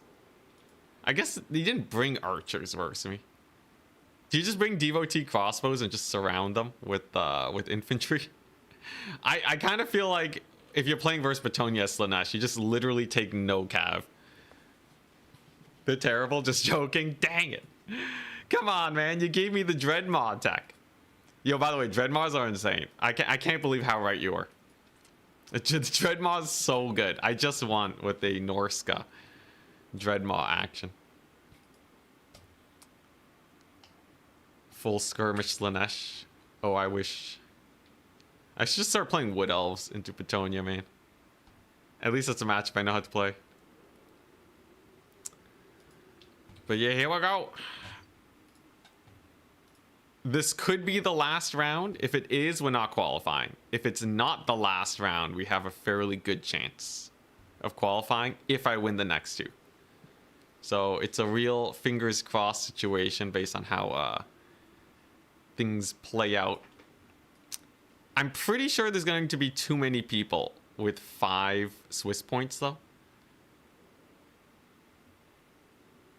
Yeah, it's probably not, but like so close. Technically, if we get enough people with 5 Swiss points, if we get 5 people with 5 Swiss points, that would work. Even Nurgle can't beat Betonia. That's true. That's true. So if a Nurgle blob can't beat it, can a Slaanesh blob beat it? Well, a Slaanesh blob is faster than Nurgle. And what's it? Their Mortis engine for the mask only triggers if the enemy is in melee, not if the mask is in melee. So I was thinking you just park the mask in the middle. You just park the mask dead center of your blob, and then it's like Kugath has a width of like 35 meters. Imagine. Yo, turn. I think I would say Betonia loses to Nurgle if Kugath was 35 meters wide in radius. They can beat them? Oh, okay. Beautiful then. Even better. Then there's a chance. Wait, this is the Disgusto build. Oh, it's a buff Shredder of Lestria. We got some Star Chamber Guardians. All right. Good thing I have my Keeper. Exalted Keeper of Secrets over here. Mazda has a net. Apotheosis. All right. It's all pretty standard fare. There's nothing too crazy. Aside from the, Shredder of Lestria, but at the very least, Shredder is fairly straightforward to deal with. You just ignore the guy. Just don't give him the fight. Don't even try to kill him is the answer. I'm gonna camp his spawn zone instead. This is just a vanilla Slaanesh build, but I have Pleasure Seekers now. But yeah, I should be able to swipe this point because he's gonna want to defend this point number 3. But this guy's just a little too chonky. He's just a little big. So I think I should be able to win this. Wow, this is a crazy, crazy elite build. Well, if he's gonna go for the Paku Pak cohort, that is definitely... Oh, he's gonna net me. Wow, okay. Goes for the net. Means he wants to commit to this fight, but he's gonna lose these guys. I don't know if that's worth it. Because the Forsaken, they will absolutely grind fairly well. Gonna get the Pendulum. Gonna pull these guys away. Get the Lord to bait him in. Gonna rampage him and then charge him. So that's just gonna delete him. And then if I can get the Furies in behind here, then I think we just win this.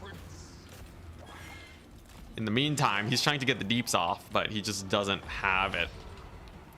And that should basically spell doom for my poor opponent here. I think that catch is just a little too brutal. Yeah, and he doesn't have a net. It's on cooldown. Paku Pak cohort is just dead, man. It's just dead. I will say, Slaanesh is definitely my faction for punishing people if they make a blunder. Like, I think it takes one misplay and Slaanesh will absolutely wreck your world. Yeah, turn is awesome, man. All right, here we go. So I just gotta kill the Star Chamber Guardians now. At this point, I have so many units, I absolutely can win this fight. If we commit to it. He does have that banishment that we can partial dodge. How does he get unbreakable on these guys?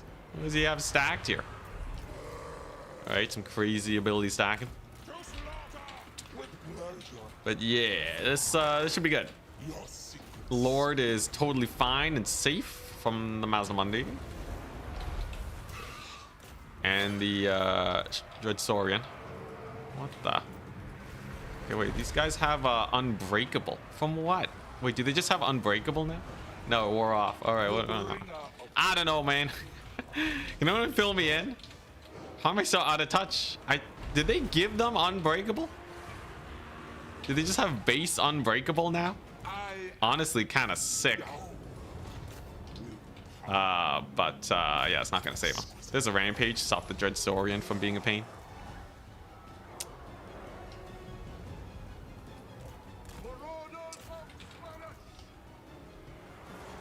Yeah, netted the Forsaken. The Forsaken net didn't really get anywhere, did it? It's a little unfortunate. My Lord's cooking super hard, by the way. And yeah, I think this just comes down to that early pick. Sometimes Warhammer games end super fast. Pretty sure when they're near the Lord. Huh. Alright. They have a special Guardian ability. Oh, so their Guardian gives them Unbreakable. Okay, I see. Well, today I learned. I see the units so little, I didn't even realize that they had such cool shenanigans.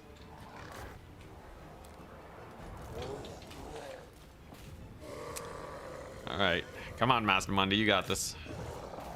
I just need one more hit on the big man, and he is dead. Golden Spear Riders will get outmaneuvered by the mobility of Slaanesh. Mazdamundi's down. Pleasure Seekers, though, also dying. Painful, but I think we got enough of a lead. No sweat. Huh, yeah, they get Unbreakable and cause fear, apparently. All right. Today I learned. Now, getting the chasing just right is going to be a little awkward, but we got him. The Mazdamundi is dead. It is cool seeing the new buffed units. I think that's definitely nifty. Ooh, I can rampage the Shredder. Okay, look at this. So we go here, right? We rampage it so that it faces the wrong way. And then we get the Sick Rear charge with infantry support. That's how you take down the beast. Its +5 leadership is keeping it in the fight, though. Still think Temple Guard need to be closer to Chosen in power. I think Temple Guard are pretty close to Chosen in power. It's just Chosen suck. Chosen are pretty bad, so I don't know if that's the benchmark you want to go for.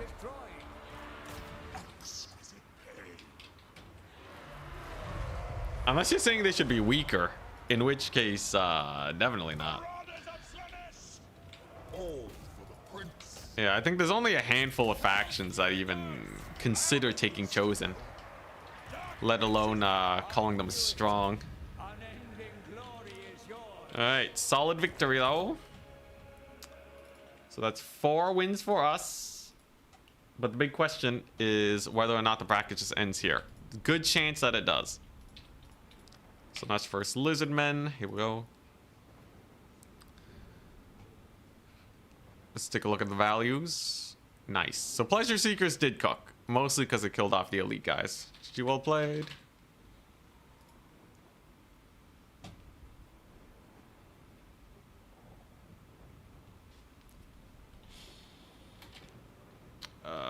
What was the...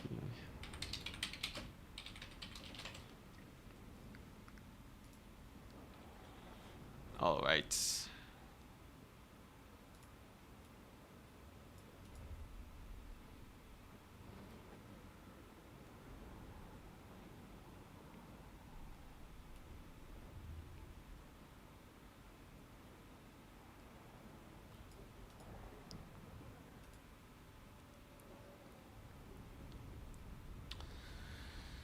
All right. How'd my Lord do? Dang, 3,000. That's Monday. Shredder did great. Shredder almost always does great. It's just it's not the best support tool. But alrighty. Just gotta do oh my knee, a bit more adminning, and then we're good.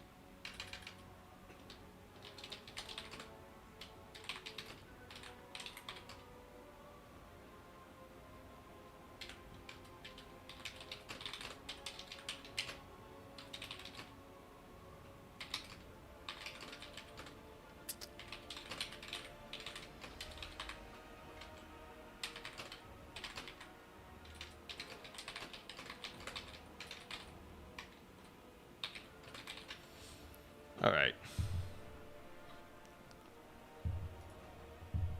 Hey, Goblin Town, thank you very much for the tier 1. So just waiting on this round to finish up. A lot of the top dogs are going to be battling it out. Fingers crossed, man. Fingers crossed that we can get one more round and maybe sneak in with a 5 win. So I lost your jump scare? Yeah, sorry. If it's loud, do let me know. I can turn it down.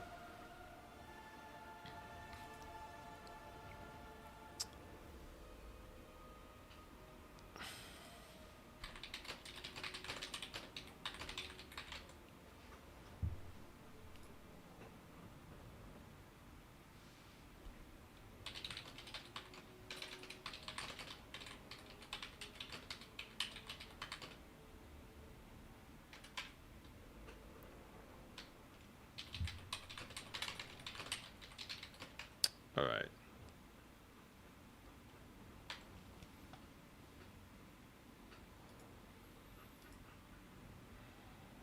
Evergarden going ham? Yeah, 5 wins. Popping off.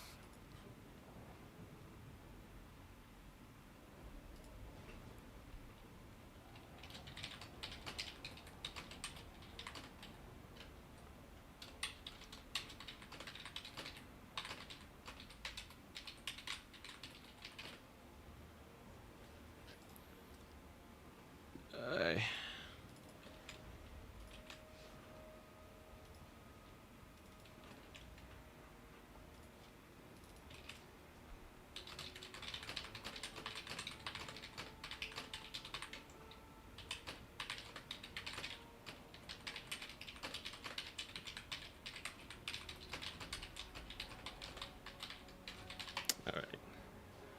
Lots of messages. So what are we looking at right now? I think the odds are unlikely, but you never know, man. You never know. I don't know if Blood Penguin's winning enough, though. That's the problem. So we have 2 people at 5 wins. A Shorty Droid, thank you so much for the sub. This is a qualifier this is a qualifier for the same CA event that Turin has a qualifier for tomorrow. Indeed.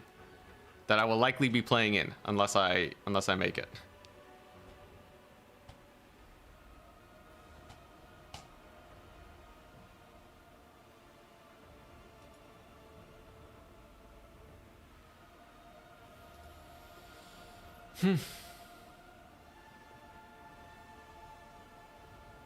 Yeah, and Dobbs from yesterday too. Yep. Much excitement. As it stands though, it looks like Evergarden is basically guaranteed to make it even if they lose the next 2 games. They will make it. Navigator is quite likely to make it. Like quite likely. Then we have like Attack Speed Enjoyer, Azek, we have Boss Toss and Blood Penguin. They're all fighting it out. Michael, Adlering, and myself. I think we're lower because our points came from this round. So it'll really depend. I think losing to Blood Penguin was a little sus, but I really wanted to get that game. Really wanted to try Slaanesh vs Bretonnia. I will keep bashing my head against that wall until I figure it out. If Nurgle can beat Bretonnia, I think Slaanesh can do it, just by pure Mortis engine power.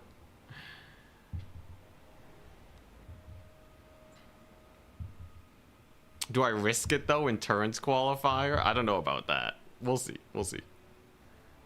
Honestly, I'm kind of just... I've been playing so many big tournaments recently. It would be so relaxing to just not have to think about it. I'll count it as a win-win either way.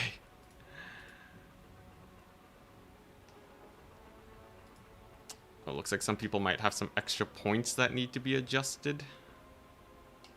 Oh boy, we'll fix that. Players are dropping like flies. Oh yeah, well, most tournaments that people want to play, they just want to play like 4 or 5 rounds. The actual qualifier part for this tournament goes on much longer. So it's actually like kind of encouraged that people drop off if you're not qualifying. Anyways, because it'll also speed up the rounds for us.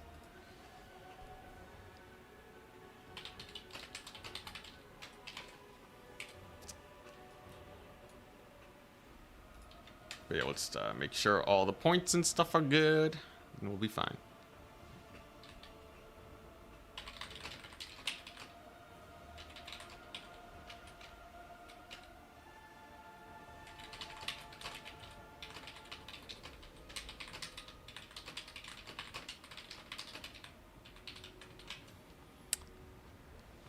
All right, what are we looking at?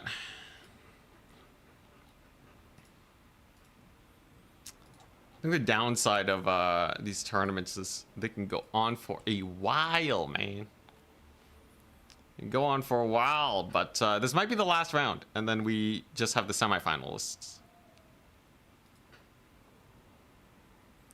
All Snex against Bretonnia. The Pleasure Seekers down trade too hard to their flying cav. The darn flying cav.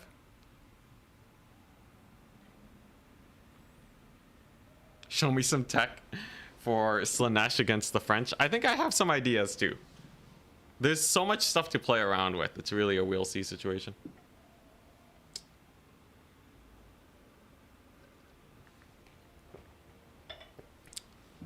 It's appropriate that you play Slaanesh to excess versus Bretonnia. Yeah. I'll become a master of the matchup. It'll be great. I really need to get my undead practice in again too. So many games to play. But yeah, we'll see how this round goes. I think we're likely going to see like 1 or 2 more rounds after this tops, and then we go straight into the semi-finals, which will be a best of 5 series. Super exciting.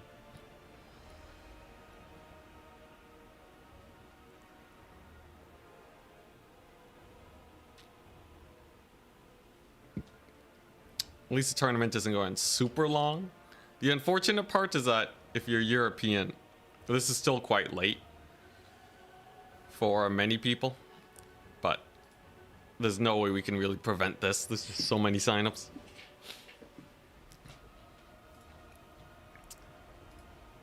I'd love to make it though with Slaanesh. Come on, give me that Slaanesh versus Batonia. Alright, so Abdel, Razak, and Empire for Hire are facing off. Abdel Razak has 3 wins, so they actually do have a shot at making it, potentially. And then we have Pontim's Claw and Side Sleuth. They are at only 1 Swiss point, so we would be allowed to move on the tournament without them, just to make sure that things go expeditiously. But first and foremost, it's Abdel and Empire for Hire that we're waiting for. So just 1 round. Oh, and the other one finished. All right.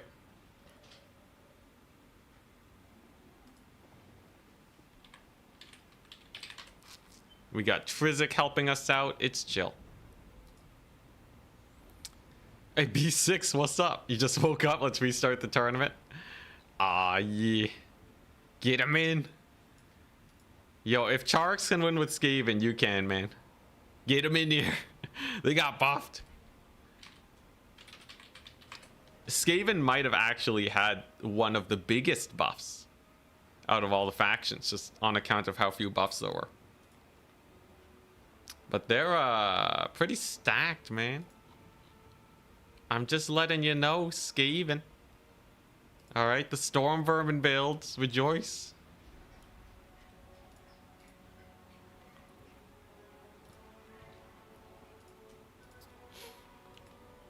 Is there a chance that we would see you in a multiplayer campaign if Turin is hosting one? Maybe, but like multiplayer campaigns are kind of a pain. I think I heard Turin talking about the same thing. I'd be interested, but like it's just kind of hard to manage. If he has a good format for it, like if Turin comes to me and he's like, hey, this format works pretty well for streaming multiplayer campaigns, and sure. But generally speaking, just, you know, going in blind, probably not super hyped about the idea. You haven't played the update, but sounds good. Hell yeah. I want to see the 8 Storm Vermin builds. Wreck and shop.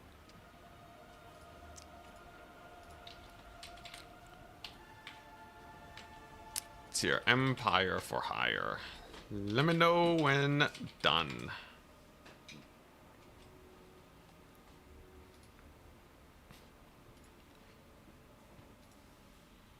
The crazy thing is, after all these rounds, we're still gonna have to do a best of 5 series for the semi-finalists. But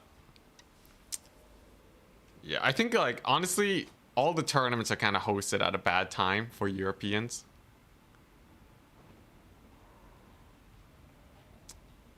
Which is kind of rough. This is the best that I can do, but like for a lot of Europeans that want to qualify, it's gonna be past midnight.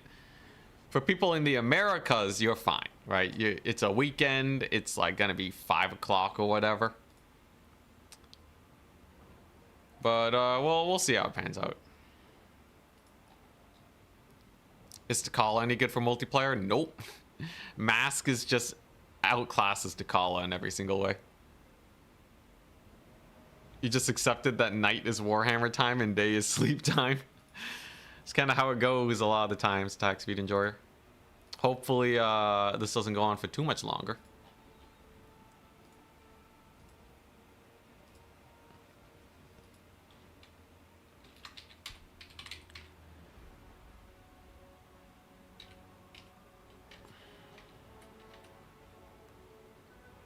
Razak. Okay. We know when done. Just waiting on one more match. But we must wait because we don't know if they'll actually be able to qualify. Europeans get 28 days of annual leave, fair trade. Oh my gosh. Survival of the fittest. All right, here, let me maybe refresh the bracket real quick. Oh, okay. So we have 5 people with 5 wins. So there will be another round. Very nice. Very nice. That's a really good sign for us. So if I win the next round, we have a chance. You're from Europe and you do want to dive into a bit of domination multiplayer. Thankfully, most of the tournaments start about 5 hours from right now, earlier. So you should be able to catch at least my tournaments if you are in the European time zone. And the tournaments usually last like 4 hours if you make it to the finals. 3 hours if you're just playing the Swiss rounds, sometimes less. So, would highly recommend. Let's say try to make it accessible. Man, you guys are cruel. No sympathy for the Europeans. Oh my gosh. Aren't like most of you guys European too? Oh, I get it. It's getting late. It's getting late. So most of the Europeans are sleeping. Time to backstab them apparently. Oh my gosh. Brutal. Brutality.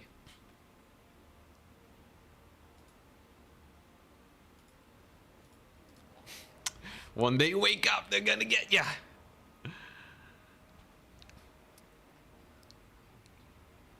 Alright, but I have a chance. I have a chance. However small it is there.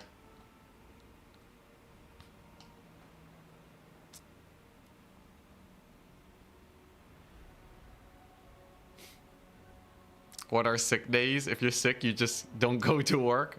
Hilarious. Hilarious concept. Oh, we're here. When will the next game start? Very soon. We're just waiting on one more match to finish, and then there will be another round. I still believe. Non-zero chance. There's a lot of people with 5 wins.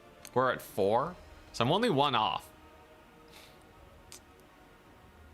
Our odds of getting there have increased significantly. I just hope this tournament doesn't last forever, but surely someone's gonna come out on top at some point.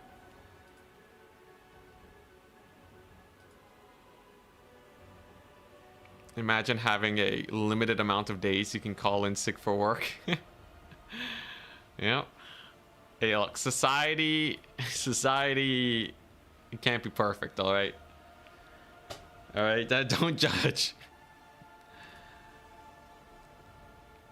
Like the new content with this patch or meh? Oh, it's very middle of the road. It's a solid DLC, but it doesn't break any new ground. So if you're already jaded by CA, this DLC won't hit it for you. If the last good DLC was great for you, this one's just like that. More of the same, which is a plus and a minus. All right, nice. They finished. Hell yeah.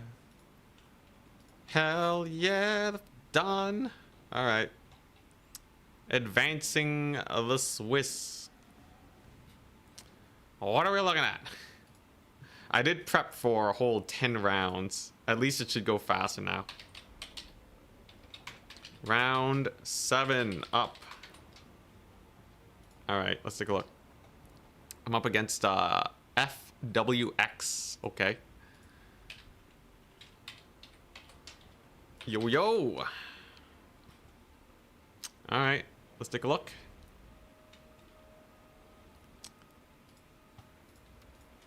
Have never seen this guy before.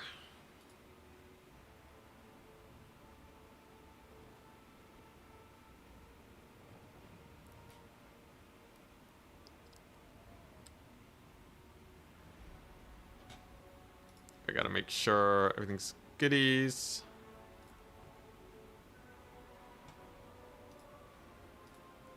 Let's see here. I think at this point, the next round has to be pretty secured, right?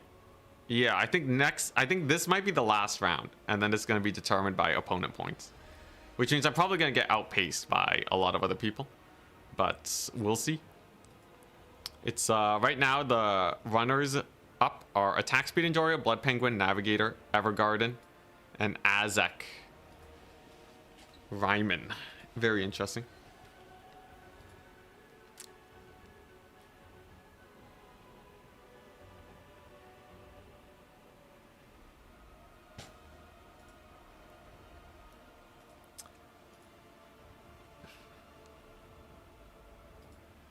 Yeah, I think the DLC is great. It's fine.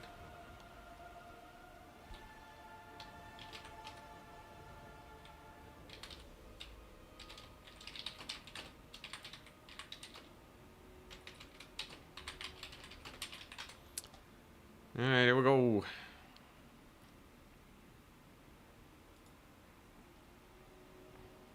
Just need my opponent to hit me up. I think I might have gone down matched. No, they're not messaging me.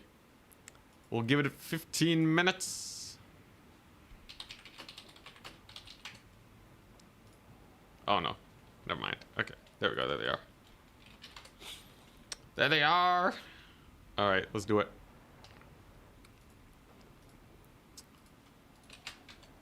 All right. Let's keep the Slaanesh train going. I need to become a Slaanesh master.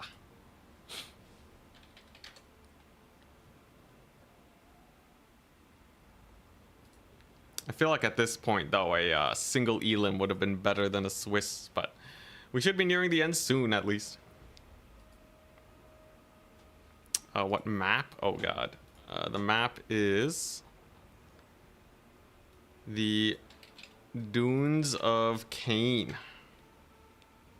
Hell yeah.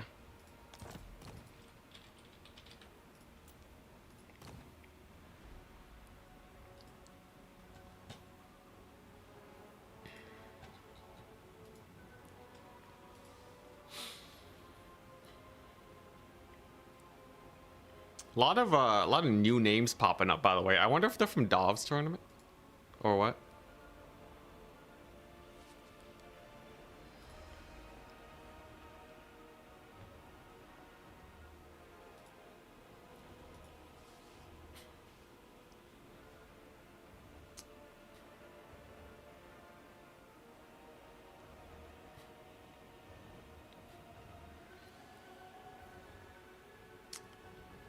Alright, so waiting for the Picks and Banes. Let me, I gotta scout out this tournament, though. I definitely don't want a forever tournament. So I might need to make a call at some point.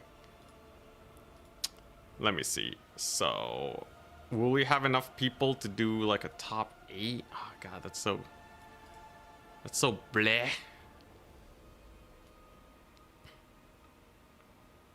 How many people do we have? 1, 2, 3, 4... 1, 2, 3, 4.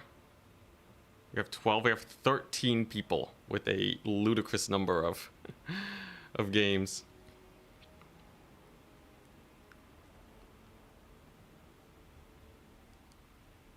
If I go by the people who have 5 wins for the next one. Okay, I think, oh man, I also need to be unbiased because I'm also a player in this tournament. Let me take a look. But I don't think we want to go for like yet another round. Or do we? What's best for the players? I guess like, I don't know. Based on the time we set it up, it's probably fine to just stick with it. I might do like 1 or 2 more rounds. But at some point, if it just never settles, this is my life now. Yeah, if it never settles, or if it seems like it's not going to settle, then it'll be pretty simple. Just do a, you know, a tiebreaker match, and then call it. To try to be unbiased, how many rounds have we had so far? 1, 2, 3, 4, 5, 6, 7. Okay. So we're not gonna do the tiebreaker after this one. The goblins, to make sure the tourney doesn't go on forever. Tiebreakers will be played at the end of round 8. I think that'll have to do.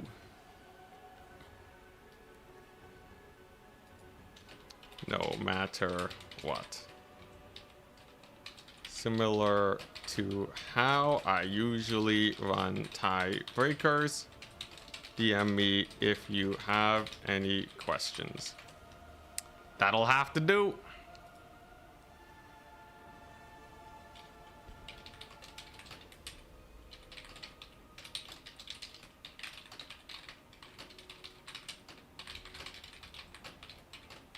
So it looks like opponent points for Swiss tournaments is just borked when so many people drop out. So we're going to, yeah. Yeah, I think we just skip the opponent points, and we'll have to do tiebreakers. All right, he's ready. Let's get our picks and bans. This is Dunes of Cain. First faction is gonna be Slaanesh. He goes Slaanesh. Second faction is going to be how do I want to face Slaanesh? Do I go Bretonnia? I feel like it's a matter of time before Bretonnia defeats my Slaaneshiness. Let's go Wood Elves. He goes Norska. Norska's a strong pick. This guy has some big picks, Slaanesh and Norska. I could just go Bretonnia though. Like that's not terrible. I guess I could go Chaos.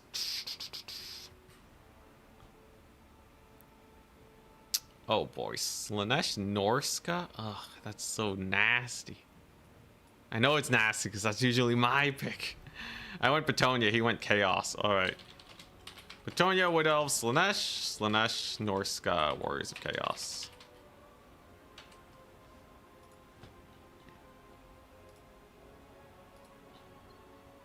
Alright, and I'm first ban.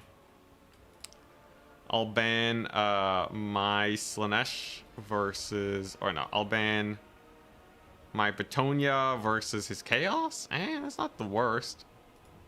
Bretonnia versus Norska, Wood Elves versus. I'll ban Bretonnia. I don't know. I'll ban Wood Elves versus Norska. All right, we're good. And back to adminning.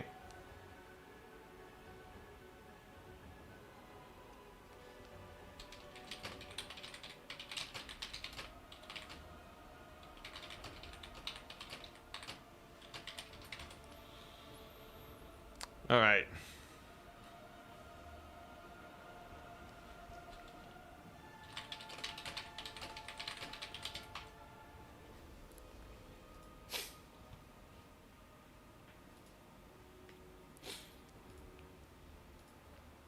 Is this, yeah, this is set maps. Maps are preset. That's how it go. Is Bretonnia meta now? The meta versus a lot of the top factions. But as a generalist, like for SFTs, the worst. It's really weird. But like Bretonnia is basically a solid counter pick, is how I would place them. Tenuous though, tenuous.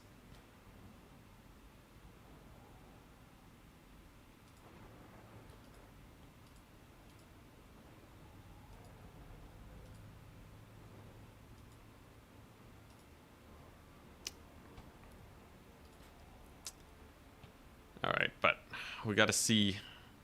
I think I have a lot of good matchups in this one, though. This feels fully doable.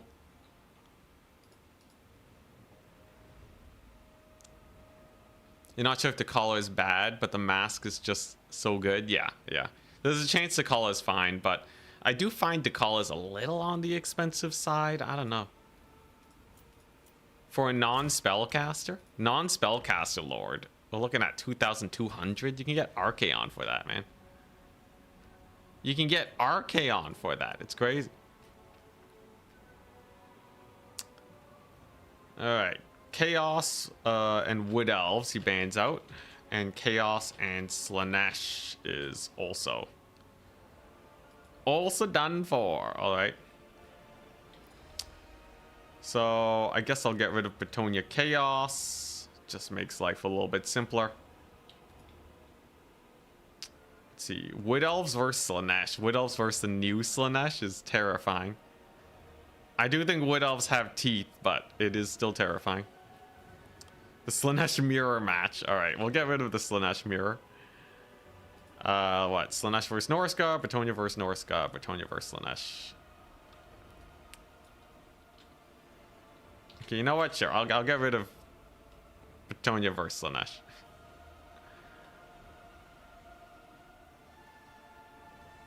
And,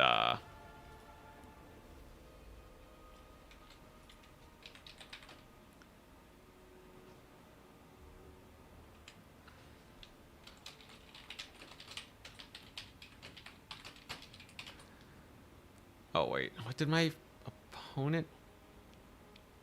Oh, wait, no, I think I banned way too many matchups. Alright.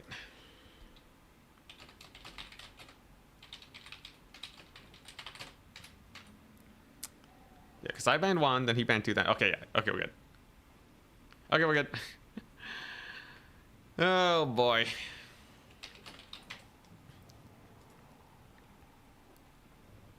Yeah, Betonia has some really rough matchups. Huh, his icon is just armor. You think he's gonna armor max me? You talk a lot about routing the enemy units a lot. Do you value the route off more than the damage or kill? Like, how do you see it? Well, like, routing off a unit is the same as killing it in full. So, the only difference is the Lord. If you kill the Lord, it's a permanent -10 leadership after the initial -16. If they route off, it's just a temporary -16. So you do generally want to kill the Lord. But for everything else, routing is just as good as killing in multiplayer.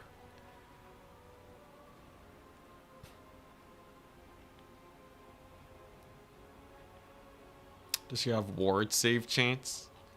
Dakala is just plus 20, yeah. I guess she has a ward save of 25%. And an armor boost. Like, Dagger Dance is cool and all, I guess. She doesn't really need so much bonus versus infantry. But, like, what do you do with this? Okay, so you have a slightly tanky Lord, right? I guess at 75 speed, Dakala could be a good bruiser. Does Slaanesh need a duelist? If she had anti-large, she'd be so good for Betonia. But because she is a large, she gets bullied even with the extra resistances. Let's see what else. Damage boost. Yeah, none of these are crazy, right? If you get charged, you're still getting hit. So you just be taking a bit of damage resist. And then I guess that's it. I don't know. For 2,200, you can get so much for that. You can get a whole Pleasure Seeker for 2,200. A more killy Sigvald with less staying power. Yeah, but Sigvald's good because he's cheap. Okay, Norsca Slaanesh is banned. Slaanesh Wood Elves is banned. Alright. Let's play Betonia versus Norsca. That should do it. Betonia is not the worst here. They're not terrible.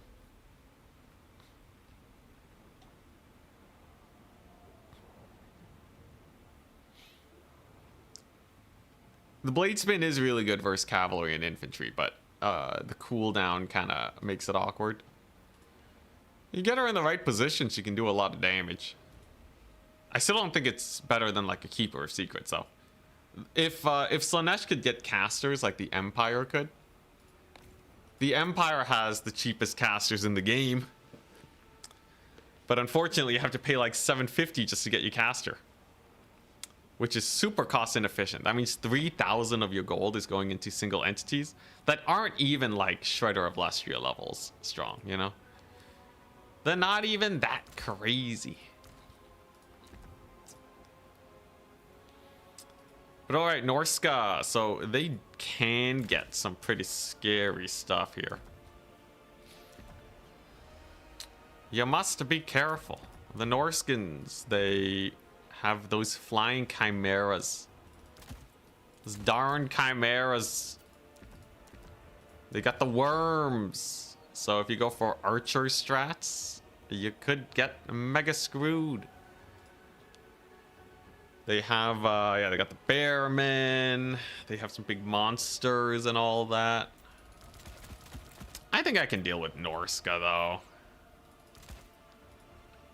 At the end of the day. Yeah, at the end of the day, I think if you just bring something like this, it's already kind of sus for them. Like, obviously, their infantry is great. That's their strong point. But, like this is terrifying for Norska to go up against.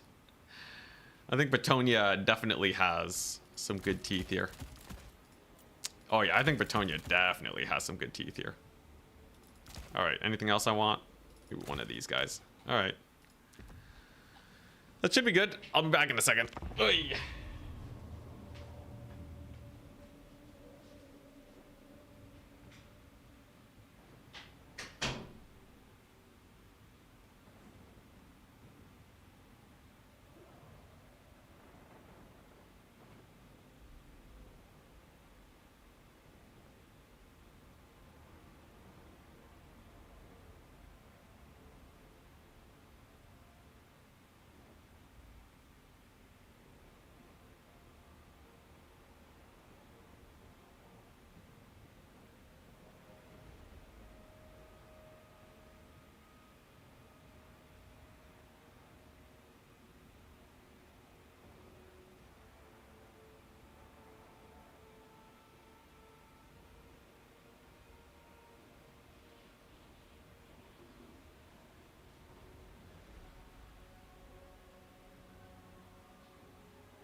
All right.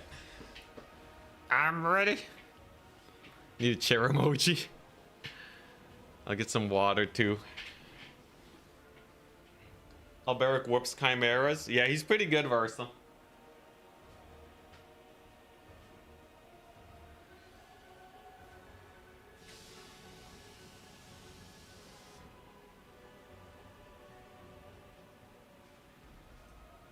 Oh boy, here we go.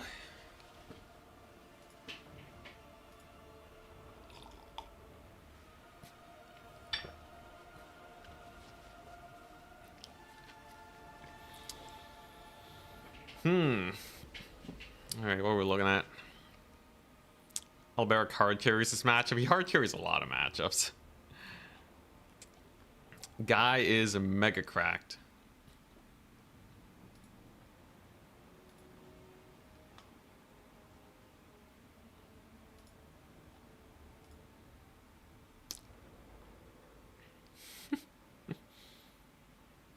Oh my gosh, the chair spam.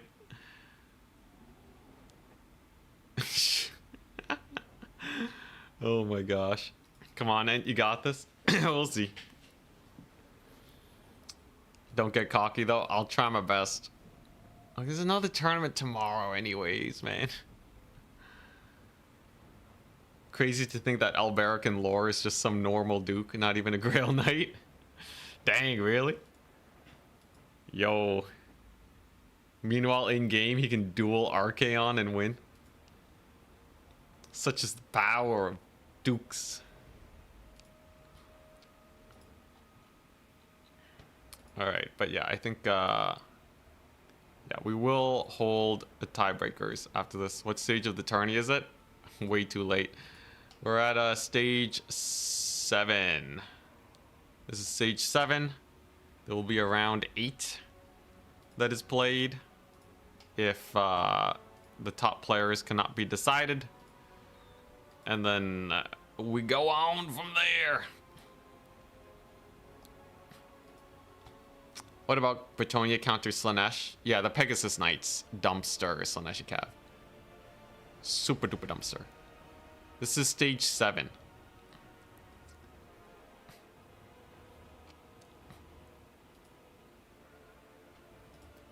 It's a long tournament, but honestly, it's not that much longer than when I was playing in Turin's tournament. So you know what? Fair is fair. If you want to qualify, you need to be ready for the ultra long tournaments. Ugh. Good to be qualified. Oh yeah, man, dude, I was hoping I could have qualified, but honestly, I think it's the tournament times are way more convenient for me than it is for you and Danican. How you gonna counter the ground snake thing as Bretonia? I got planes. Ground snake got nothing on me. Rune Caller here. Rune Caller's fun.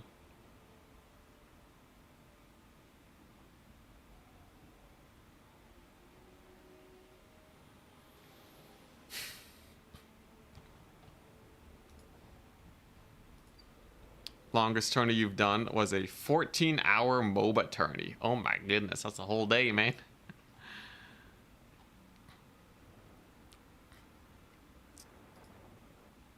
Yeah, unfortunately, these rounds are taking a while. So what, we started at 1. It's been 5 hours and we finished 6 rounds. Ooh. Swiss format doesn't work as well once you start getting to absurd levels of signups.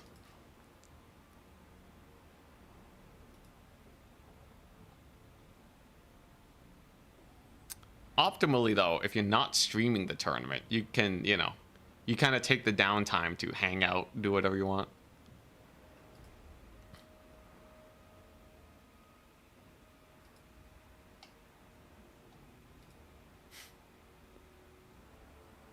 He should be ready soon.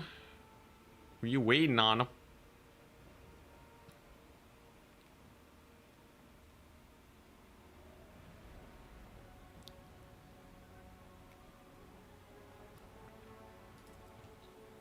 If I can win this, we have a chance. Though my opponent points are a mega garbage.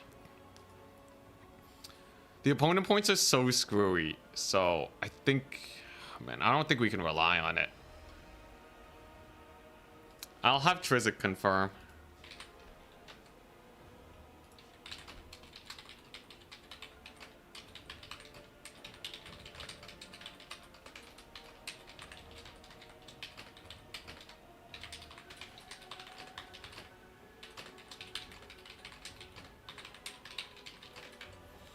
All right, here we go.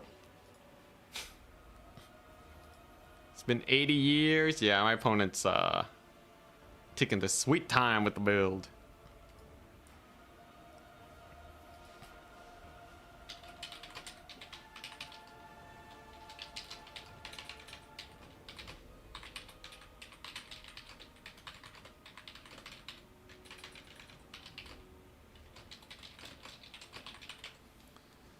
All right, here we go.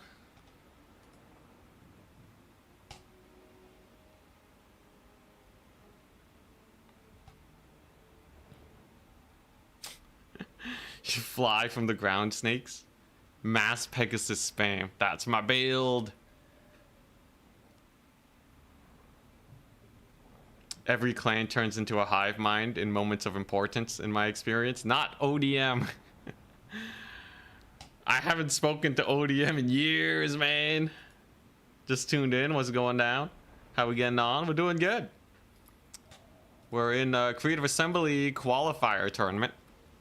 Our odds of making it are medium, I would say. Very medium.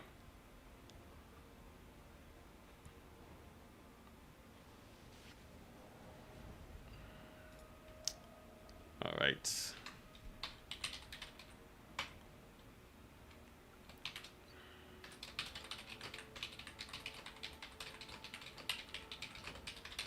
People dropping. We will do tiebreakers after round 8. So what's the best way to do this? So there's gonna be 2 more rounds. People are gonna have 5 wins. So this is a situation where, yeah, I think it's gonna have to be like what? Anyone with 6 wins? Because it's gonna be this round and then the next one. I think 6 wins is a good cutoff. Yeah.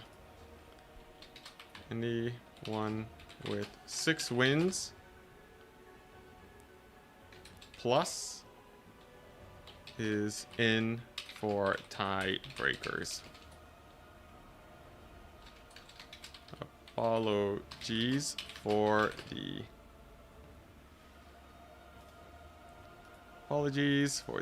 long tourney. But I want to be as fair to the players as possible and not let Total Tavern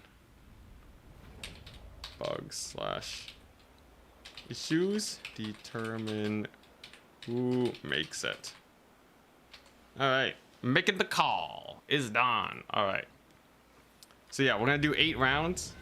And then if you have 6 wins or more, and then you're in tiebreakers. And then we do tiebreakers, and then we do the semifinals. And then we're done. I'm Cav Maxing. Huzzah! Alright, here we go. Ooh.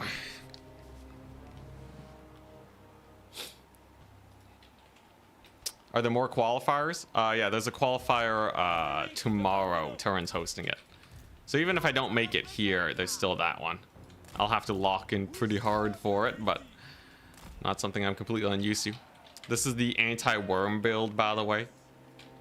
Betonia can fully ignore the worm with this. There's just nothing the worm can do. Yeah, we got the Grails. We got the Grail Guardians. In theory, my cavalry dumpster, anything Norska can throw at me. But we'll see. Waiting on my opponents. We got some yeomen too for some skirmish action. If it's like, oops, all berserkers. They're pretty nice. Bearmen are good, but just the raw DPS of this is solid. They have ITP.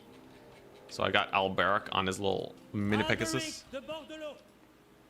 Yeah, no triple Grail Guardian though. Hey, it's a perfect spend, alright? You can't judge if we have the perfect spend going.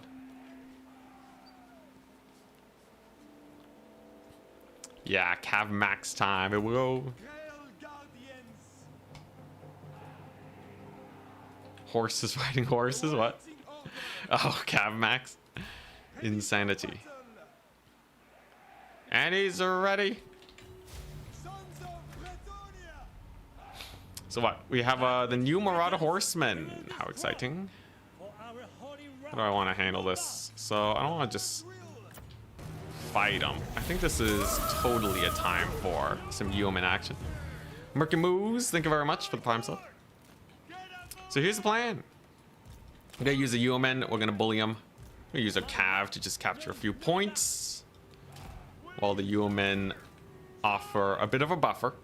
Skirmishers will kind of just grind into each other. They will kind of just grind into each other.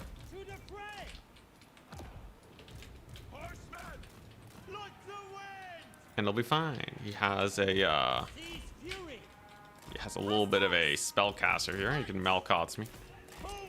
But yeah, as long as the skirmishers just kind of bully each other, we're fine. Getting capture points is pretty simple. Just kind of go for it. And he has a great Shaman of Metal with Searing Doom. So this is where Alberic shines. Alberic can absolutely bully these guys like no one's business. I expect him to do well. His ability to dodge is marvelous. His ability to get some deeps on is also great. Can we get a murderage here? That's a lot of damage potentially. Oh my god. Alberic dumpsters this poor guy. Oh, but he gets caught. Gonna need to use my yeoman here.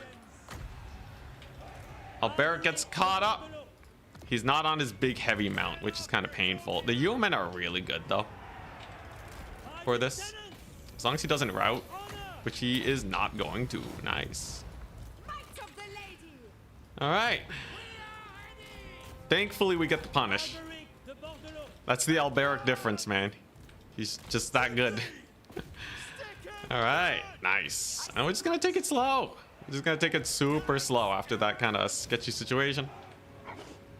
Just gonna get another bit of a bulliage over there. He's gonna dodge, but we're good. Minus 16? Absolutely not.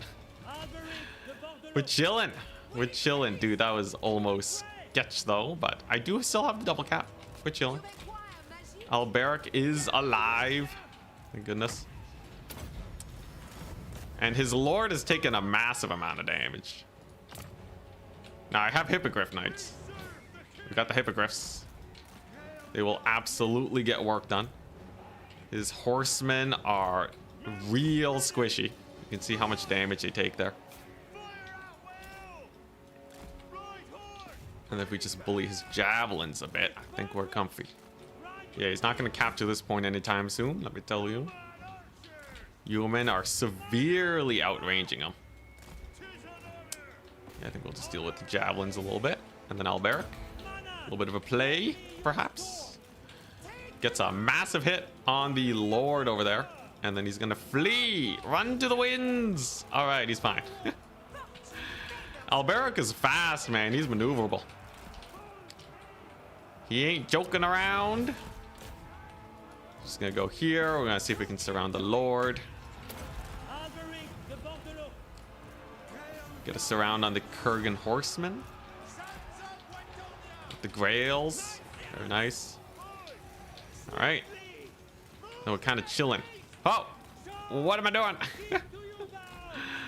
Alberic, why'd you land? It's fine. He'll be okay. I'm sure of it. He'll be fine. Let's move the yeoman. Yeah, he's good. He's. Oh. Well, that was terrifying. At the very least, we should be able to get a big old rout here. Got a solid cav charge coming on in, along with the yeoman being able to shoot him up. I think we're fine, especially if I get the Lord picked now. His Lord is awfully exposed. Awfully exposed. Alberic just needs a single hit here and he's a dead man. I think we're fine. Yeah, I think we're fine. This is looking pretty solid for us. He's gonna get a little bit of a Searing Doom. It's on pretty light cav though. He's trying to save himself, but will it be enough? I presume not. I still have my Grail Knights. They're doing good. Lord is indeed going to be dying. And then I think we can start getting a Source of Terror here soon. I just have to get this guy dead. Get him dead and the leadership will do the rest. I'm losing a lot of my cav though, but come on, man. Come on, surely you die now. Come on, son. There we go. All right, we got the Lord kill. That's exactly what I needed. Oh, thank goodness. That was a painful Lord snipe, but it sets us up for this kind of late game situation. There's no way these guys hold up against all this cav. I have a ludicrous amount of cavalry here at the ready. And Kurgan horsemen do not have the leadership. They simply don't have the leadership to hold up against this. And we got Hippogriff Knights. He actually has 2 spellcasters, I just noticed. That's kind of wild. Whoops, good play. Good micro there from my opponent. But yeah, Hippogriff Knights will cook. Grails will do well. A couple Ice Doggos is not a problem. He does get a Chimera in, so that's something to worry about. But with Hippogriff Knights here, surely they don't do that much, right? Surely not. Second caster's down. It's still a bit of a tussle though. Like we have a ways to go here. But at least I don't have to worry about caster shenanigans. Yeah, he's getting murdered. Let's get the archers over there to bully them. Let's not overextend with the Hippogriff Knights and the caster. Unfortunately, I killed him, so he can be resummoned a bit easier. But he's definitely going to be going for the Lord resummon. I think that is extremely likely. They still have the double cap. Double cap is huge for us here. It makes life so much simpler. I don't have to worry about running out of time against the Norskins or anything. Gotta be a little careful with Alberic. There's his Lord resummon. Alright. He's trying to screen me with the Bearman. Now, what mobility does he have? He just has the dogs, so they should just die to this charge. Especially with the Cav counter charge here. We're looking at a potential mass route if everything goes perfectly. Not only do I have Terror, we have Alberic's debuff, right? We have everything. So I think this is what we go for. We go for the big sandwich. I just need to get a beautifully cast wind spell over here. And then land directly on top of them. And then all going well, this just results in everybody getting murdered. That's the Bretonnian counterpunch. Hitting hard. It's looking pretty painful, I'm not gonna lie. That is some hefty losses. And if I can kill the Lord here too, that's perfect. I think we're doing good. I think we're fine here. These Bearmen are not even participating in the fight. Although my center line did break a little bit. I do still have the Hippogriff Knights, thank goodness. Alright. Not bad. I might even get the capture. And we did rout off the infantry here. Thank goodness. Alright. Looking good. Lord Snipe number 2 has commenced. Capture point secured. I think Bretonnia is just insane. Yeah, Alberic is so good. It was a little sus for a second, I'm not gonna lie. But yeah, this guy is insanely strong. Lord's on the run. We'll just chase him off with some cav. We are going to be able to steal a point off of him too. As long as this guy dies, we're goodies.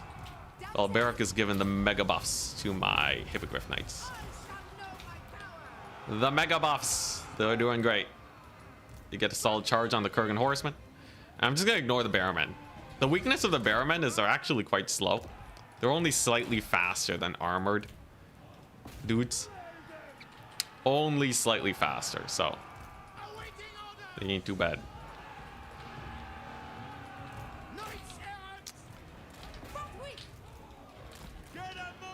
All right.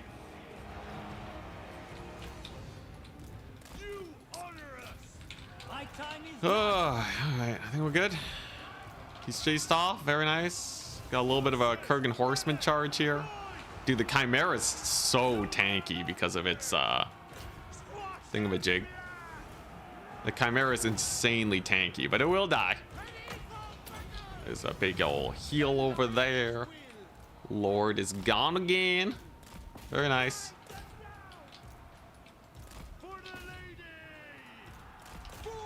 And I think that's it. That's a victory. So if I win one more, then I think we're good.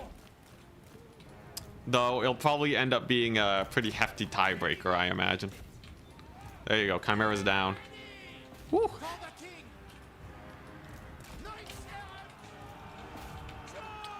Alright, can we kill off some Bearmen? He did capture the point.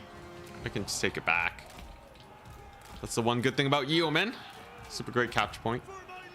Second caster's been hit. Yeah, the double Lord Snipe, man. Vengeance. I'm a scary opponent. Sometimes. It really, it's hit or miss, man. It's hit or miss. Is he gonna steal this point? I think he's trying to. At the end of the day, he's just gonna be army wiped, though. Hippogriff Knights, go! He's trying to regroup, but it shall not be enough. Mass routes abound. Dude, the reserve Hippogriff Knights. Reserve Hippogriff Knights cook so hard here. Hey, nice. Alright, so I have 20 seconds to get units on this point to stop the Bearmen. That is definitely fully doable. I just have to walk there. Although, 10 seconds, they might still capture. I think if I bring in this cav, maybe we'll get there in time. It's going to be a little close. Alberic's going to try his speed buff for him. It's crazy, though, that Bretonnia is so good versus all the meta factions. Oh, I think I barely make it in time. That's brutal. Yeah, Alberic's anti-large aura is definitely carrying Bretonia right now. Without it, there's no way. There's no way Bretonia makes it. Huzzah! We did it. They're dead. I knew it. Unending glory is yours.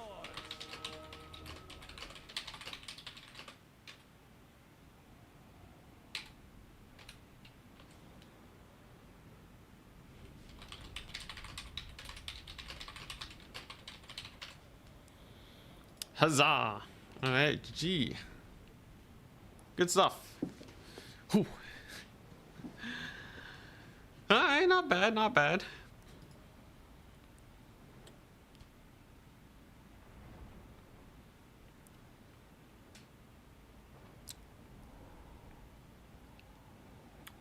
Not terrible.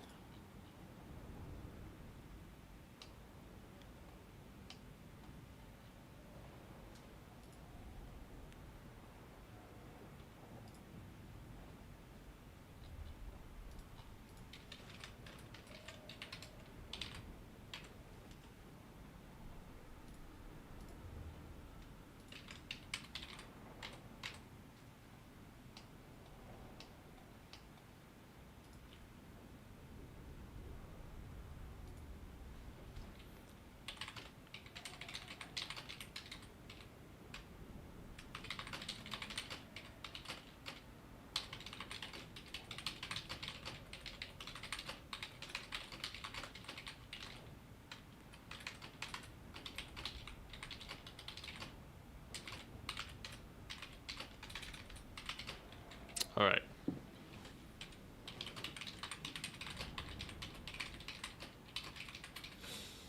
All right, some more adminning, and then I think we're good. All right, so we did it. That's a win. That was Bretonia versus Norska. Bretonia wins. Huzzah!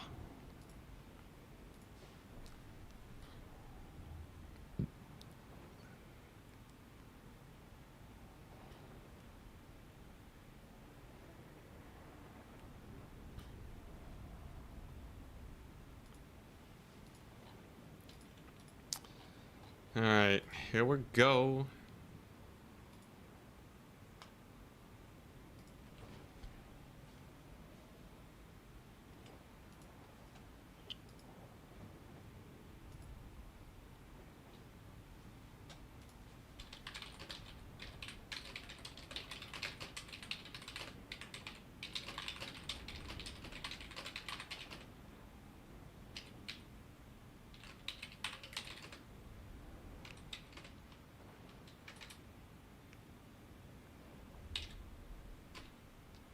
Sorry, just more adminning.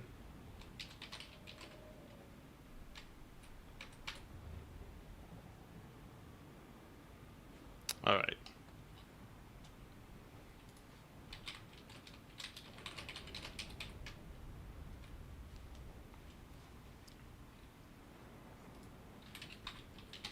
Okay, there's actually a little bit of a admin issue I gotta manage first.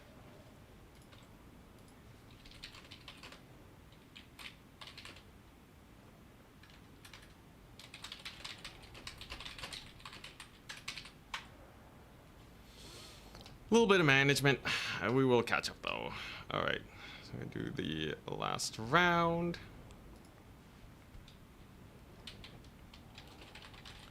Let me check something. Oh my goodness. Okay, so I'm gonna have to make an admin call, which is painful, but... Oh, dang, okay, they both got it.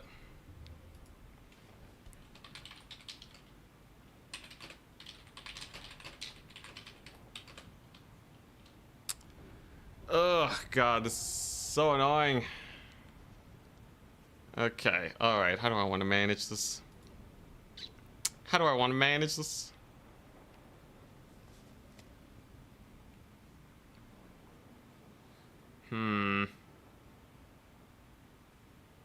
Yeah, there's a fairness problem here that needs to be addressed. Honestly, there's not a lot of fairness going on right now.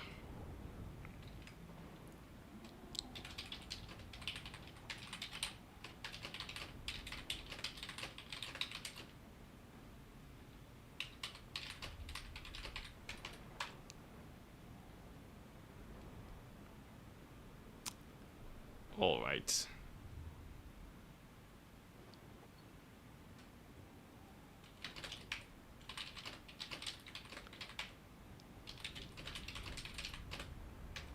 Okay, all right. Oh my goodness.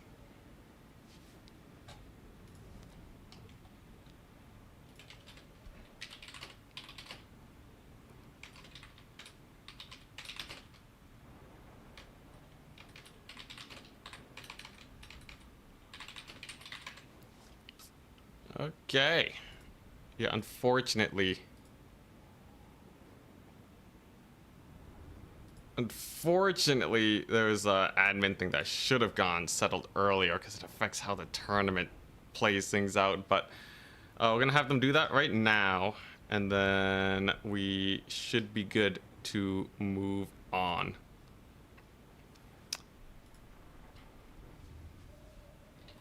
All right. So first things first, I gotta admin this. Spec slot, please. All right, then we're gonna do some more adminning, and then we should be fine. Yeah, the drama. The drama. No problem. Just let me know when done. Okay. You never see the value of these Grail Guardians? Oh, I'm sorry. Pretty good value. Yeah, they paid for themselves. Most of my cav did. Cavalry's just quite good versus Norska. Their dogs can't uptrade versus the armored cav. Alright. Oh man, I'm pinging goblins so much.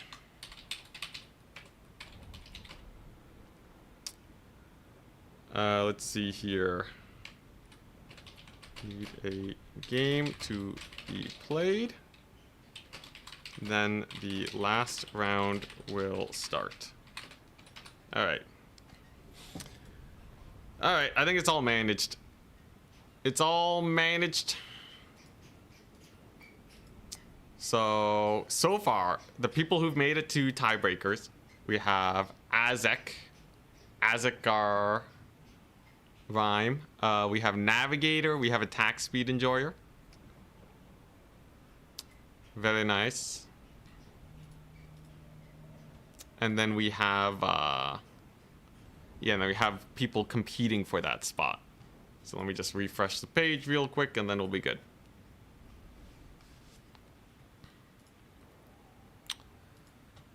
Let's see here.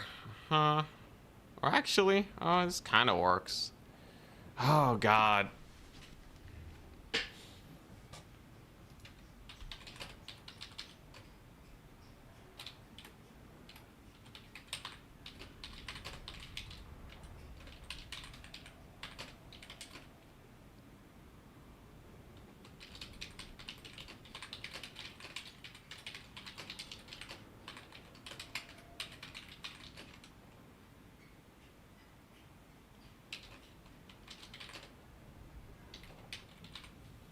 All right.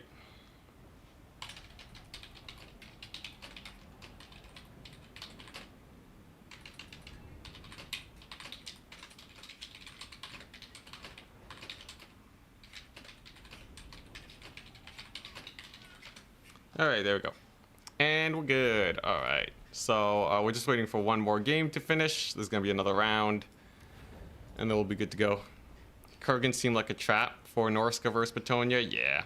They're too squishy. And they route to Alberic's Wrath of Manon.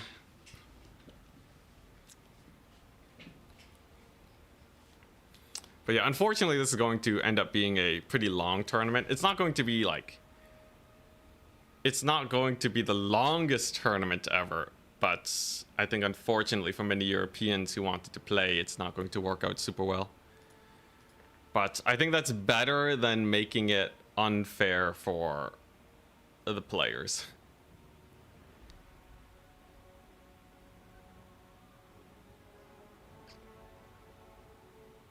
Feels like you would have to out micro Betonia so hard to really perform. Yeah. You have to outnumber their cav, but Betonia have super cheap cav. So if they just send Knights Errant into your Kurgan Horsemen, I'm pretty sure they just win. Pretty rough.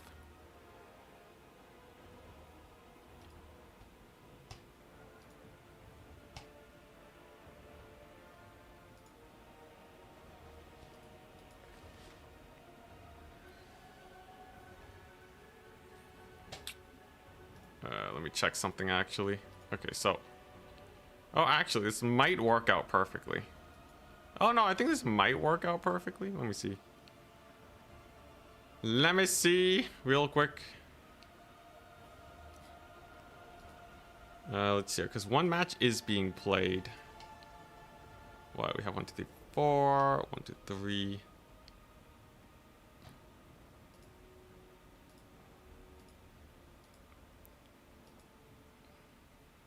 Oh yeah, that's why.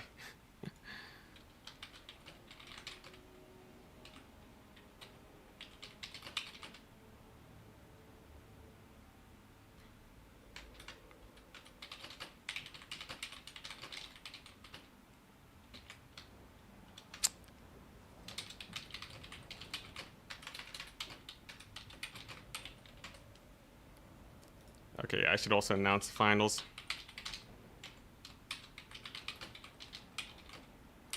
Finals will be best of 3. I don't think it needs to be best of 5. Tournament has gone on long enough, and the sifting through process for players has gone on long enough. Finals will be best of 3. I'm going to do, let's see, round 8 will be happening no matter what, due to fairness issues. I'll explain it so that people don't just call me out on it.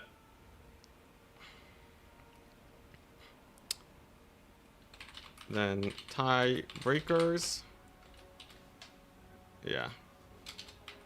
Semi-finals will be best of 3, then tiebreakers. And after semi-finals, the top 2 are decided, then no more matches. All right, so the amount of matches is set in stone. We're good. We're good. But yeah, there's a bit of an issue where basically some players didn't, some players early on in the tournament, they didn't actually set the score between them. And that gives them a lot better, it gives them much better, it gives them much easier opponents because technically they don't have a lot of points. So they're going to be matching up against people who also did not win in the first round, even though they technically should have played each other. And what happened is that these players ended up getting really high in terms of their wins, which means that they're competing with a lot of everyone else. They're competing with a lot of people who basically got a perfect win rate throughout the entire tournament. And I don't want it to be a situation where these people basically get a free pass to qualify because of that earlier thing. We kind of want this to be based off of opponent skill, mostly. Now, this does come at the cost of the tournament going longer, but I think that is the choice I'm going to make. Isn't that a type of cheating? So it happened because of a call that I did, and I didn't, I should have done like a coin flip or something to set their, to set their early scores early on properly. But because I didn't do that, well, now we have the situation. So to alleviate the issue, I will, yeah, I'm just going to do that. Thank you for the explanation.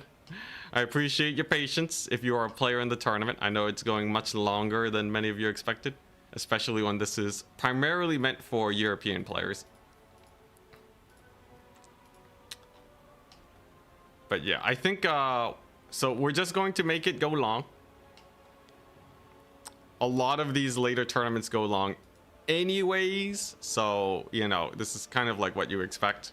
Like when I was playing in the Creative Assembly or like the Turn Grand Finals, didn't it go on from like 1 o'clock to like, wasn't it like 8 hours or something for the whole day? Way back. So I think the time is not as unreasonable. And then, yeah, I might just make it where I can't qualify for my own tournament. Because there's so many shenanigans, I just feel bad. I might just cut my own qualification because, you know, I think there's enough crazy stuff going around. And I don't want to qualify. I don't want to qualify for my own event. And then people feel double screwed over by, like, host makes an accident, qualifies for his own tournament because of his decision making. That feels bad. That feels bad. But anyways, everything is solved now. We are going to advance the Swiss. And then we're good. Goblins. Last round has started. All right.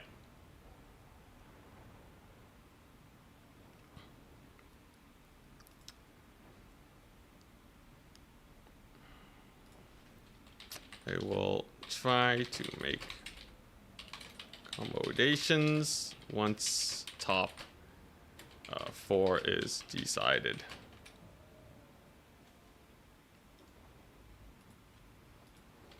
All right.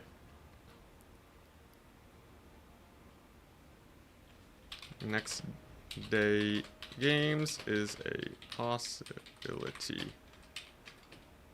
But we'll need to talk with the qualified. All right. But yeah, I think that's the most fair. I think that is the most fair. All right, and we're up against Bird. Here we go. All right, send them the link. Get everything set up, and then we're good. But yeah, first and foremost, my goal with this tournament was to make sure that it comes down to as little luck as possible. Like, I want, for this tournament, I wanted it to be where the qualified people do not get screwed by luck at all. And I think with all the craziness, I think we maximize that in a way that doesn't blow up the world. So what are we looking at? The map is the arena, which is a super big map. All right. Let's see here. My first pick was Slaanesh. His first was Chaos Dwarves. Interesting. Chaos Dwarves. Yeah. Definitely not a Petunia situation. Empire's not bad here, though. And he picks Lizardmen. Okay, nice. So Slaanesh Empire versus Chaos Dwarves Lizardmen. Perfectly fine with me. Last faction for these guys is probably... probably gonna be... Yeah, I'll do... oh, God. What do I want to do? Do I go Chaos? Chaos is not bad here. You know, it's not bad. I'm gonna go Chaos. It's a standard good faction. Why not?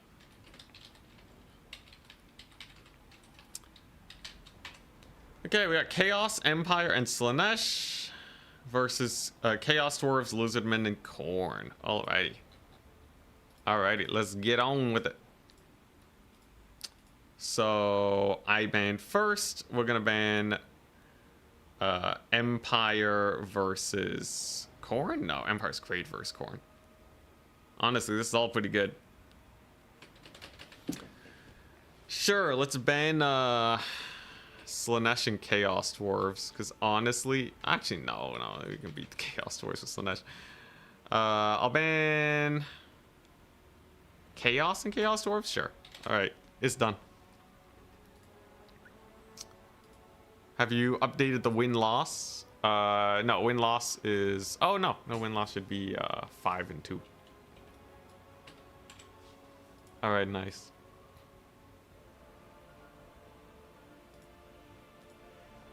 But yeah, hopefully this round is nice and quick.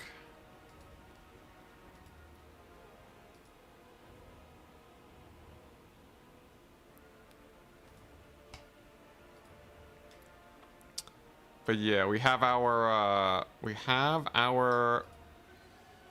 people qualified for tiebreakers now.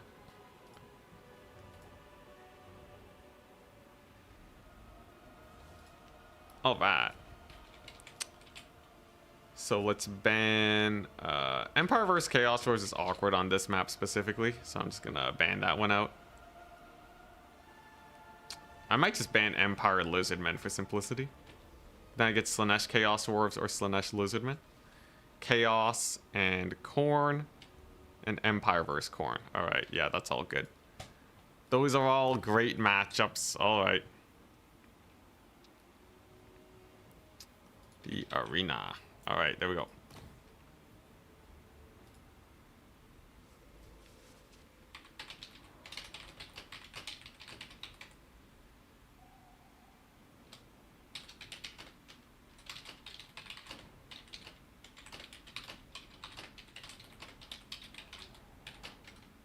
Alright. And we're good.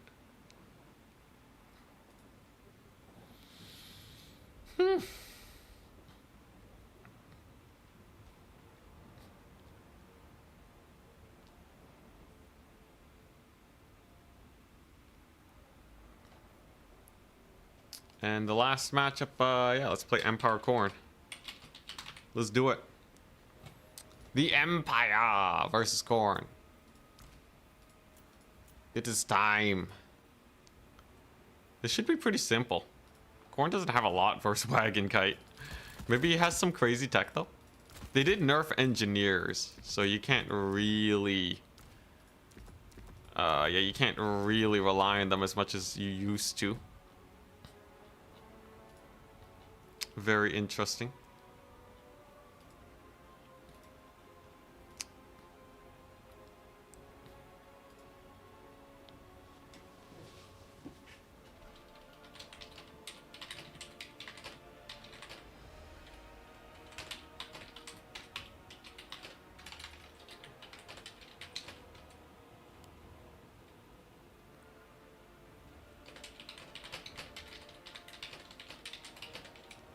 Alright, some more adminning, answering some questions, but we good.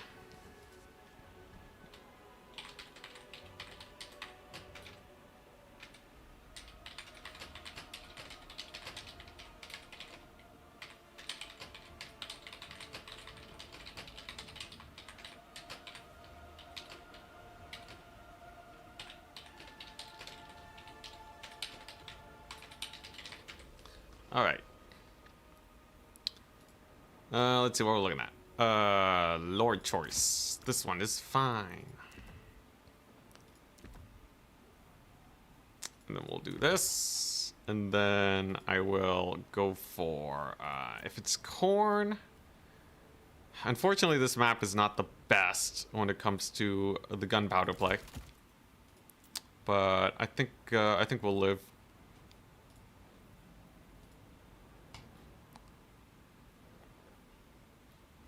Any educational videos for Total War? I would highly recommend Zurkovich. Zurkovich is definitely best for that. He makes some very good content. Okay, so I think I have a decent build. Khorne can be pretty annoying at times. But generally speaking, Empire is pretty comfy here. The main reason being is that Khorne is just super weak versus Kite. Unless they got something new. They can armor max, but even like a max, you know, shielded warrior spam is not going to be... It's not going to be super crazy.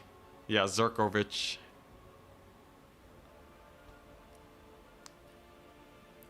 You didn't expect the Wrathmonger nerfs? Oh, you totally didn't expect the Wrathmonger nerfs? The sarcasm? I think, honestly, I think Khorne, if they nerfed Wrathmongers, the faction doesn't need to be weaker. They probably could have buffed other stuff, but at the end of the day, I don't think it matters that much.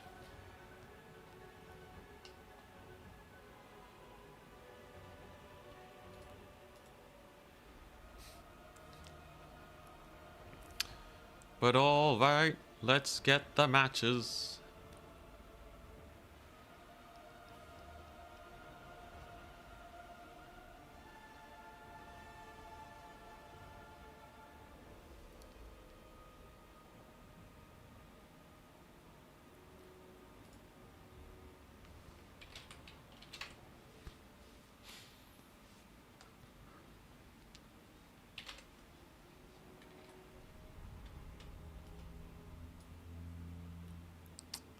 A little bit more adminning and then we'll get to go.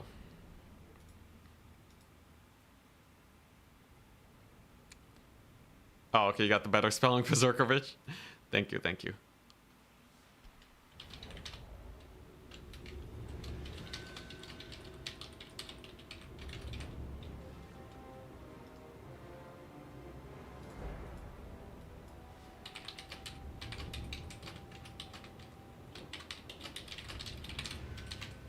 All right, and there we go. We're gonna close this. All right, last round of the day. Let's just play a good game and then I will be back to the adminning. And then we are all good to go. All right. Ready, good luck, have fun. Let's get a fast one. All right.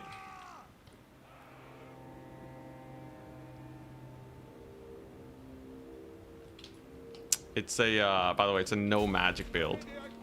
This is generally good versus Khorne, though. It will be done.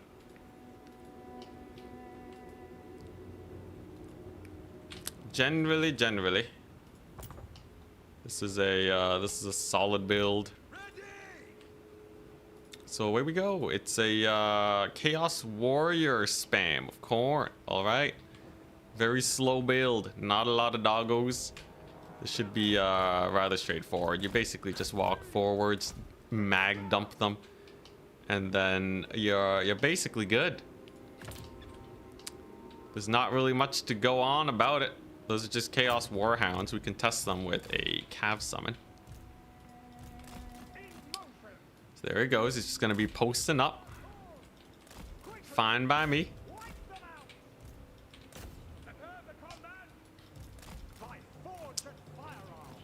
Interesting. Okay, so he really doesn't want to push. Goes for the invulnerable Valkia play. Now, I should, in theory, just be able to triple cap, though. If he just stays around here, it's not going to be too great. Because he's not getting tickets. So he's not really pushing me towards the end of the game any faster. And generally, this has enough DPS to kind of clear everything. So I think we're sitting fairly comfortable right now. He's saving up a lot of money, though. So I kind of have to be wary that there may be a bit of a play that he tries to make. Yeah, there they are. Some Chaos Knights of Khorne. So there you go. If I can deal with them, then shouldn't be any problem, really. I think if we just shoot them up and play keep away, I'm fine. These warriors are pretty slow too. So I think we'll be good. I think we'll be fine.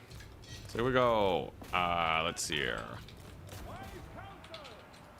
Yeah, I'll just use the wagons. Honestly, Mercurial Shot is so strong, you can kind of just bully these guys.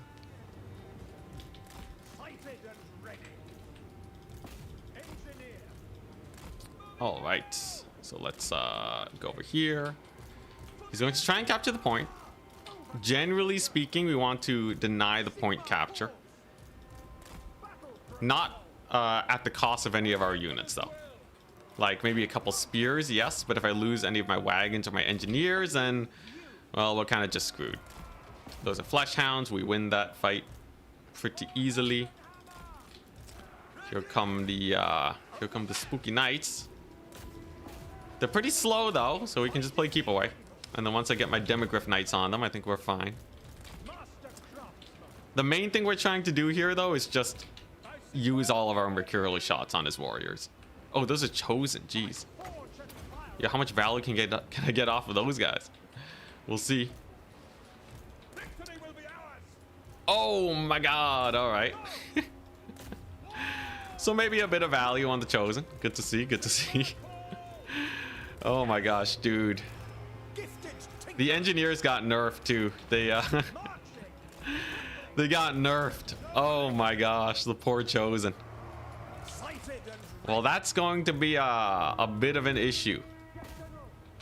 It's going to be a very mild issue for the Coronate forces. Now they do still have a couple knights over here, but I think overall our trading is going very comfortably. So comfortably, in fact, that I believe we can just summon in some Outriders. Let's hope I didn't summon too many range units. But as the theory goes, the Outriders here, they can just play keep away from his knights, and then we're good. My Empire Knights here are just grinding away, keeping them busy.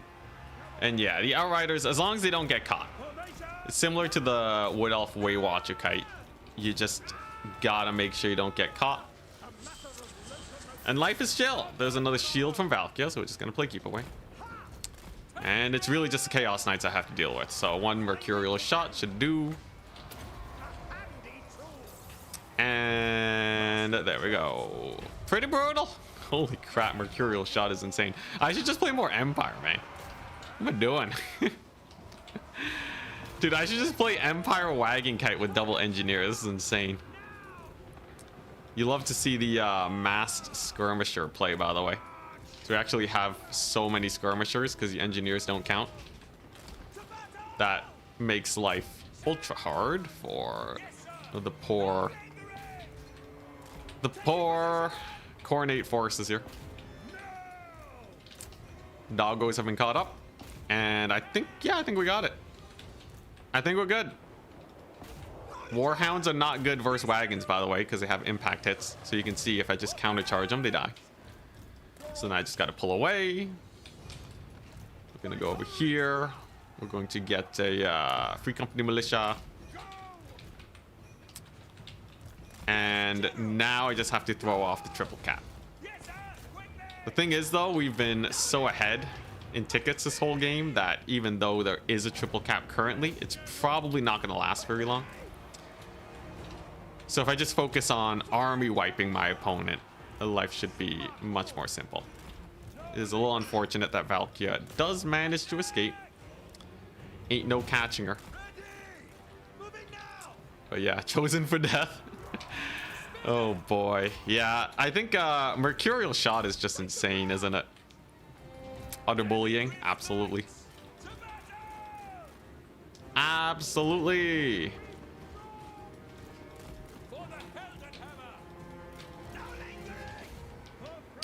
All right, and we have our route.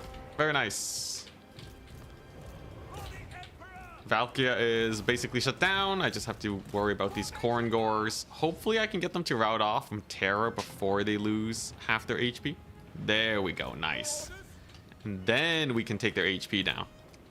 And they should just be out of the picture. Yep, there's the full route. Very nice. All right, and I still have 2 more Mercurial shots. So I'll just use that, and then we're good.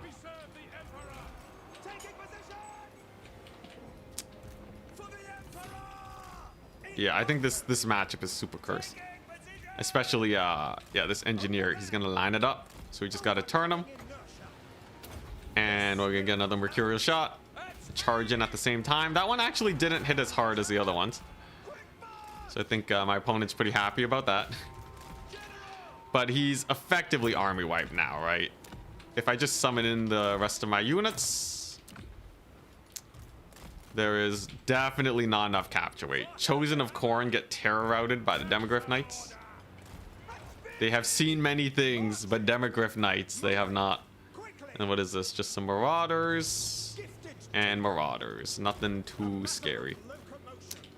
So I think we use our last shot on the Chaos Knights. That's going to take about a quarter HP damage off. Very, very solid. And now the slow recapture of all the points, along with some ammunition boosting to make sure that the wagons stay in. I think we have thoroughly destroyed the Coronate forces. Yeah, so much lead and gunpowder, man. So much. Alright. I think I can just force path my way through these guys now. They don't have the leadership to hold out here. So I think we're good. Valkia, though, she's really not taking damage. She's gonna live, but Valkia alone will not be able to win this game. Ah, she had her little invulnerability buff. We're good, though. So there we go. Valkia is getting obliterated. We'll just give her a charge. And then I think we're good to go. Just a bunch of free company versus some Chaos Warriors. We got a mass route in the middle. Boris and, well, yeah, Boris with his terror and leadership debuff are just great. So very nice. Just, what, one Chaos Warrior? Let's see if we can get some shots here. And then we're good.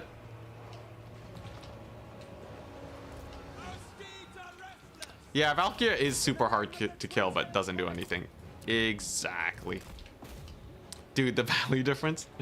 6k difference. Oh my goodness. Alright, let's get the flank shots on the Chaos Warriors.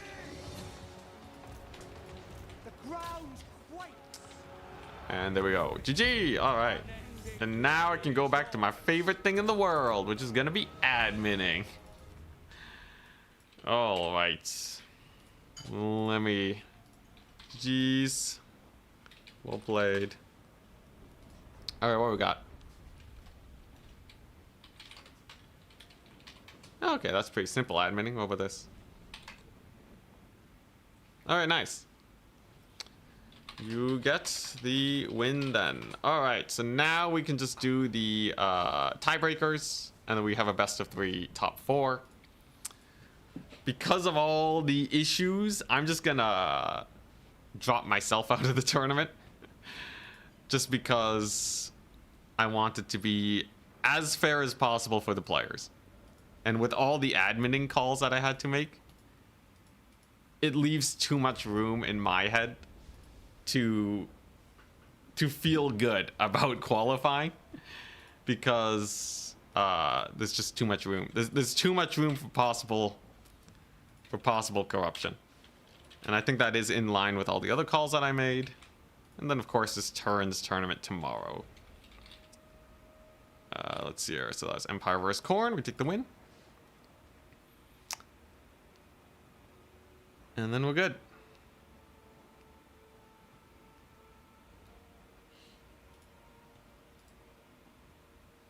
Oh crap, I didn't check the engineer value. I'm so sorry. I'm so sorry. It's been a long day.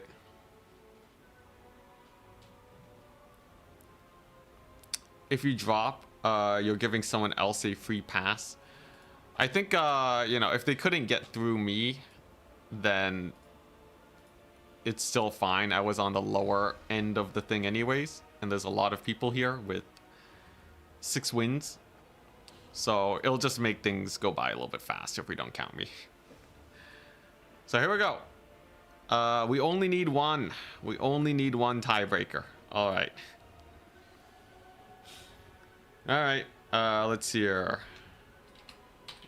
All right. So at Evergarden, at Azek, at Navigator, stand by. You guys are in top 4. Let's see here. So the way it would work would be at Azek versus at Navigator. Okay, wait. Oh, we can do this. Okay, okay. You guys are in top 4. You may begin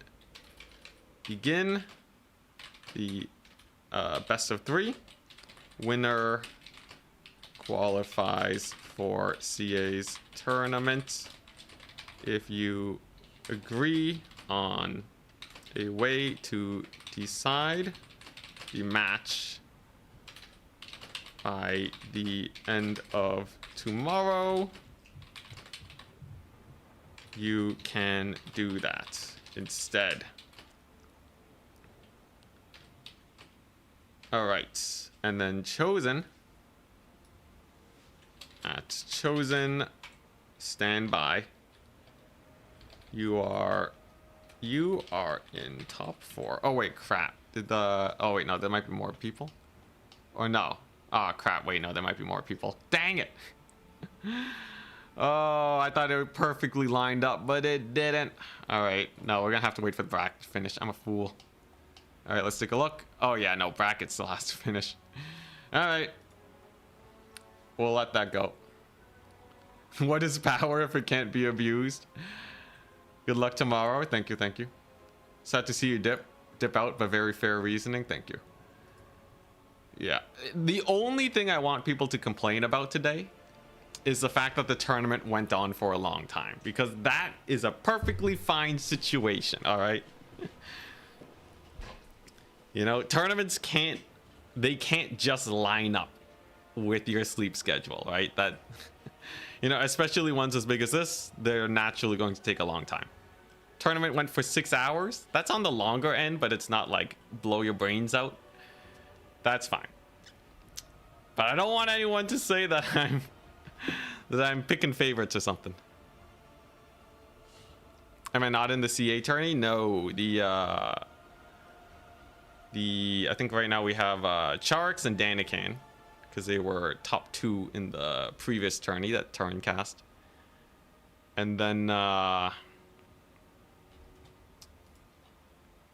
after that, it's whoever qualified for Dov's tournament, and then it's whoever qualifies for this one.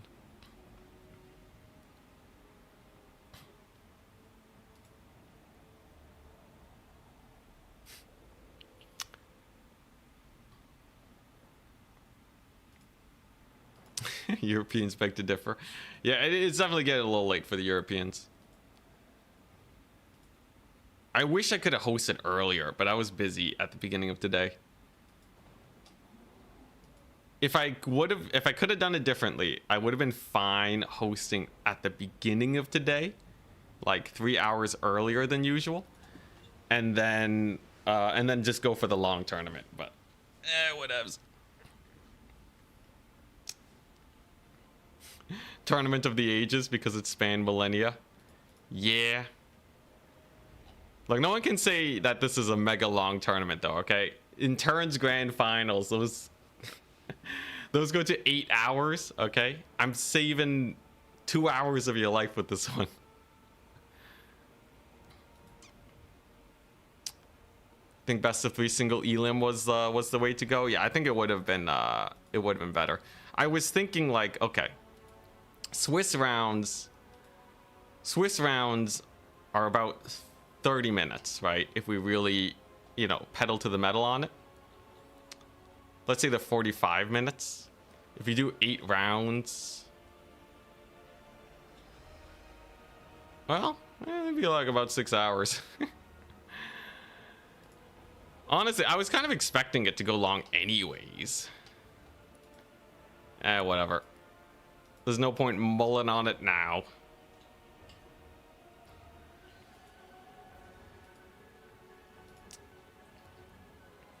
Just waiting for the last rounds and then we're good.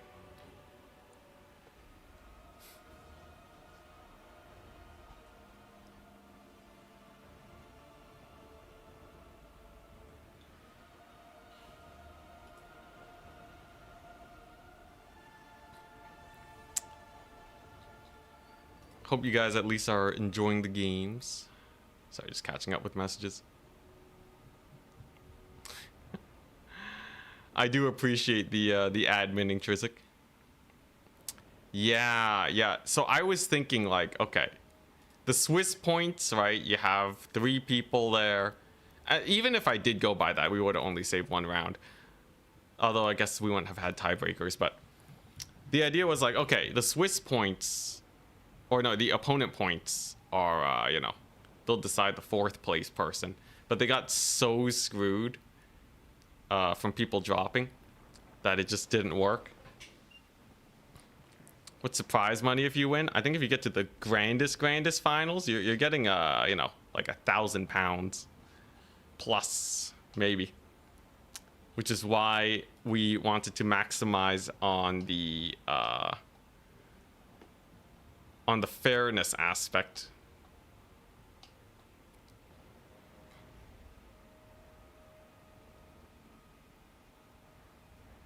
Did they get snow over where I am? We've been having snow for a while. Hey, thank you so much for the bits, still Neil. Cheer for the Trizix admin. Oh, hell yeah.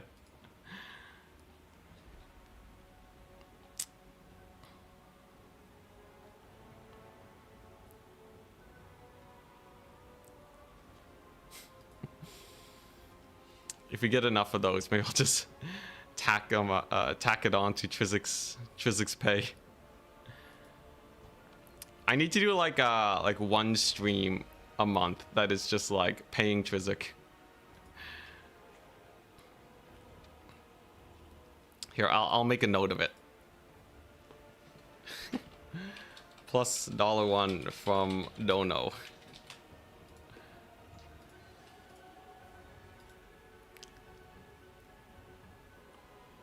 You're about 2 hours from what was it? From Toronto. I don't want to give my exact location though. If I talk about the weather too much, people will totally pinpoint me. So I give vague statements.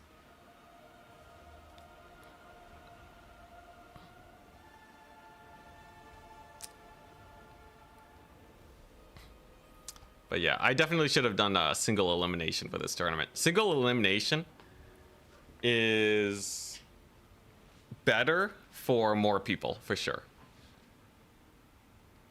Because the people that suffer are... It's only the people that get to the very end of the tournament that suffer the most. But at the very least, they're the most dedicated people. So, it's all good.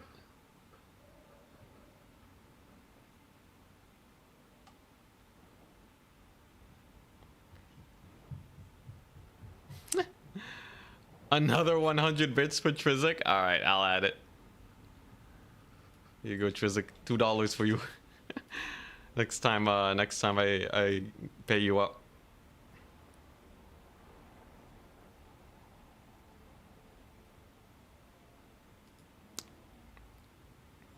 But yeah, we'll just keep refreshing the bracket. There's only 3 more rounds that need to finish, so it's not a big problem. We'll let them play it out, and we will be good to go.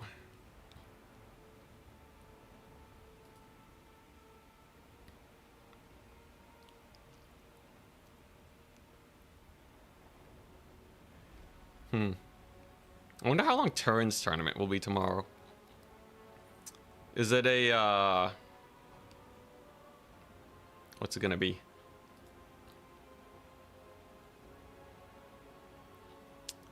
Turin's tournament. CA official event qualifier. What is this? Yeah. Best of 3 single elimination tournament. Which could go longer. I'm not gonna lie. Best of 3 single elimination tournament.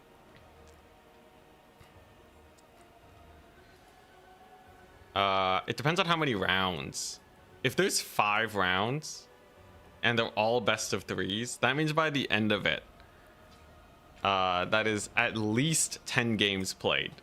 Okay, you know what? I feel less bad about the time thing. Although it does screw over Europeans, but you know, such is life. Here, let's keep refreshing. We definitely have all of our top players decided at this point. And then we can go from there.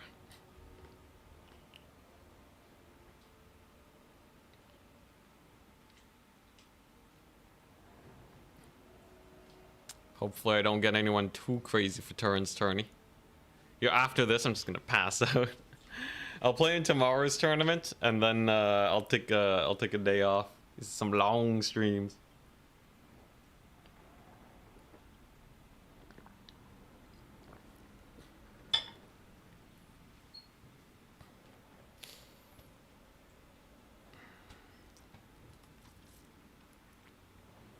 Imagine making it to the semis yesterday and losing, then making it to the semis today and losing.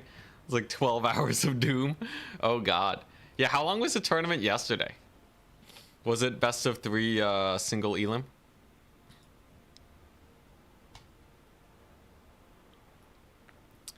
If yesterday's tournament ended at 6 hours, then that means we're getting a little late. If yesterday's went for 7 hours, I can feel slightly less bad.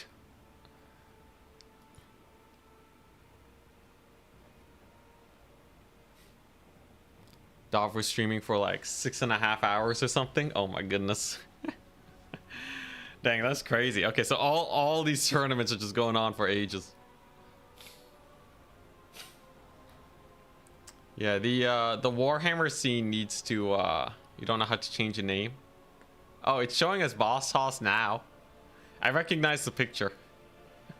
There it is. You did it. But yeah, I think right now the tournament scene doesn't really have a good solution for when the signups get absurd.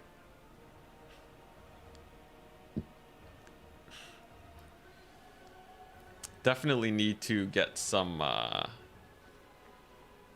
don't know, how do other tournaments do it? Like your average StarCraft tournament, how long does that last?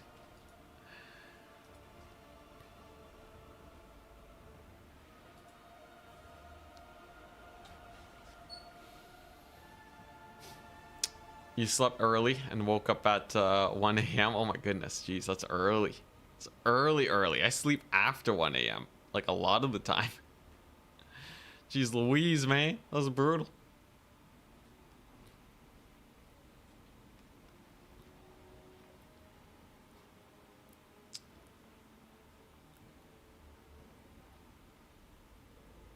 Yeah, I know Dov had a lot of signups. I think he had more signups than my tournament.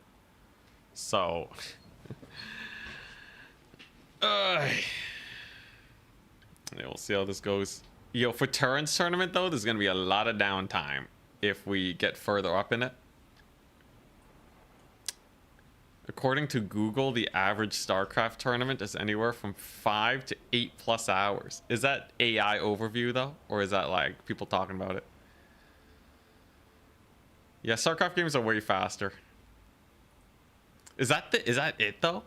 Tournaments just have to go on for like 6 hours on average. I'm used to my mini tournaments that are like 3 hours. Those are chill. You slept for 3 hours? Oh my goodness. Best of luck with your sleep. I know it can be rough. Sounds like AI overview. That sounds like something they would guesstimate. I feel like that's one of the things that AI would not be able to get right. There's just not enough people talking about StarCraft tournament runtimes to actually get it. Oh, it was AI overview? You're just too lazy to dig? Understandable.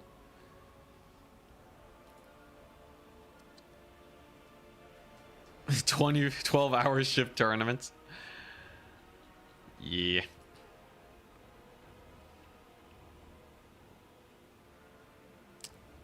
But yeah, I was hoping the Swiss tournament.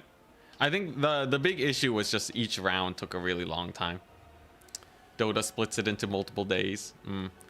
I remember we used to have multi-day tournaments before, but they run into different issues. If you go for a multi-day tournament, it gets really awkward for a lot of people to actually make it and remember to show up on time. So you get a lot of drops. Maybe that's a strat though, right? It's like, you know, it's like a destination wedding. You weed out the weak. Those that can't afford to fly over, right? Maybe.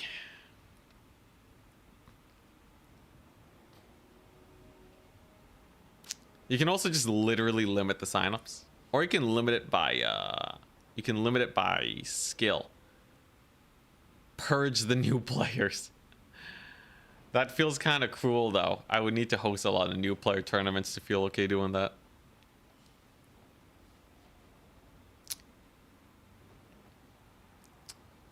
Card games do Swiss plus cut to single elim.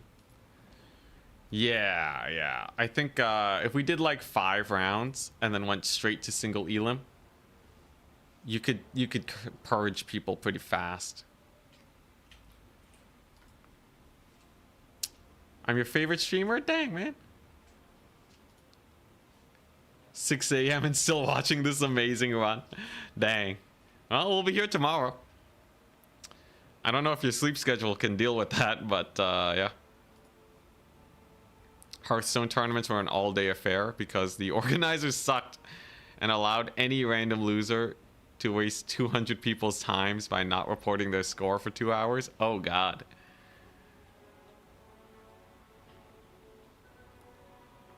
You weed out the weak, screw the pores, I guess.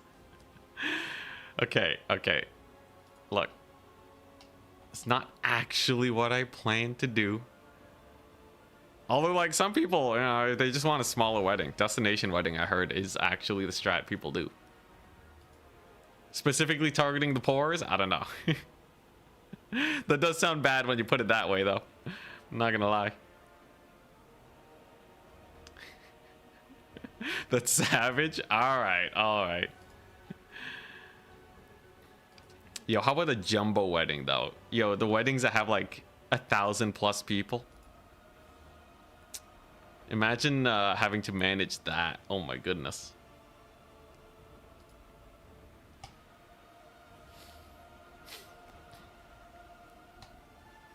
Weddings are a scam. You could say a lot of things are a scam.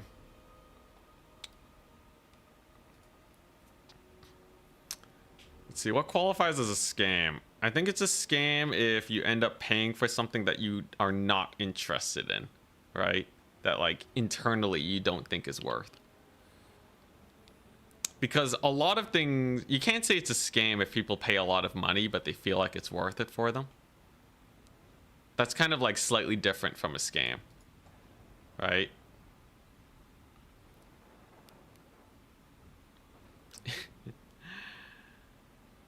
There's weddings in India that span for like a week plus, a week plus.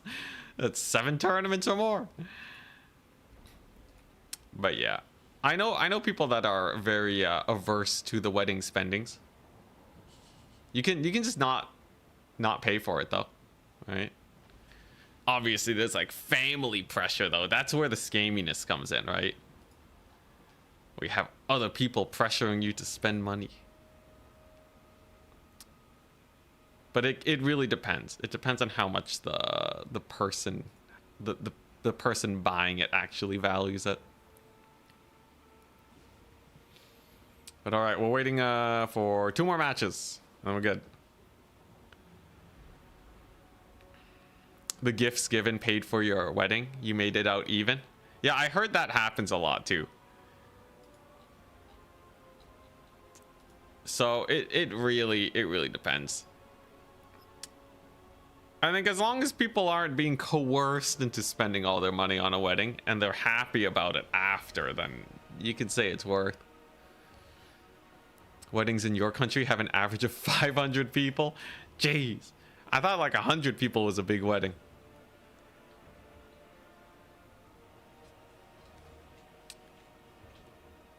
Did those 2 losses not actually cook you? So in this tournament, we did 8 Swiss rounds, and now we're doing tiebreakers. But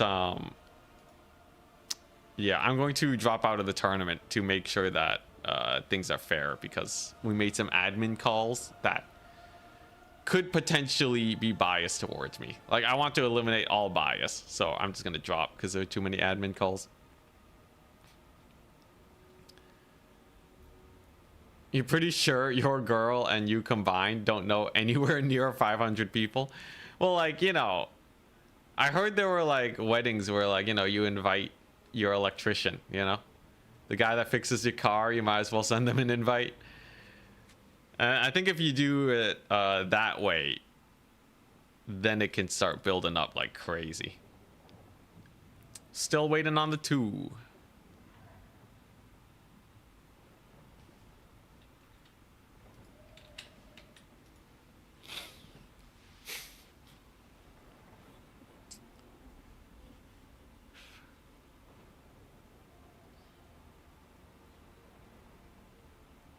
Wait, what's this? Judgment Day will last 50k a year?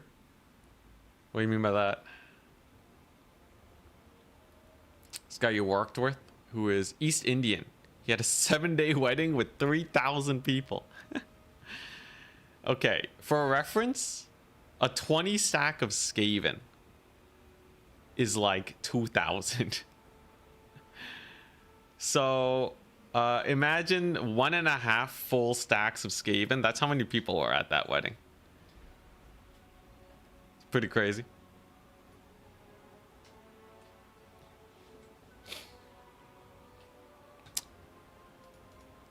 Really? Okay. 100 people is like, you know, medium distance relatives.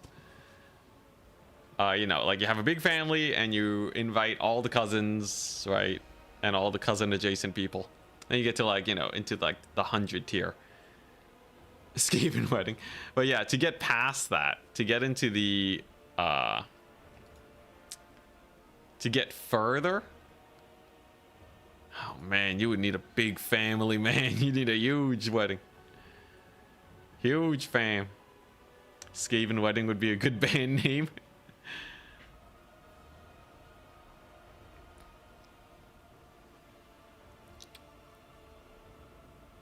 The Dreadmaws are crazy strong. So I've heard.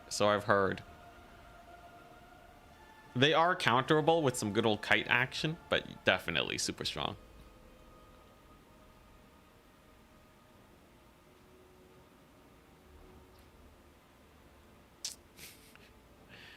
Okay, the ultimate weeding out of the week though, right? 0G wedding.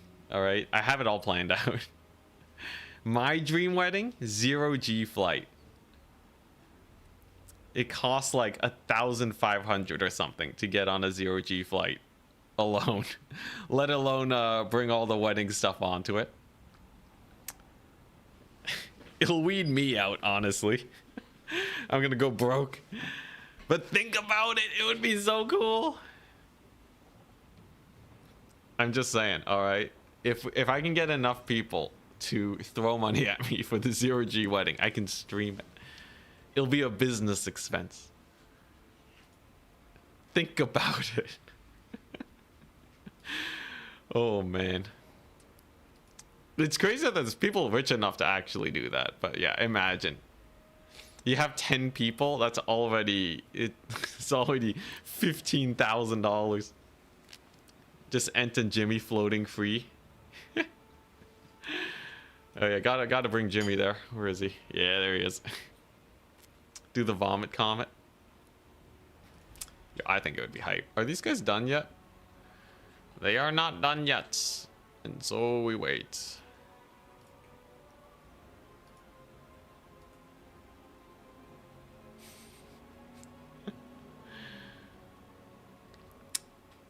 What is the solution for Grand Cathay and Dwarves to be playable? The mobility and capture weight game need to be a bit better.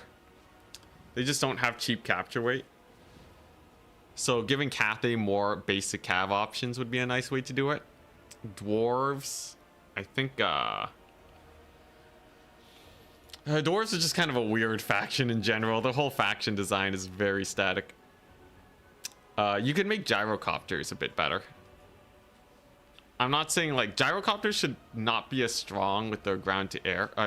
So gyrocopters should be better at dealing with flying targets, and they should be worse at dealing with ground targets. And that way they'll be less oppressive when they command the skies. But they, you know, they're not just gonna delete everything. Like you can't. It shouldn't be a situation where you can win with mass gyros. Like, more factions should have counters to them, and they should be less counterable. And then that way dwarves have some sort of mobility going on.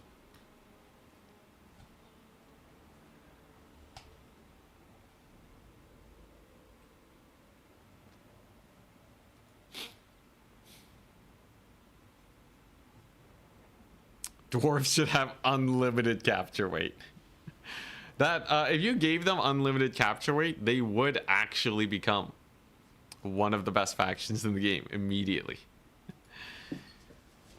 Infinity capture weight is absurd. You would need to fully army wipe them, Because they were just Vanguard miners at the very beginning. Not unkillable still, though. I'm sure Skaven could still pull it off.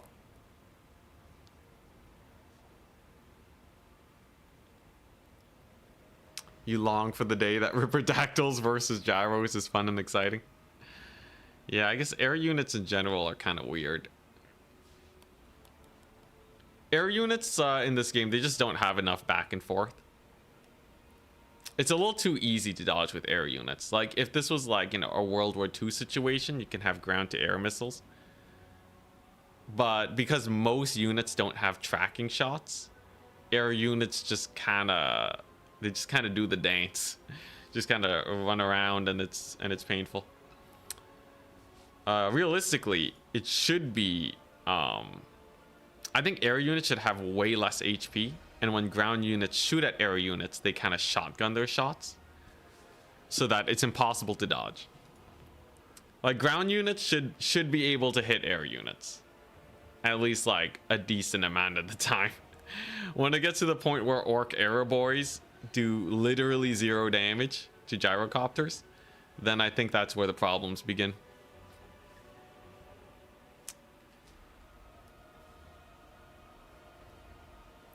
One more round. Azek and Attack Speed Enjoyer are going. Maybe spells like Fireball should be better versus area units. Yeah, you know, Fireball, Gaze of Mork. Like, air units, in theory, right, in normal warfare, air units are really good when you have, when you get air superiority, right? You take out their ground defenses that can attack the air units, and then they will dominate. So, yeah, but then to do that, you need a way to take out those ground units. So many things. Whatever. Game's playable. It's good enough. Attack Speed Enjoyer and Azek are still going off.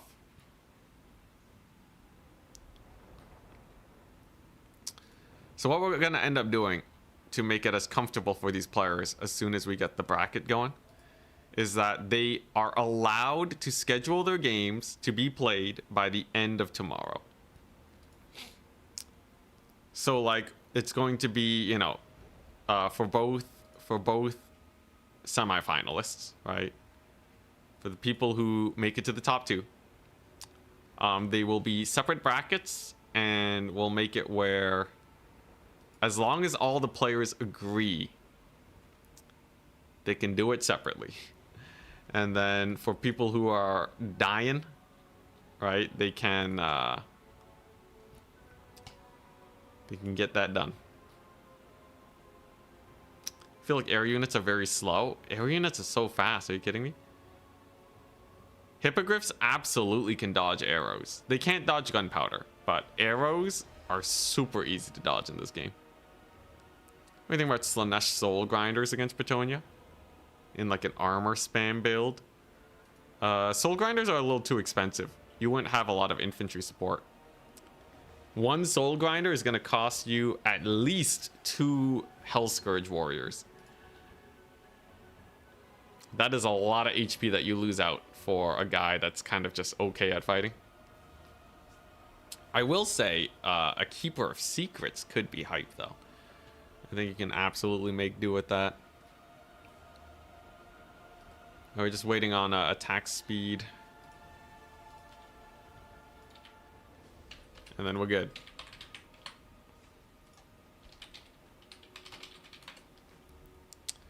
And then we're free. And then we're free.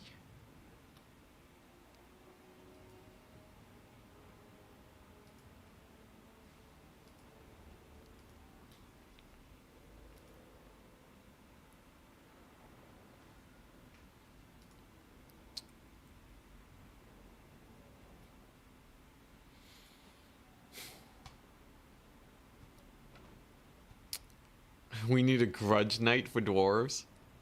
What's a grudge night? Is that an actual thing? I'm gonna look it up.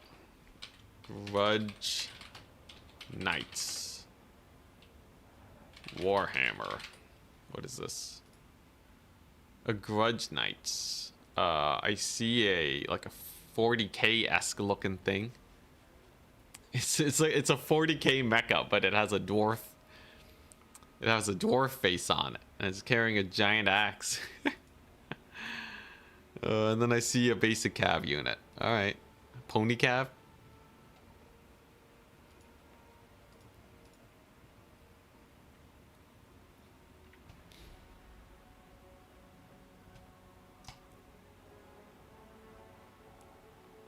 You making stuff up? Dang it. Well, stuff did show up when I looked up Grudge Knight. There's definitely something going on there.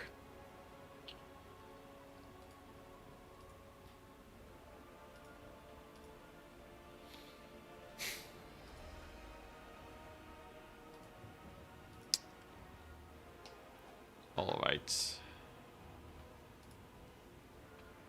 So just waiting on Attack Speed Enjoyer versus Azek. Very nearly done. They both already qualified, though. I might just start. Well, they're probably done soon. We'll just let that finish, but... Yeah, so how many people do we got? 1, 2, 3, 4, 5, 6 people. Alright. We got 6 people. Not bad.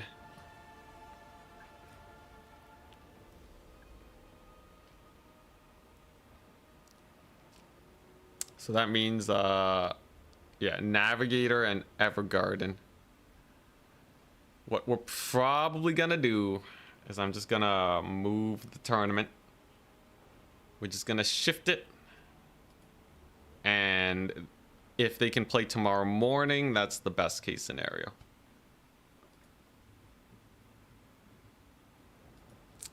But at the very least, if I'm not playing, then I think it all works out fairly fine.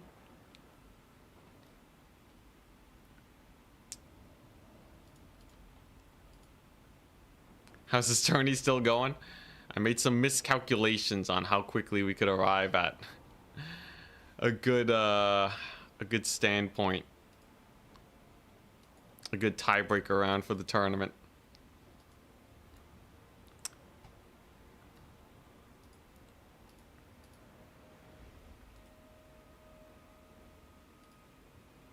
My goodness, this tiebreaker is massive, though. This tiebreaker is huge. At least me dropping will kind of make it a little bit better. Hey.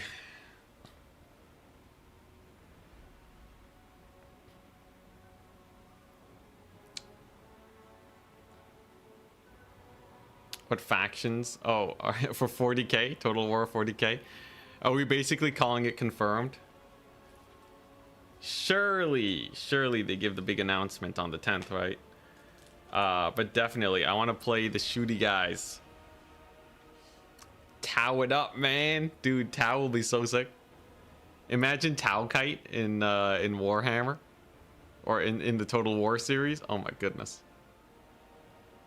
Notice any damage drop off the engineers after the nerf? Oh, absolutely not. The engineers are still insane. I think a 10% damage reduction on their shooting attack is not what was needed.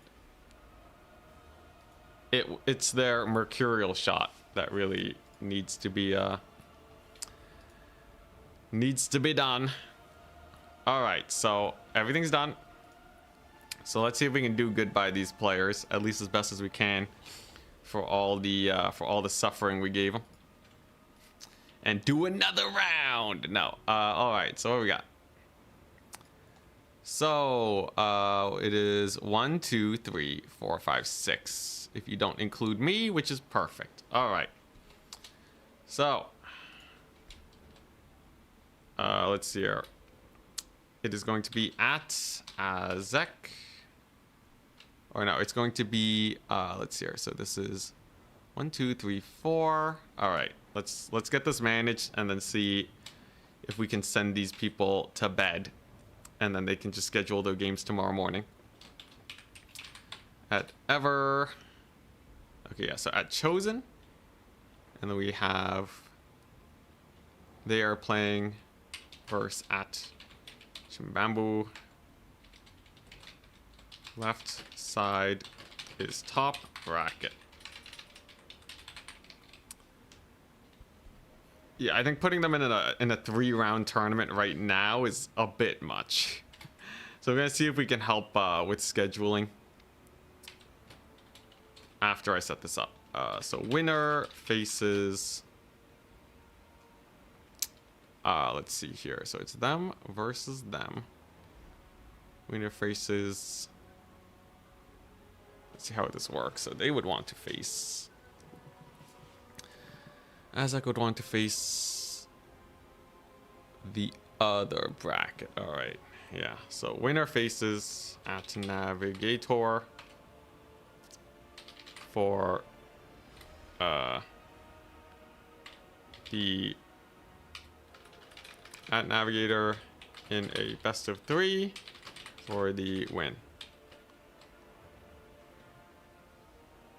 Feel free to coordinate another time to play your matches as long as it's done by the end of tomorrow. All right, so then we gotta do this. So at Attack Speed Enjoyer versus at Adlering. And then winner faces at Azek. All right. I'll be dropping to make sure there is to make sure that I don't.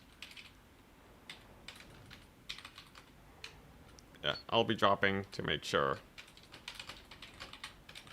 everything is fair since I made a lot of rule calls.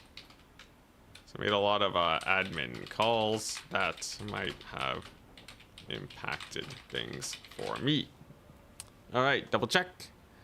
So Evergarden versus Chimbambu, and then attack speed versus Adlering, and then the winners face their appropriate people. All right. All right, and the message is in.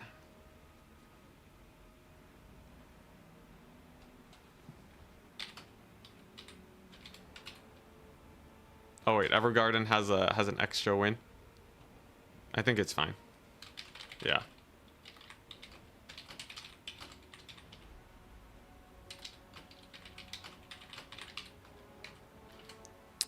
Okay. The players can face off. All right. So, yeah, they can organize. Let's see here. So I'm just gonna message them all again.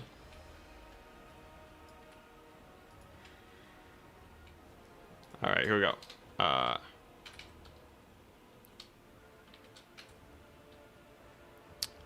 If you plan to reschedule, let me know here. Let me know here. All right. All right, but we've narrowed it down to 6 people. Huzzah! Huzzah! When are you playing more Lizardmen? We need more cold-blooded action. I've been kind of wanting to, but yeah, it's a little rough. If you're playing your games now, spec slot, please.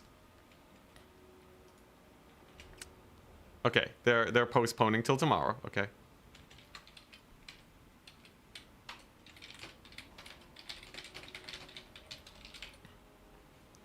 Okay, yeah. So we have one side, the postponing till tomorrow. That helps. That does great.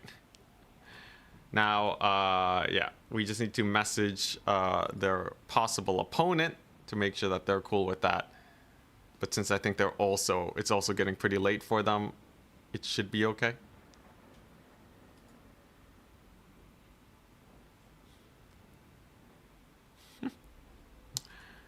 All right. So we'll let them know.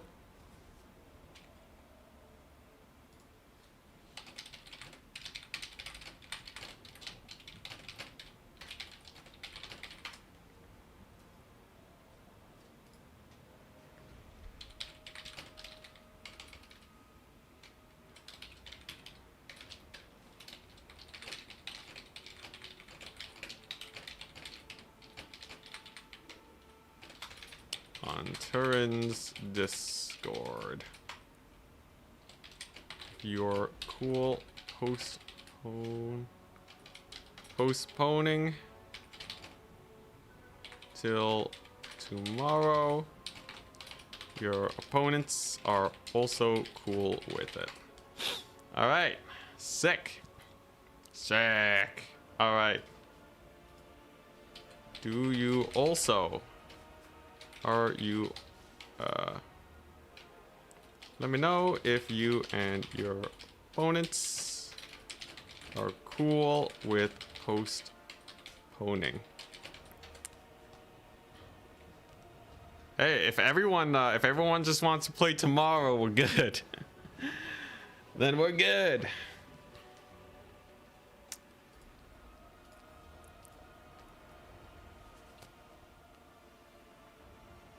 And then we can call it, because this one went on for a while.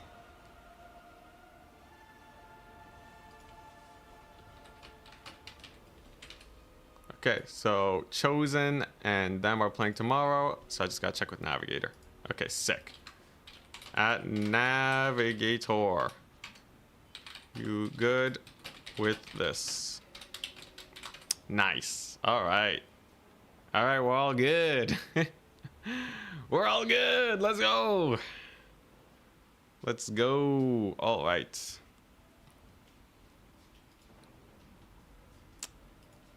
Let's see here. So we got to double check with Navigator.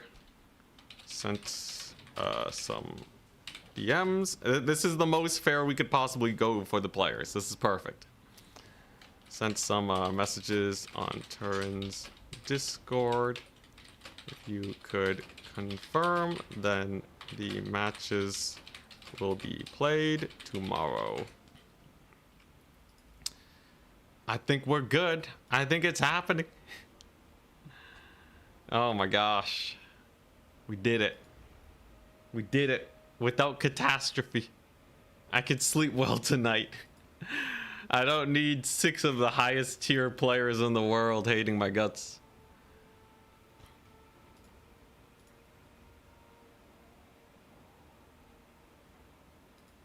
Aw, yeah.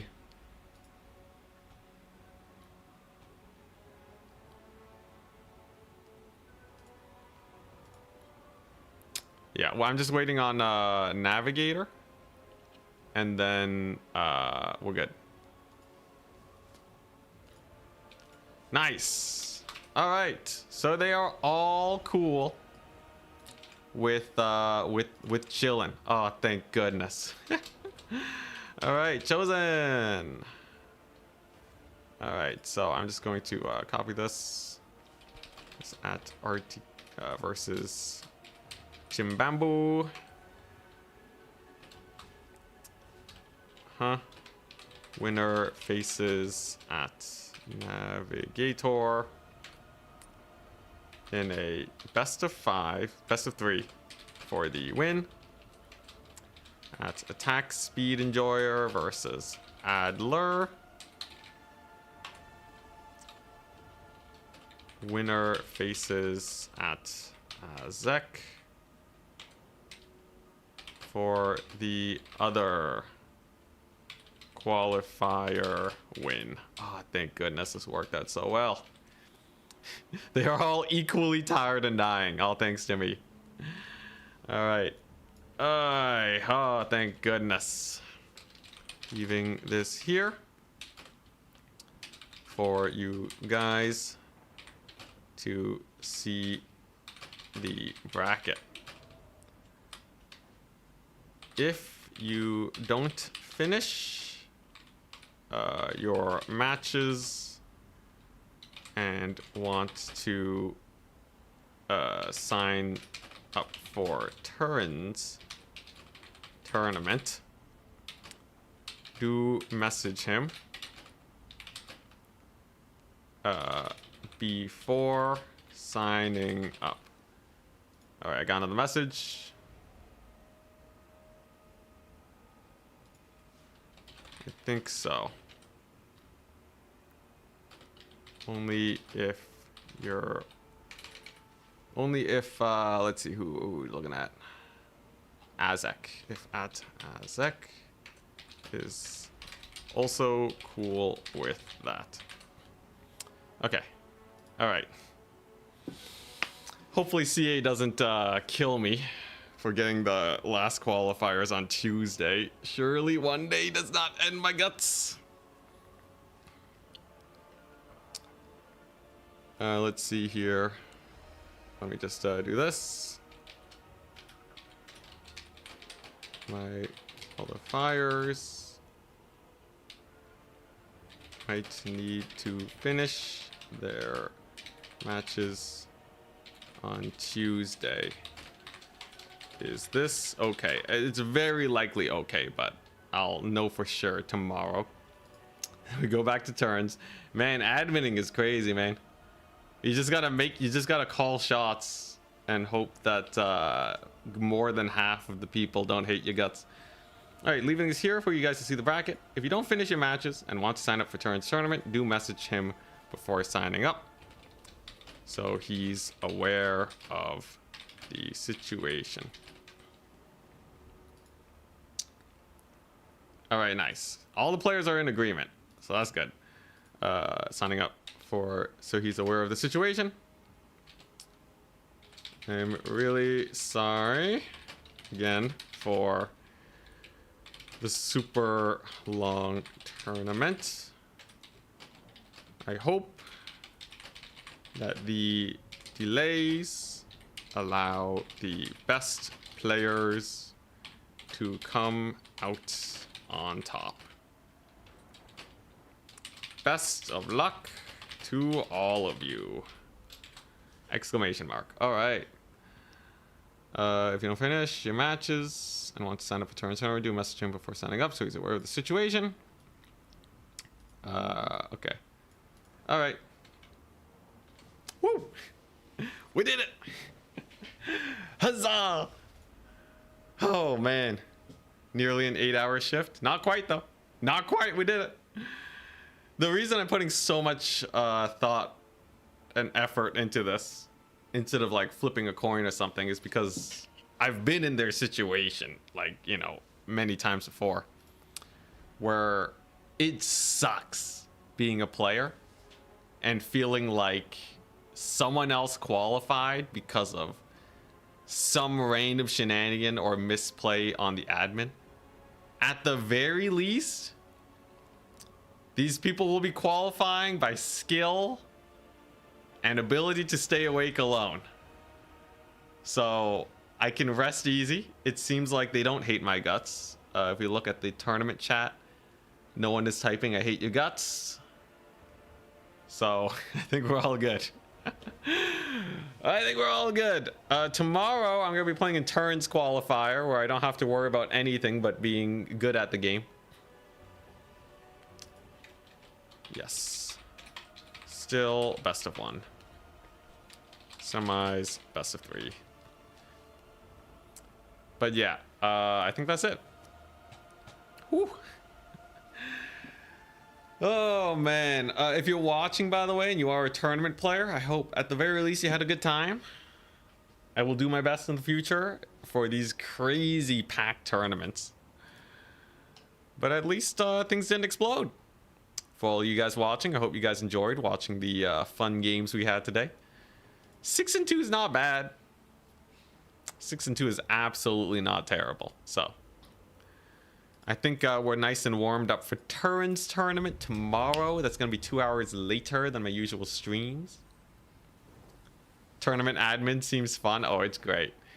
54 people showed up. Holy crap. But yeah. The thing I've learned, though, at least as an intermediate admin host, it's you just have to make a call and just stand by whatever core values you have. Because there's nothing you can do that will make everyone happy. But I think we did okay. I swear, if someone messages me that I goofed up somewhere, I am not sleeping tonight. I think we're good. Peace. What sponsored tournaments do? Yeah, the moment you throw a ton of money at it, yo, people go ham, man. These CA tournaments always get crazy signups. I think we even got into the 100+ one time. Way back. But yeah, I'm gonna see you guys later and take a rest. Peace. Have a wonderful day. And thank you very much to our wonderful supporters. Special shout out to our top tier supporters and Patreon supporters. Michael Phillip, Miss New Booty, Clint, Bayushi Thomas, Benjo, Calculandia, Obese Chicken, Pisano the Duck, Naldor, and Ogan Donor. You guys are great. You keep the lights on. And hopefully tomorrow is a blast.